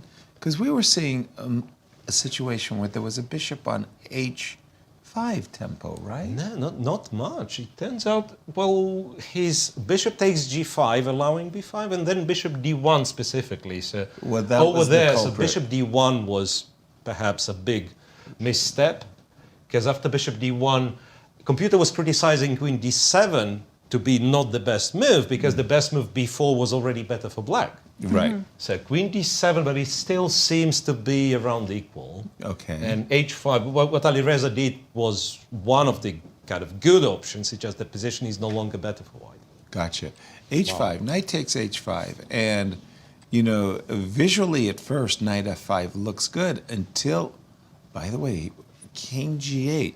There's a check on e7 after king g8, and Exactly. the computer doesn't like it. Yeah. Yeah, I didn't like it either, but I saw this one with takes and queen f3, and I thought, okay, but this is not easy anymore. I mean, this is not. I can easily imagine three results where I get to play a position with f4 and or c5. I was going to b5 ask, takes c4. actually, if you didn't go f6, so if you just try to play in a mean concrete manner, queen queen f3? f3, rook takes rook, Queen takes, sorry. queen takes rook, and here you mentioned the move f6, where you highlighted, but here I was thinking what happens after pawn takes pawn? Is the plan just simply to castles? And yeah, this must be the intention. Castle, throw the rook over to g1 and then get going. And that was why I wanted Yeah. to include f6, just Okay, to we make have sure. a few moves. Let me refresh my board. And Okay, by so the way, indeed, they're following Queen our takes pawn. line. And then, Shall we? yep, let's put it on the board. So you wanted to throw in f6. f6 first. I think that's important inclusion. I'm not even sure how I can explain it, but let's say Okay, so let's go. I need to defend the 7th rank. Yes, that would make some sense. Bishop h6, I was also wondering whether you go bishop takes bishop and queen g7. And Yeah, that was one of the reasons why I want to control the 7th rank. Bishop d2 looks a lot more reasonable, but now after takes... And then castle queenside. Okay. I would shut you down.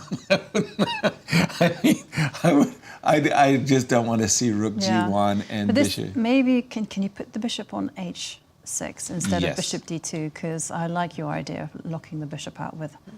Yes. Yeah. So am I a Remove pawn the up? defender. Probably. But it doesn't matter.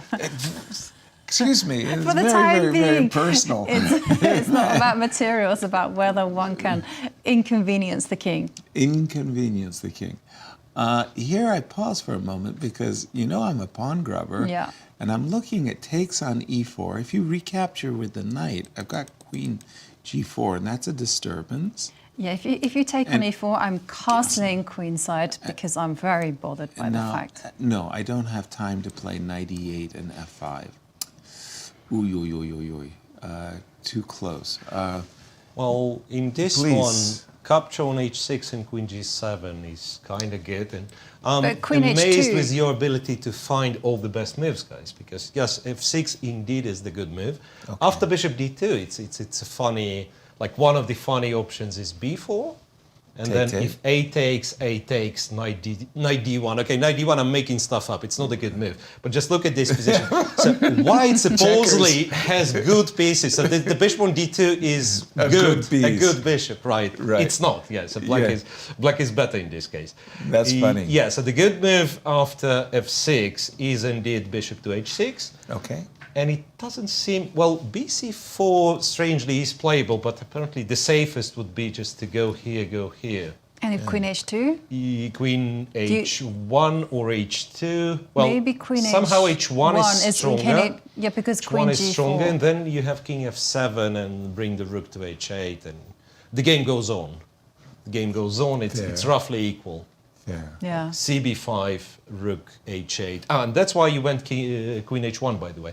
So you take here, rook h8, and the queen on h2 would have been trapped. And here you have queen f1. And here you have queen f1.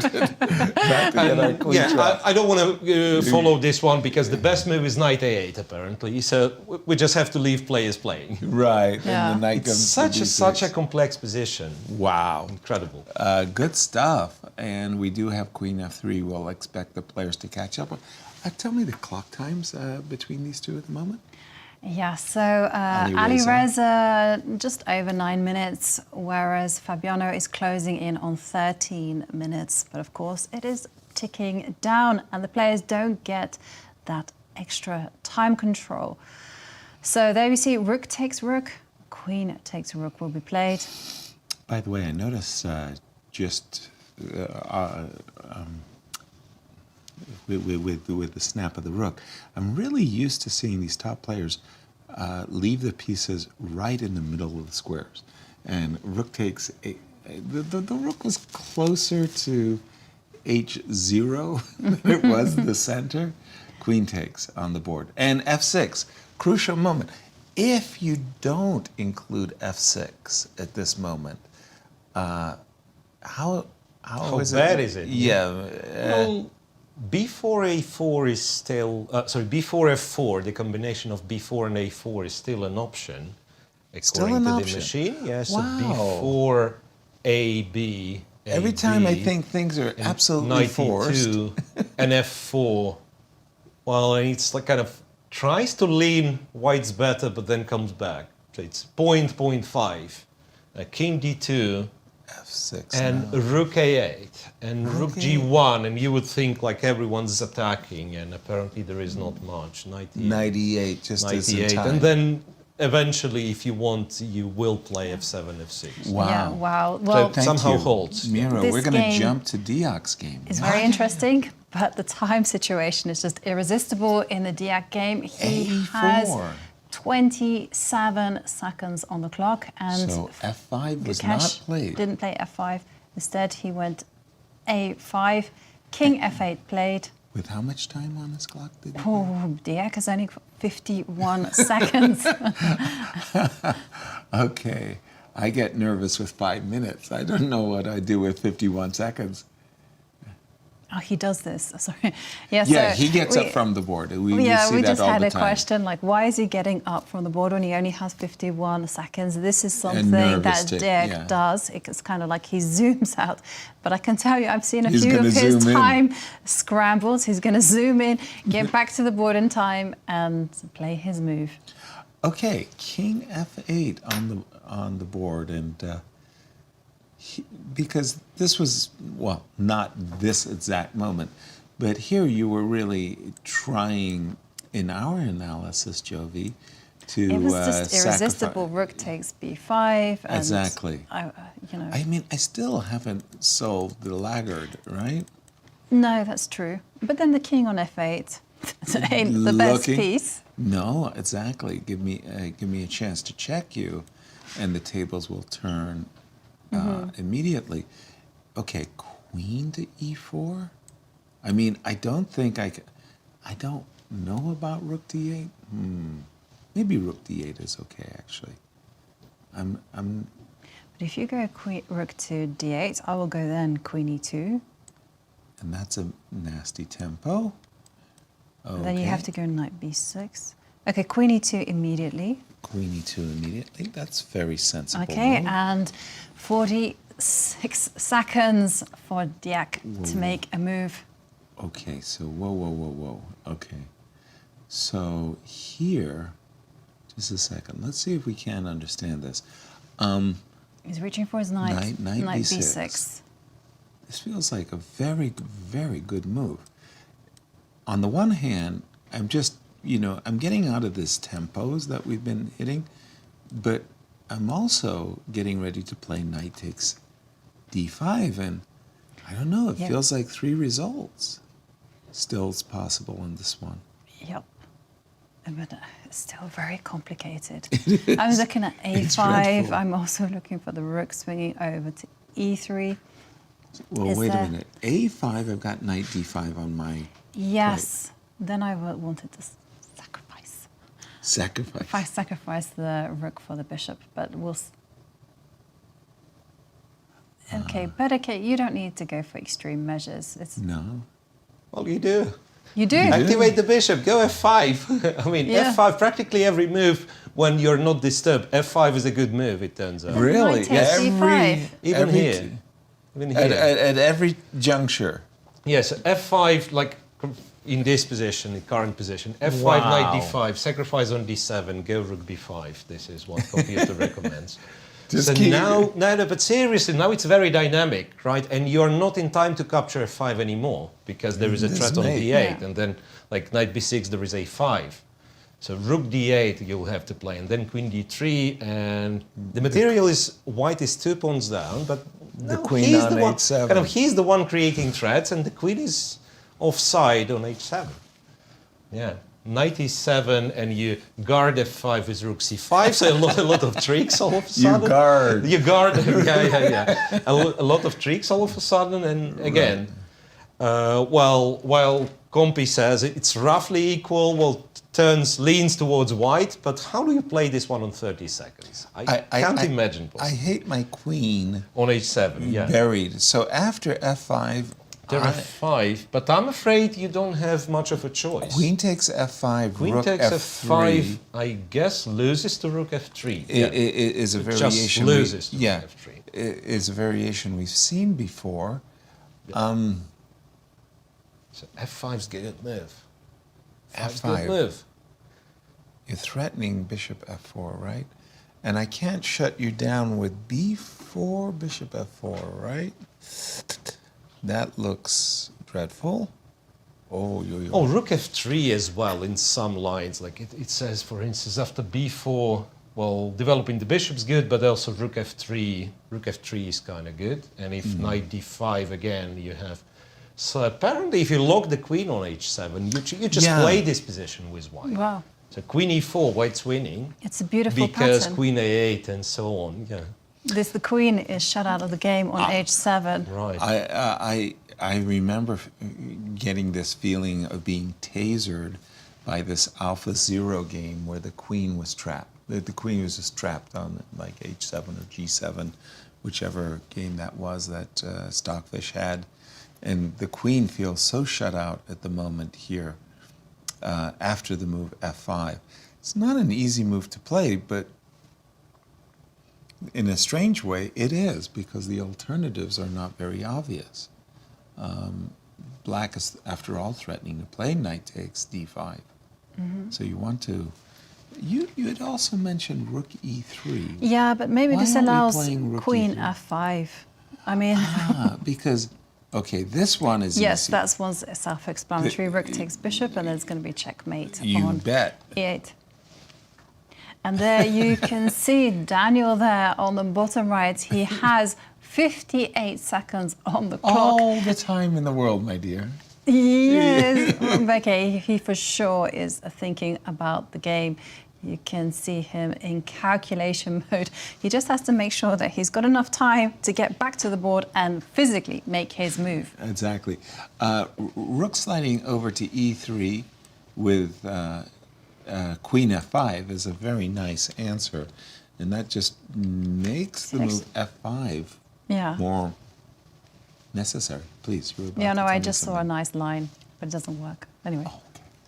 50 seconds. Sorry, I'm just going to go to our marquee matchup, the one between Alireza and Fabi for just a moment. And I hear you loud and clear. I mean, 50 seconds on your clock.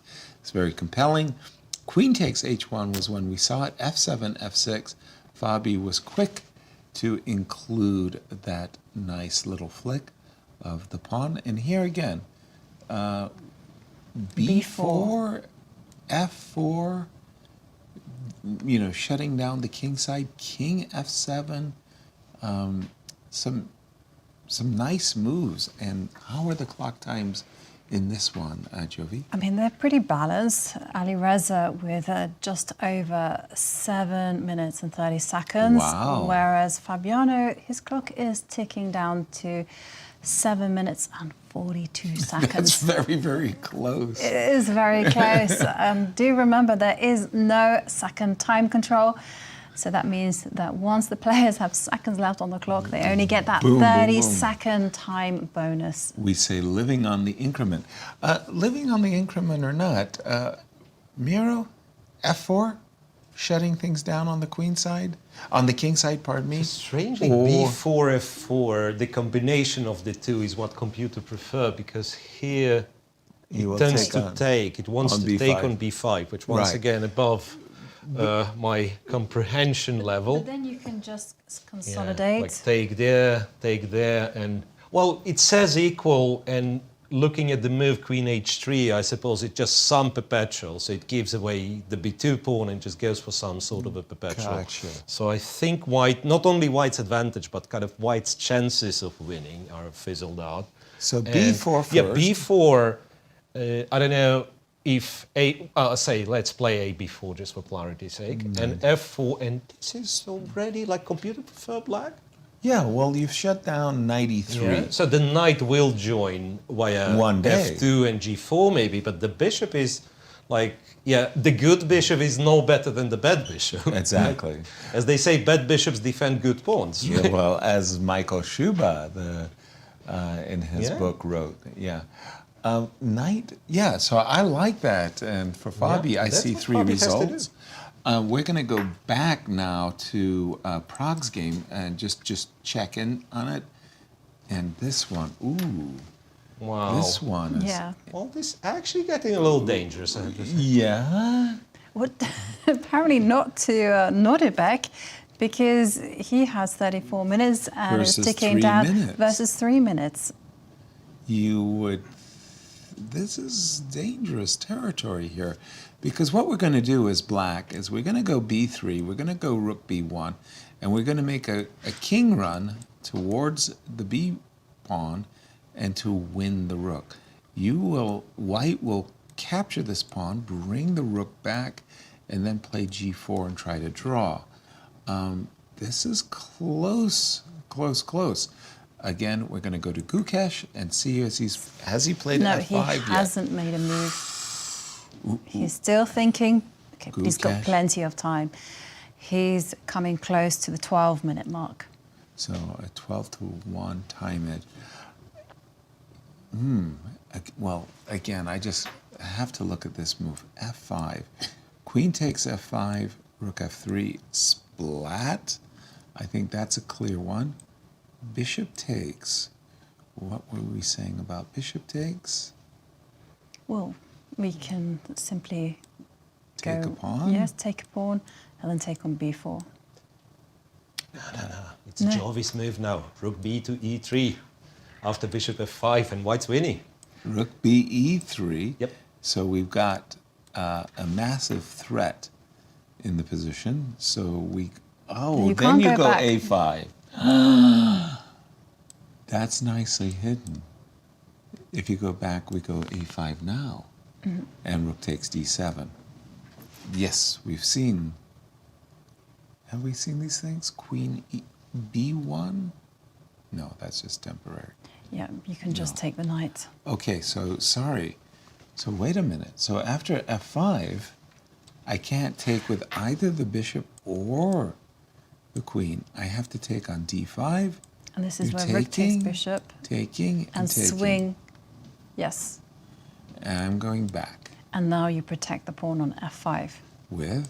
Something. The queen. Has to be the queen. And but this, the point this was the nice one, protecting the pawn on f5 with the rook. Yes.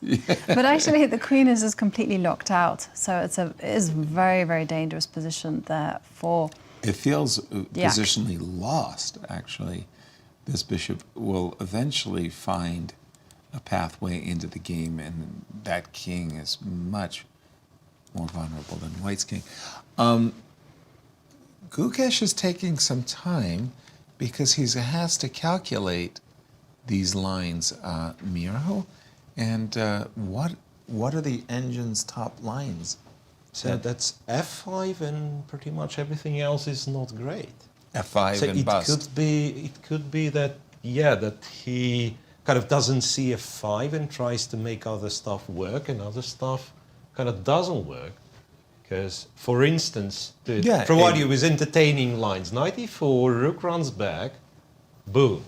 Uh-oh, knight c3. d5, yeah. And then, like, if it's queen takes, queen simply takes on e4. Yeah, if rook takes, it's some funny-looking family fork, they were calling it. Yeah, to all the majors. Yeah, so you'll have to play queen e1, and then, honestly, I'd play a6. Yes, as boring of a person as I am. Yeah, right. like, which is one of the reasonable moves, but knight f6, yeah. Knight It's f6 also very he's reasonable. good, yeah. Yeah. So black is better.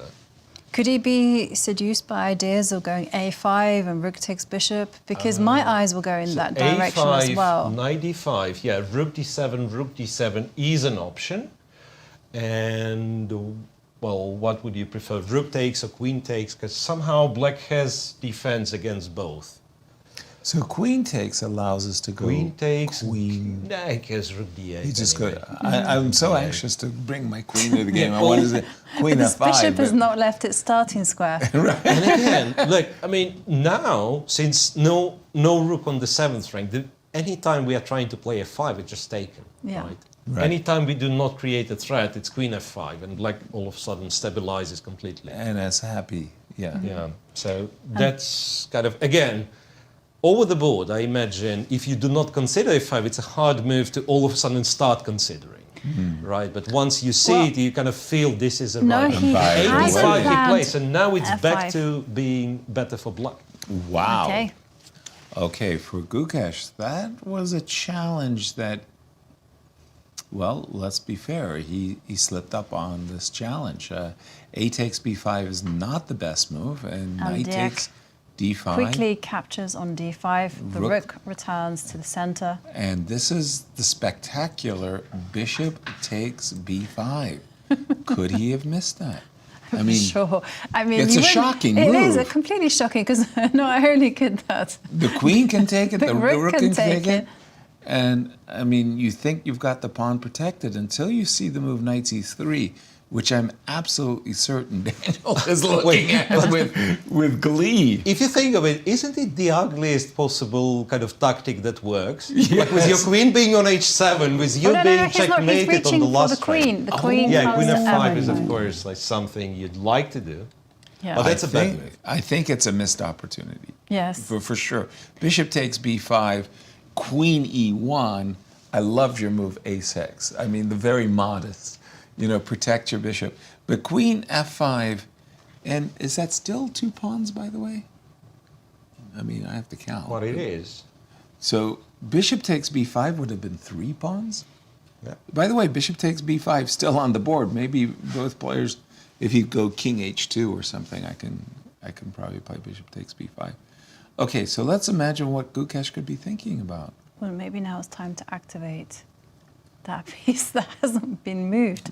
Bishop B2. And it will never move. Bishop B2, I love that move because I've been dreaming. Or maybe Bishop D2 is better because then at least covers. But it is very much a defensive move.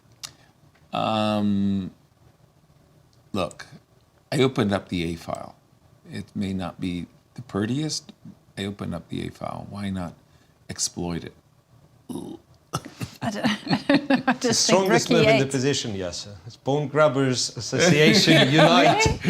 Rook A4. But Rook E8 looks really scary. Absolutely. Well, Queen D1, kind of just hanging around. I'm eyeballing D6. So Rook A7 is playable. You won't be able to play Knight F4 and mate me. With both players down on the clock, this is not fun for either player. I mean, any move I can imagine could pretty much, just turn the tables instantly. Yep. Like Bishop takes B5, a really big missed opportunity. Sorry, I'm gonna have to ask you again. How are the clock times here? I mean, Gukesh coming close to 7 minutes. Bogdan, 1 minute. 57 seconds. Oh boy. Yeah. And boy. I've also got my eyes on the game between Alireza and Fabiano. Shall we quickly pop in there? Please, that was whilst Gukesh is thinking. Absolutely. And let's see what Fabi has done. Indeed, B4 takes, F4, Knight F3. So in his mind's eye, on a very good day, Alireza is looking to plant his knight on the F5 square, which is a fabulous outpost. Fabi's not going to allow him to do that, of course. And now, the question is, should I be playing F5 or not? F5. I mean, I want to fight for squares. Should I be playing Rook A8? I mean, Rook A8 would be a nice safety move because then you don't have to worry about Rook A7. Which I always worry about. In those positions, imagining a terrible thing happening, that the knight does make it all the way to F5 and the rooks are off the board, so long as you're not getting your bishop into the game, I'm excited. Please, Yeah. Jovi. Now again, I've got my eyes on Diak. Yeah, I'm kind of navigating both kind of boards, and I can see Diak is getting himself down to 6 seconds. 6 seconds. And Rook A4 indeed played by Gukesh. Wow.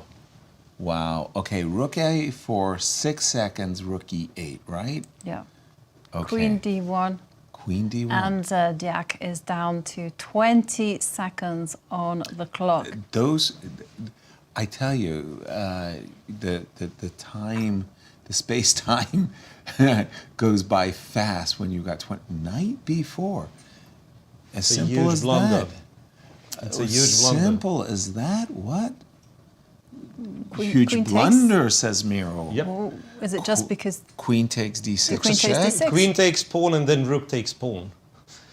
It's understand it sounds like too simple, right? But the easiest moves in the world to understand. You take both pawns. Yeah, Rook, Queen D6, King goes, and Rook takes A7. Okay, Bishop takes B5, I suppose. Yeah. And then do I come back with a rook? You go Rook Rook E3? G3. Rook G3. I Dang. guess. Yeah. Dang. Rook G3. How do you like that? Well, hang on a second. There's knight to D3. I'm not Okay. convinced it's all over. I got this really weird idea that Queen H6 might rock your world. Bishop E3, so that's why you went to G3, right? Bishop E3 you have. Just simple. Oh, Bishop not E3. Queen H6. Yeah, because Queen H6, right, G6. I cut. Are you planning to? Yes. No, Yes. but you can't. Doesn't. Aren't I? No. Why not? Maybe. How come? Queen H6. Okay, I have to. Want to laugh a little, yes, sir. Please. One of the moves after Queen H6 is Queen H3 check. And it sounds ridiculous. What? Until the point you realize it's not that stupid. White is still better, but yeah, Queen H6 is not the best. But Queen H3 is one of the moves. GH? And it's a check, perpetual. check, and you have to defend with the rook one day. That is hilarious. Oh my gosh. That is hilarious. It has nothing to do with real position on the board, but that's I can't walk towards King G2. King G2 check, and please welcome to F3 because it's 91 checkmate if you go to F3. Beautiful. Oh my word. Okay, Oh my word, that is a Queen H3 line. That's seriously hilarious. Knight B4 and Knight B4. Gukesh He's got sensing 5 minutes. opportunity here. Yeah, suddenly. he's asking why can't he just capture on D6? Yes. Capture on D6, followed by King G8, Rook takes A7, and this very nice. I just think that's a very, very funny and beautiful variation with Queen H6, Queen takes H3. I mean, but Bishop E3, as Miro is saying, develop the piece for the first time. Well, By the I'm way, just that thinking, guy I'm was sorry, F2. if you could just move one move back, how easy it is, like from afar, to understand for white. Yeah, Rook G3 is good, but how easy it is to get that Rook E1, just take the bishop. Rook E1, King H2, Rook C1. Yeah. And this It's- is what it's both mate. could miss. Yeah, takes. Yes. Yeah, takes on C1. Yeah, it's a forced mate, but maybe it's not such an obvious one. It's a longish King line. H7. I remember. Check on H8. Yeah, and I then- remember Magnus Carlsen doing this Rook Who is- H6 to Sergei in a tiebreaker. Queen F8 and Queen and G7. to win the World Championship match. Rook H8 and Nate. So I'm just trying to explain kind of Diak's decision. He was very short on time, but he's a brilliant tactician. So it's not like he didn't see Queen D6 as a check or Rook can take a pawn on A7. Right. So he must have been reliant on someone. No. And I think this one's like a draw. Yeah, does And it? Are they just replacing the score sheets? Okay, the game. They've reached move 60. They've reached move 60. That's not a time control. That is not the time control. They don't get any added time. I thought for a second that they'd shaken hands and that the game was over, but no, So the none position of is that. drawn. But the position is drawn, right? Because you just keep on course. checking the king. Yes. Every time it comes close to the B pawn. Sorry, we're going to keep our eye on that one. We'll keep our eye on this one too, as this game, again, Prague's game, I mean to say, is headed, that's a repetition. And let's jump to our Firouzja game. Again, a marquee matchup between our 2022 Grand Chess Tour champion winner, Firouzja, and he did trade rooks. I like that decision by Fabi very much. And here, is there an opportunity to... And this game has officially ended in a draw between the teenagers Nodirbek and Praggnanandhaa. The Utes. F5. Defending the queen, that's a nice way, right? To do it. And, yes, at the clock times. Alireza down to 44 seconds, but we do know that Alireza is a pro when it comes to handling blitz. blitz and bullet time controls. He handles his blitz business very well. Just ask Hikaru, who's very complimentary of his win. I was being facetious. And Hikaru was not being complimentary. Yeah, no. What's happening after F5? I'm liking 40. What? How many seconds? Is that a minute 40? No, that's 40. Yeah, the clock times don't quite make sense because it's white to play. It's white. No. Yeah, F5's not played yet, right? Right. Ah, yes, sir. No, I'm trying to play F5.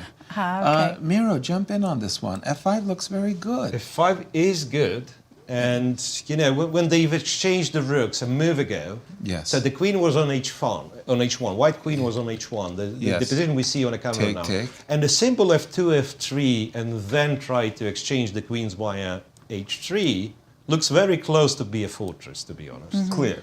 Yeah, like the bishop is too passive, the black knight is too far away. Yeah, and instead queen f3, which is, once again, it was a very good intention. You exchange on f3 and I'll bring my knight to a beautiful square of f5. Yeah, But and it he's does allow played it. f5. And to untie this knot for white will be very, very hard. Wow, Why? a big decision to Wait take a on second. g4. And so Guys. he's planning to go f3 Guys. and claim that this is a fortress. That's Amazing if it works. Yeah, it is amazing if it works. Please. But can we just quickly go over to the Gukesh game? Because Sure. again, he Things did are- not capture on d6. He took a long pause. Did Gukesh, and he took on a7. He took on not a7, yeah. capturing on d6 gives black an addition. No, he's not interested in playing d6, d5. Gukesh, Daniel captured on b5, and they've transposed to our position.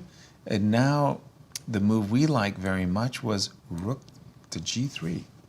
Big news in this game, big Please. update. Diak is better on the clock. What? Yeah. Gukesh How is that spent a long possible? time. Now he's down to 45 seconds. Really? Wow. And if Gukesh does not make this rook move, Still, white's better. King Still- h2 is good. Bishop d2 is good. Yeah, the rook g3 is by far the strongest, but still, Okay. other moves are more than a pawn for white. More than a and pawn, and I wouldn't have guessed Gukesh, that. 22 seconds on the clock. You know, I'm just thinking that on a good day, black gets to go bishop c6 and rook e2. And let's talk about Oh, hang on a who's second. better. 10, 10. 9, 8. Okay, he steps King up. h2. Whoa, It's whoa, one whoa, of the whoa, good whoa, whoa, moves, wow. Okay, here I start to be tempted by h4, rook e2, bishop c6. No, bishop c6, rook b4. Apologies for that one. That was not a good one from me. Well, now 56 seconds. As we keep an eye on this one, Miro in that game of Alireza, the decision to capture on g4 and play f3, that is crazy that he would do that, in my view. So apparently, like blocking everything would not be enough. So yeah, well, I guess Alireza and Fabi, they will continue. Their game will be longer than this one we have on the screen. So let's just look at at this one. It's so sharp. Indeed. King h2, no rook g3s. So Now 15 seconds. A moment ago we were counting down to 7 for Gukesh. And now We're Bogdan under is 10. under 8. Oh my gosh, 5, he's gonna 4, he's gonna 3, flag 2. Did he make it? Yes, he did. with 2 seconds left on the clock. And he gets away from the board. Bishop What? d3. I think Not he's the best move, according Yeah. to the computers. okay. Just a second, hold on. Bishop did. It was something like I wanted to put my bishop on c6 a moment ago, but there was rook takes. And now before. Gukesh only 10 seconds, and he calmly puts his rook on c3. That's a nice move. See, the minor pieces love to be protected. So c5, the desirable c5, c4 hangs the knight. That move, rook c3, looks like a really good move. Maybe it's time to go on the counterattack. Maybe What's rook can you do rook e2 and 8 seconds. Oh no, rook e2, rook c5, rook g2. Okay, he puts his rook on c8. He didn't go rook e2. No. He did not go rook e2. Rook e2 was I thought interesting. necessary. It was very interesting. It would lose, but the position is bad. Let's start with this fact that position is bad. Okay. Again, let's just concentrate on the camera view, but I'll tell you something. The position is bad. Rook e2 would have been a very tricky move because the winning move would be rook to e7, which is very come on. hard. Like you're not looking at this side. No, trading rooks. Yes, and what he Did he? He What played did he do? rook Bishop c8. E3. He played rook c8, and then we are back to white Bishop being E3. winning, and after bishop e3, we are back to white being slightly winning. Slightly only. Well, the difference between like now it's 1.5 and it But he's it used to reaching be for the 3. knight. It used to be 3. It used to be 3. Okay. Are we But okay, looking we at- can't blame what- the players. what are we This looking at? is so Knight difficult to D5? play.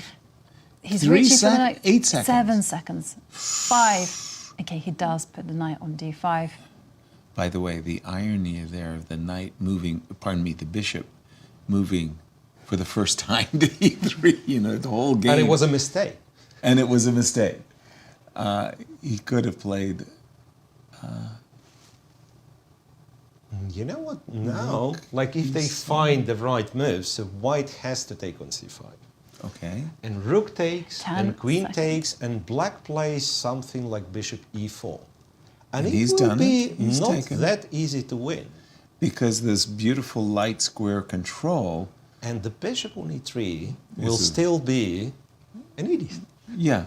So we're looking at rook takes c5, queen takes c5, bishop e4, probably with or without f6, and there he's done it. Yes. That is remarkable intuition. Queen takes bishop to e4, just hanging around. Good knight, Okay, he captures. and maybe some counterattacks against g2 after bishop e4. The players, I can't watch. They've been going down to like 5 seconds, and I don't know. Well, now it's Diak's turn, and he bishop does E4. centralize the bishop. It's remarkable. I'm a full exchange up, and the game would be over if my pawn were on f2. There'd be nothing to discuss. But this pawn on f4 imprisons my bishop and renders it kind of ineffective. That is strange. Yeah. That is just And strange. is it ever a good idea to flick in rook a8 check, or you'd leave the rook on a7? For the moment, I'd leave the rook on a7 just so I don't blunder. Yeah, but this is what I'm Bishop takes afraid. my rook. I'm afraid of that, you know, it's not easy to play when you only got 8 seconds. So maybe you just Right. throw in some moves like rook a8, rook a2, keep everything connected, and Rook a4. Rook a4. Rook a4, guess what, allows bishop takes g2, or knight e3, queen e3, bishop takes g2. And yeah, it's incredible, Queen but computer C2 already says like it's Queen it's c2 check. somehow drawish.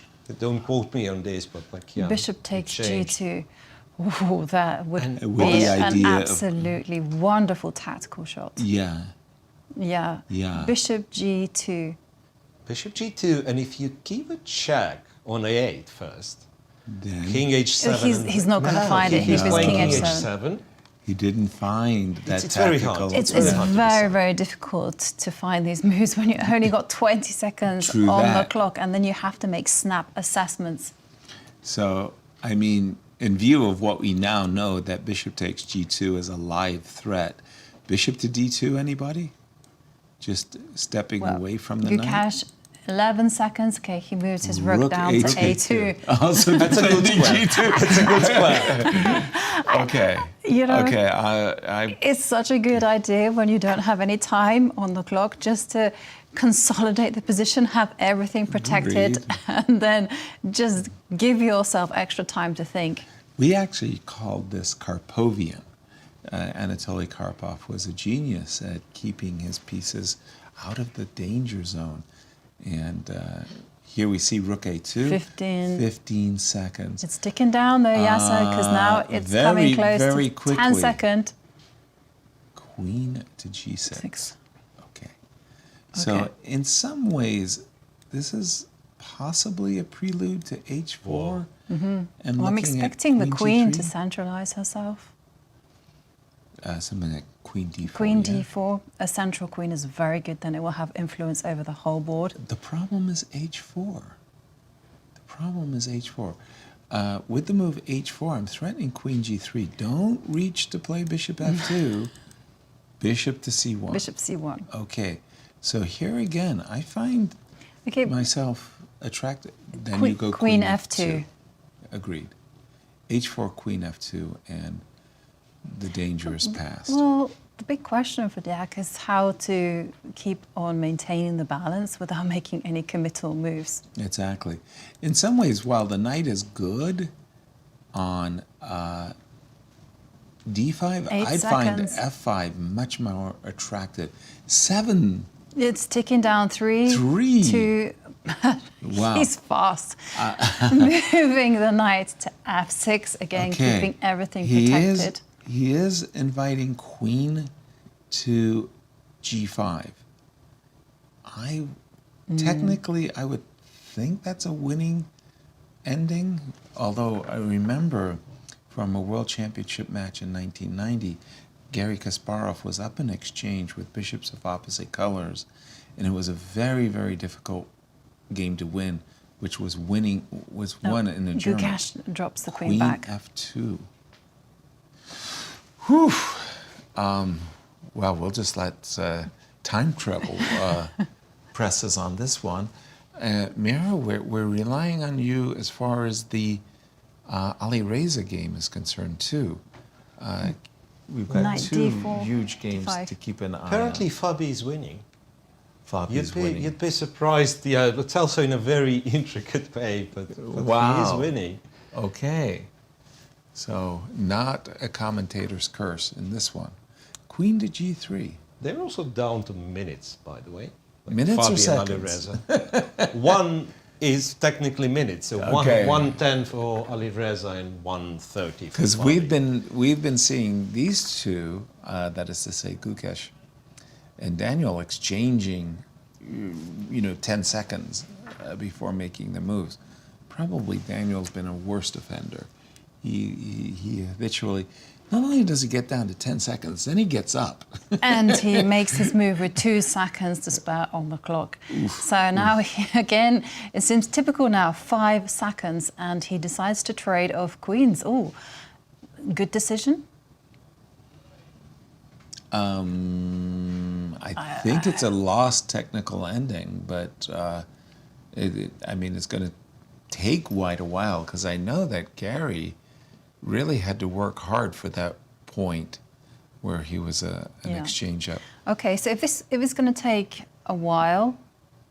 Whoa, maybe... Oh, okay. No, the knight went back to... Yeah, I was about to say rook E7, rook A7, knight F5 is check. Very, very important. Yeah. Otherwise, rook F7 was just winning a... But I was saying the knight was better on F5. Jump in on this one, Miro. How does the computer assess it? Well, we've missed a lot of tactical tricks. The only one that I would like to highlight, that rook A4, yes, was allowing. Well, knight E3, interestingly, was also a draw.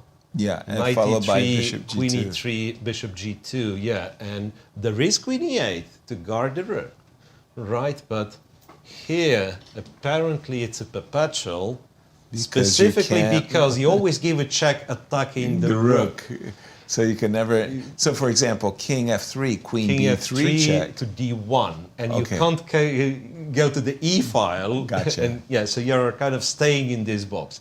Yeah. But it was a bit sophisticated, right? Right, with very little time. Over here, when we've gotten to... a couple of moves ago, when we've gotten to trade the queens, that's a technically won position, and king h4 is a brilliant move played on the seconds. King h4 is the strongest move Gukesh found, being literally on seconds. And the idea is that if I go king g6, you is want to take the pawn, Yasser, your favorite idea. Yes. So king h4, the idea, as Miro saying, take the pawn. King takes h5. And in case of king g6, I'm supposing I can go rook check.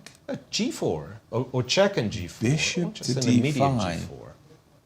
Okay, that looks a little bit perplexing for me. Maybe the rook can now come over. Is he trying to catch the white king in a mating net? In a mating net? Yeah, I was thinking. Doesn't have too many squares available to it. If it does capture on h5. Well, a2 is hanging. Okay, so let's let's do one thing at a time. Yeah. Let's get our rook into the game. Rook e2. But then knight to f5 check, and you cannot capture on h5 because of knight g3. Which is Okay, so he's gone rook to d2. Right. And Again, he wants to take this pawn. And also, if you do go g6, protecting the pawn, well, then you're just weakening yourselves on the dark squares. Never, so never, exactly, never. bishop b2, Yeah, the well- king can now snake its way into f6. I think we're obliged to 10 play king g6. seconds. Ooh, no, bishop a3 is a major threat too. Okay, he's gone g6. Ooh. G6. Never, never, never. King g5. G4. King g5 is good, g4 is good, anything is good. Yeah. Oh, king g5, like bishop b2, b2. and the rook will one day land on h8 splat. So this one is suddenly winning. King g5, very, very impressive play now by Gukesh. I think he's in a kind of a cruise mode. Yep. He's got this. Bishop b2, g4, and the rook will come to d8. Bishop on c1, Yasser. It was bound to be to play the crucial role. It was bound for glory. We just didn't know. So rook to d8 immediately. I don't know. It feels like g4 is always a good move in Always such a good situations. move. I mean, I have no idea. I would be tempted by rook d8 personally. Rook d8 and just get ready to play bishop to b2. He Bishop starts with b2 bishop b2. immediately. No, I Yeah, have and no you've got problems your with this one. idea of rook to d8 with Coming. a checkmate on h8 coming. You bet. And So does he have some ideas of knight knight, g8? No, I was thinking don't. knight f5, knight g7, but then again, this invites the king to come into f6. Doesn't it? Yes. It's just going to Dire. be too much on the dark squares. And okay, knight g8 played. Yeah, that's what I thought he might be setting up. But the problem for him is Zugzwang's going to be inevitable. The rook will land on d8. I will play g4. You will be forced one day to open up the h-file, and then the rook will come back to the h-file, and it will be checkmate. Mm-hmm. And g4 immediately? No. well, g4, I thought there might be f6, but then, okay, rook d8. For sure. For sure. And we see a result. And our Bravo. first decisive game, Gukesh beats Bogdan, Daniel, Diak. Oh, quite the tense game. It filled was. with It was. swings and also time scrambles. Maybe we can quickly turn our attentions to the game Alireza Firouzja against Fabiano Caruana. What are we missing? Well, somehow this knight on a1 makes a great impression. I mean, don't ask me why, but that knight is tying down the knight on d2. Yeah, so I don't know how much back we want to go. No. So maybe with the queens on the board was last moment. Yeah, f5 when we were discussing how awkward it is for white to deal with. It turns out Firouzja planned all this. Wow. And then if you make sure that this is a draw, which apparently it is, you kind of understand Firouzja's optimism about this position, right? So f3, have a Fabi. Wait a second, let me see. What did he do? So f3, gf3, knight f3 happened at some point. Yeah, so he went knight b6, knight to d7, exchanged on f3. And it looks that it has to be enough. I mean, positions like this, it keeps like moving. The knight's not in, but still it feels like it has to be enough.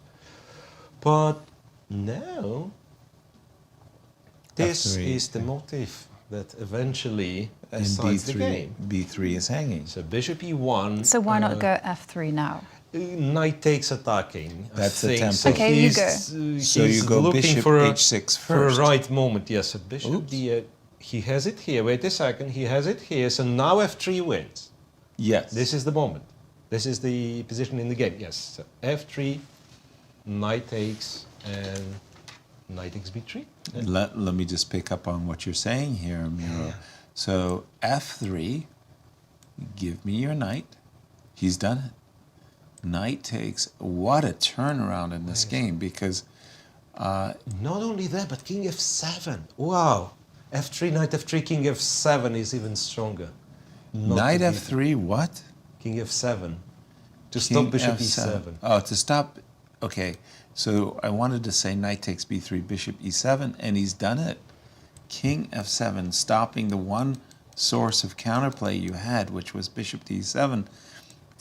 Delayed gratification. Nice. Knight takes b3. Deal with it. How can I deal with that?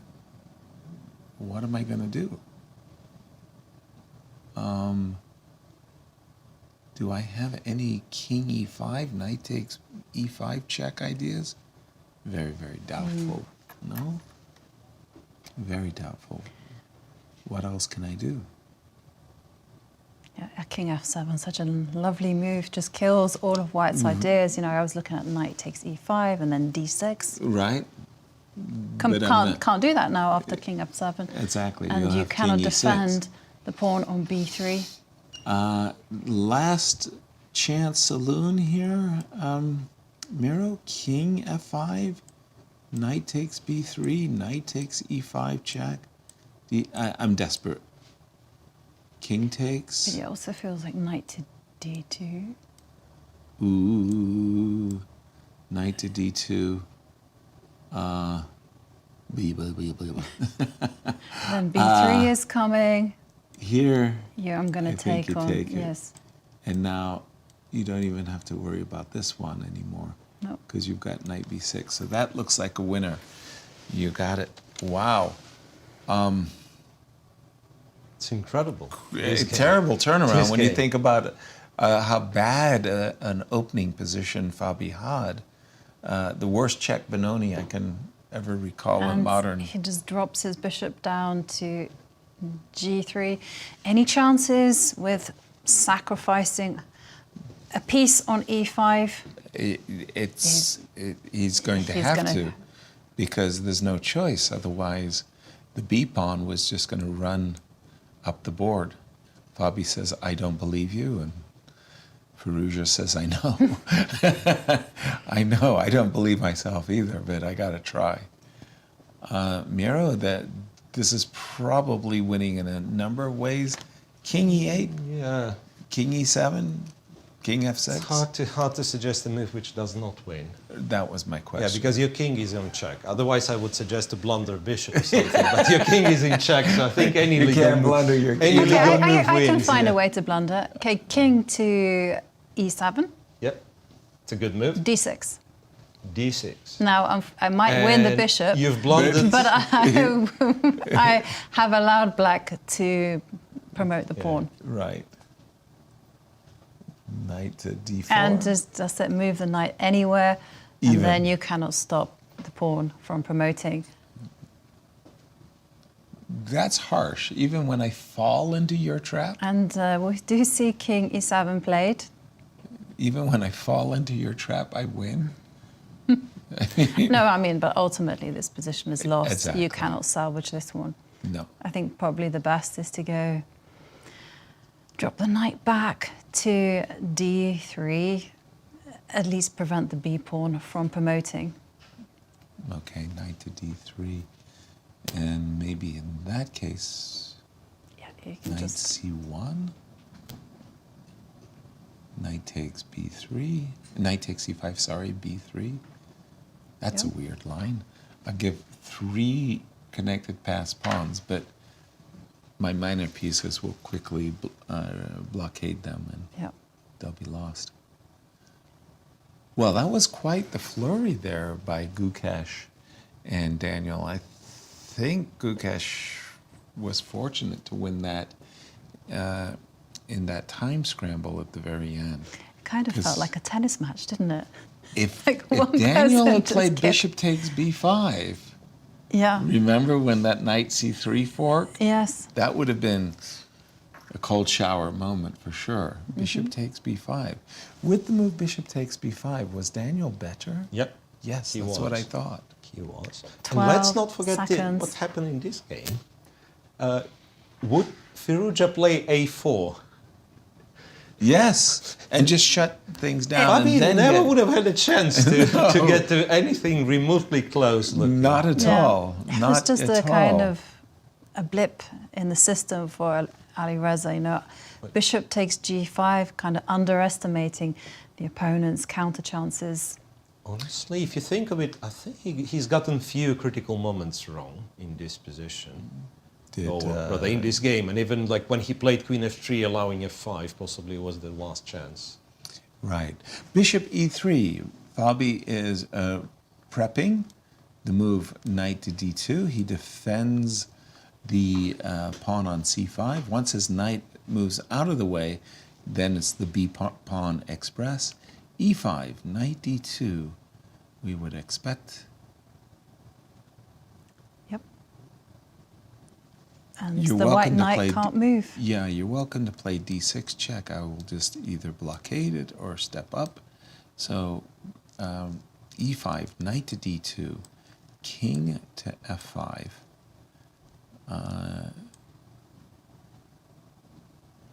I'm taking a pawn. That looks very, very strong. No problems D6. here. D6 check. I'm not even giving up my knight yet. I know. King f6. King f6. Yep, okay, we have a handshake and Fabiano Caruana beats Alireza with the black Wow. pieces. But it was quite the eventful game. Indeed, we were talking about the decisive numbers there, 40%. 2 out of 5, 2 wins in round 1 as our standings. And this is our final standings for today. Fabiano Caruana, Gukesh both winning their game, so they take the early lead with 1 point. And then there's a whole load of people with half a point. But we're going to go straight to Bucharest, to Cristian, who is with Gukesh. Gukesh, first of all, congratulations. First classical game after winning the candidates, and what a game it was. Tell us a bit about the story of this game from your perspective. Yeah, I'm super happy to play classical again. And yeah, it was quite an interesting game. Obviously this d5 was not, I mean, it's not very common, but I thought this could be played for this game, and he reacted, I think, quite well. Did you feel like he knew what he was doing? He was well within his preparation, or you surprised him with this d5? No, for sure he was surprised because he took quite some time in the opening, but I mean also the moves that he was making were quite logical. So, yeah, this rook b8, also b5 directly I thought was possible on the board, and rook b8, castle b5. Yeah, like here I just want to get h3, knight g3, f4, this kind of bind, but if I do this, probably he can just take and go b4, and I was not very sure how good this is for me. So makes sense. I thought first I can play a3 and yeah, a3, and if he takes and b4, now the d4, I'm getting the d4 square. So that makes sense. yeah. So even bishop a5, h3, and b4 is the same story. I get the d4 square. So feels like a very weird Benoni type structure, right? With the bishop, all bishop the way on c2, on a5, bishop on c2. Yeah. How do you even assess this type of positions during the game? Did you feel confident about it? I mean, it's the structure is very complicated. It's very double-edged, obviously, and the computer evaluation does not really matter too much on the board if your opponent is surprised, obviously. So absolutely, we've seen even Magnus play against Vincent Keimer, all these Benoni structures so many times, and he always manages to turn them around. Yeah, it's just a quite interesting structure. So yeah, I thought just I mean, I wanted to get some e4, f4 kind of stuff, but I thought h3, knight g3, I should first slowly prepare it, because I think, e4 already he could. Was worried of something here. Maybe just b4, yeah. Then some bishop h3 stuff were coming all the time. So yeah, I wanted to prepare it first. And yeah, this knight c4 was very interesting because now he's just taking a pawn by force. And yeah, funnily I can't protect this c3 pawn, but I thought this could be just very interesting. I didn't know how good objectively it was, but on the board I thought it was just a very good practical try. You have the two bishops, you have the center coming along. Yeah, and his queen is like always getting kicked. So. Definitely compensation. Yeah. Yes. And if he takes on a3, I guess I can just go here, and it's just a very good position. This knight looks a bit funny. Yeah. On a3. So what he played was very nice, and e4 h5. This was also a very, very strong move because now he threatens h4 and is concretely trying to resolve the center. I think any other move would give me some very nice chances. I thought Bishop h5 d7. was very good from a practical perspective. For sure, yeah. Bishop h5 was impressed, and yeah, I thought this was my only try. I mean, I saw this draw with like just queen d4, rook d3, queen b2, rook b3, but okay, maybe there is something better. But I thought with this I can still try a bit. And actually, initially I missed something that happened later. So bishop d7 was what I was expecting, and yeah. So basically here I thought this was not possible because of rook d3, but yes, h4. Oh wow! And rook d4, and he gets a lot of compensation. Because I was in the playing hall, and you looked finally a little bit concerned after he played this move, knight takes e4. Like, it almost felt like you missed it. No, I obviously didn't miss knight e4, but I missed the h4. Yeah. But it came at an expense for him. He spent a lot of time. Yeah, he spent, like, I was already ahead by 1 hour 15 minutes or something. So. Yeah, and now down to his last 8 minutes after this move, knight to e4. But I thought even this is just, I mean, black should be completely fine, of course, objectively, but I thought, okay, I have some tricks with this, with the g5 square and my rooks jumping in. So. Yeah. And I was so surprised by queen h7. Like, I was considering queen g6 and queen f5, but queen h7 was a complete shock for me. But queen f5, I probably was worried of rook g3. And something like this I was calculating, and queen e2, just to hold the position for some time. Okay, why not queen g6? That felt like the most natural move, right? Yeah, felt very natural to me as well. Just to hold on against rook g3? Yeah, I don't know why he didn't play queen maybe g6. He was afraid of this, king h2. Yeah, but h4 maybe. Yeah, queen h7 looks indeed like a very awkward move. But actually, during the game I could not see why it was bad, or maybe it's just not bad. Yeah. I thought this was like, I mean, I was already looking at all kinds of tricks with the back rank, and here I was considering queen e2 and a4 both. And queen e2, I guess it leads to the same, a4, knight b6. F5, yeah, I considered this, but knight e5 I was not sure. Bishop g5. Yeah, this, yeah, I just missed bishop g5. And you actually spent quite some time in this portion of the game. You almost got down to his amount of time. Yeah, because I felt like with the queen on h7 and his king so weak, there should be something, but okay, probably not. So I came up with this a4. A4. Yeah. So a4, my point was, okay, if he goes a6, then I go queen e2. King f8, I have this move, rook d7, a b5. And yeah. I need a4, a6 because b6 square is not covered now. Got it. And what did he do here? He went king f8 here, which was good. And at this point, you are going down to your last 7 minutes. He was still around the 1 minute margin, but he was doing something that felt unnerving, at least for us. He was getting up from the board with 30 seconds on the clock. Okay, I don't know what was the reason, but yeah, it was that very unnerving weird for you? Was that the first time that you were seeing this? And how did it impact you? Yeah, probably. If it did? No, it didn't impact me at all, but I just thought it was just a weird thing to do because, okay, you sit on the board and you calculate, yeah. Yes. And also you spend a few seconds getting up and then sitting down. So. Right. It really is spending a lot of resources, Yeah. right? But okay, I probably messed it up at some point. And you can see it right there, making his moves with 2 seconds on the clock, very normal in this situation, and then getting off from the board. Yeah. I actually thought I missed 93 queen e3 bishop g2. I did miss it. Yes, so. yes. No, with the rook a4 I was hoping that he would go here and then I have check and take. I think this was working as well. Really? Yes. Don't ask me Knight why. f4, yeah? Knight f4, I guess queen e4 perhaps. Yeah.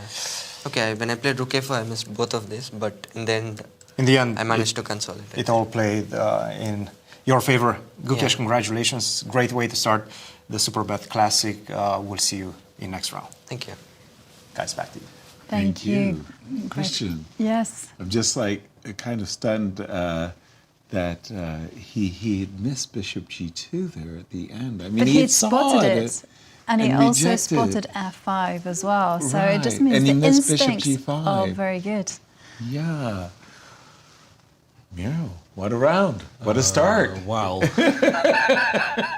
I was hoping for my pick to play more exciting game, if you will. Look, But- my pick was exciting enough. I think he had a really, really dodgy position, did Fabi.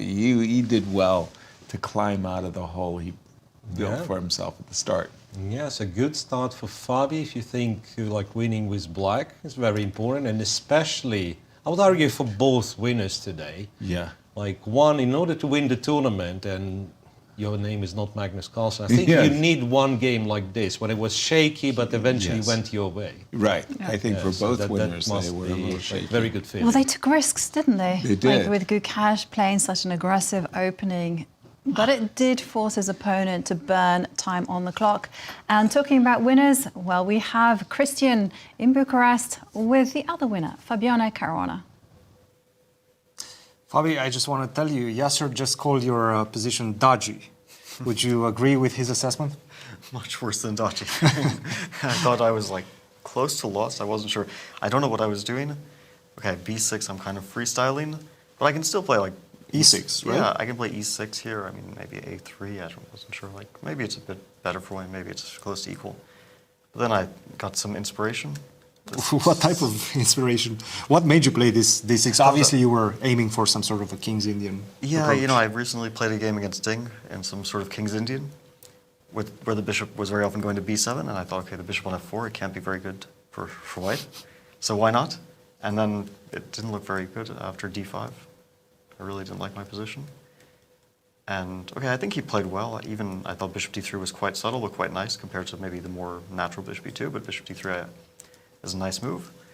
And then, okay, we got this disgusting position. I mean, he played quite well. I didn't want to play c5, but I didn't know what to do. I mean, c6, he just castles, and okay, I take, he takes back, and I'm getting So kind of what crushed. were the strategical issues that you were trying to solve with this c5? Well, I mean, if I play bishop c8, he plays b4. This is the one, like, first point that I can't really get my bishop to a good square. So I don't want him to get b4 because then my knight is stuck on a6 and I have no counterplay. So at least c5.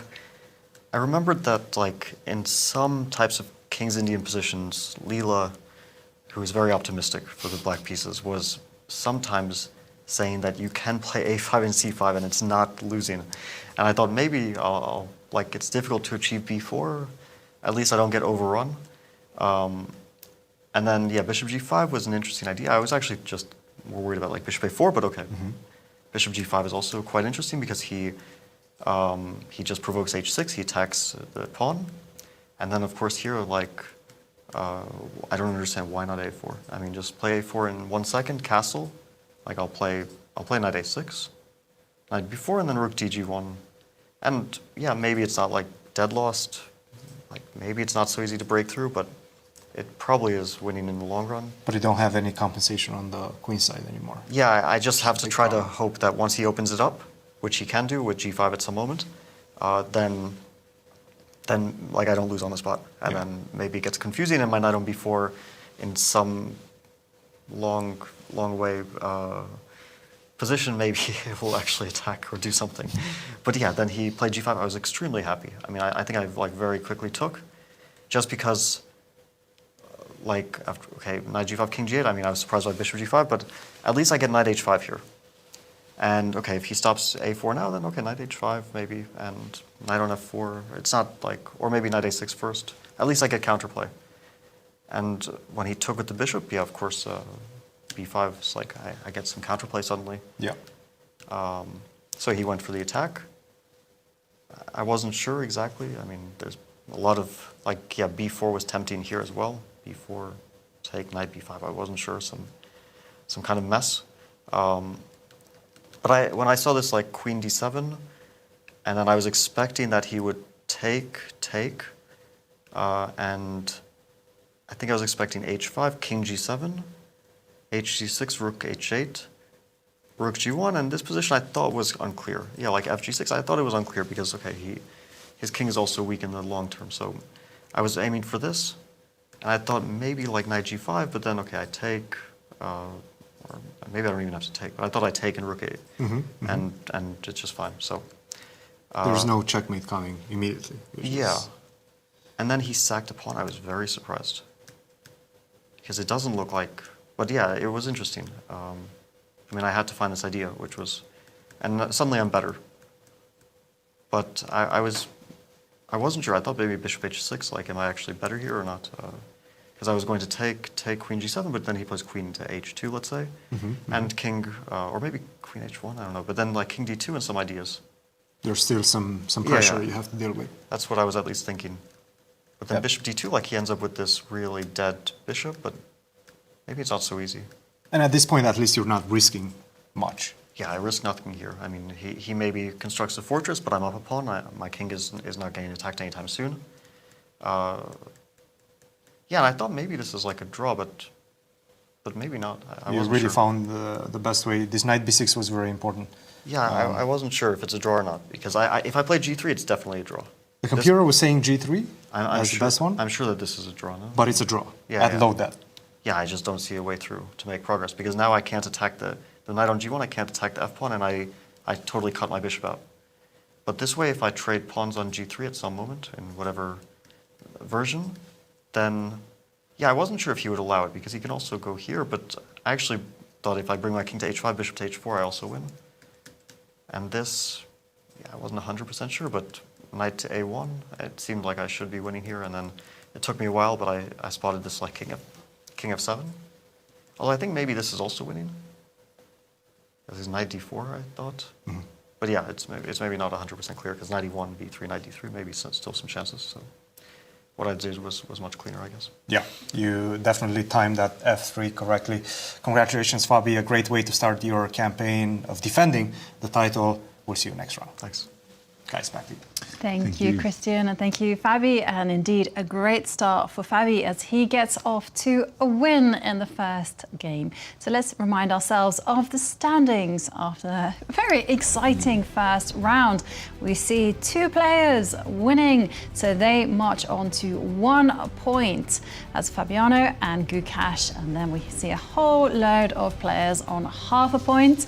But of course, this is just round one. Round two to come tomorrow. Let's take a look. And you can see Fabiano Caruana. This time we'll have the white pieces against Wesley. So his countrymate, Bogdan Deac, will play Anish, Giri. Nepomniachtchi, who came to today's game very well prepared, will play the World Championship challenger, Gukesh, just 18 years old. Praggnanandhaa plays Maxime Vachier-Lagrave. Alireza Firouzja will play Abdusattorov. When I see that game between Jan and Gukesh, I'm really reminded of Toronto and what a great effort Jan and Fabi made against Gukesh. Ooh, a great looking round two in store for us. Uh-oh, here we go. We are all gathered together. So you know what that means? It's our prediction time. That looked like the Karen's Cup. I was so close to winning. I remember it was very exciting. That was nice. Does it mean we can repeat? I'm not too upset. I'm not too upset about my prediction. I noticed in that whole interview, you never told him, Fabi, look, sorry, we're not buddies anymore. I'm sure he's going to watch the stream. No problem. He's going to see it. No problem. Look, I'm not Maurice to pick Magnus every single time. That's not me. Well, I mean, it just look at our picks. Everybody went for the youth. I went for experience and top seed. And that's why you're at the top. Somebody had to pick the title defender. I'm glad you took it. Yes. Thank you. I'm glad you took it. It was a sacrifice. It was a sacrifice. I took it on myself, guys. Yeah, it certainly was. And what are your impressions of the first round? I have to say, a great first round, 2 decisive results out of 5, but all in all, fighting chess. Anastasia, you were hanging around, getting a lot of content from behind the scenes. Absolutely, what yes. did you do during the round? I was checking what's going on. We have many chess fans around, and local clubs brought some members, and they really enjoy being here, and they managed to get some autographs and took lots of pictures with players. They were very kind, and after the game they stayed with chess fans and spent some time talking and signing autographs. You can find all this content in our social media accounts. Don't forget to come to Grand Chess Tour Instagram, Twitter and Facebook accounts and sign and put your likes and get engaged with us. We have lots of content for you. It was a really great day today. I really enjoyed it. Absolutely, and I'm loving the time control. I'm loving the fact that towards the end of the game, they don't get a lot of time to ponder over their decisions, which leads to very exciting chess. Now, well, I'm looking forward to round 2, and I'm looking forward to watch the game between Romania and Slovakia in the Euros. So until tomorrow, we will see you guys then. Thank you both. Absolutely. A nice start to the Grand Chess Tour. It certainly was. It had its moments. I mean, lots of twists and turns. What do you think, Miro? Well, I'm still kind of debating, is it a good thing when Cristian said, I love the time control, they do not get more time? What players would think about it? Yes, it is exciting for us, right? I mean, and it's kind of a gratification. The game which develops very slow, then you guarantee that they will have a live position with time trouble and everything. That's what happened to both, I'd say, Gukesh's game and Fabi's game. Absolutely, right. Time trouble was a factor. Yeah, it's an exciting tournament. I can see exciting tournament developing. That'd be great. Well, great players and so many great players. You need a little luck. Fabi, Gukesh had it today. They took the risks and fortune favors the brave. But thank you everyone for watching round 1, and well, join us tomorrow for round 2 and a lot more of the thrilling action on the board. See you then.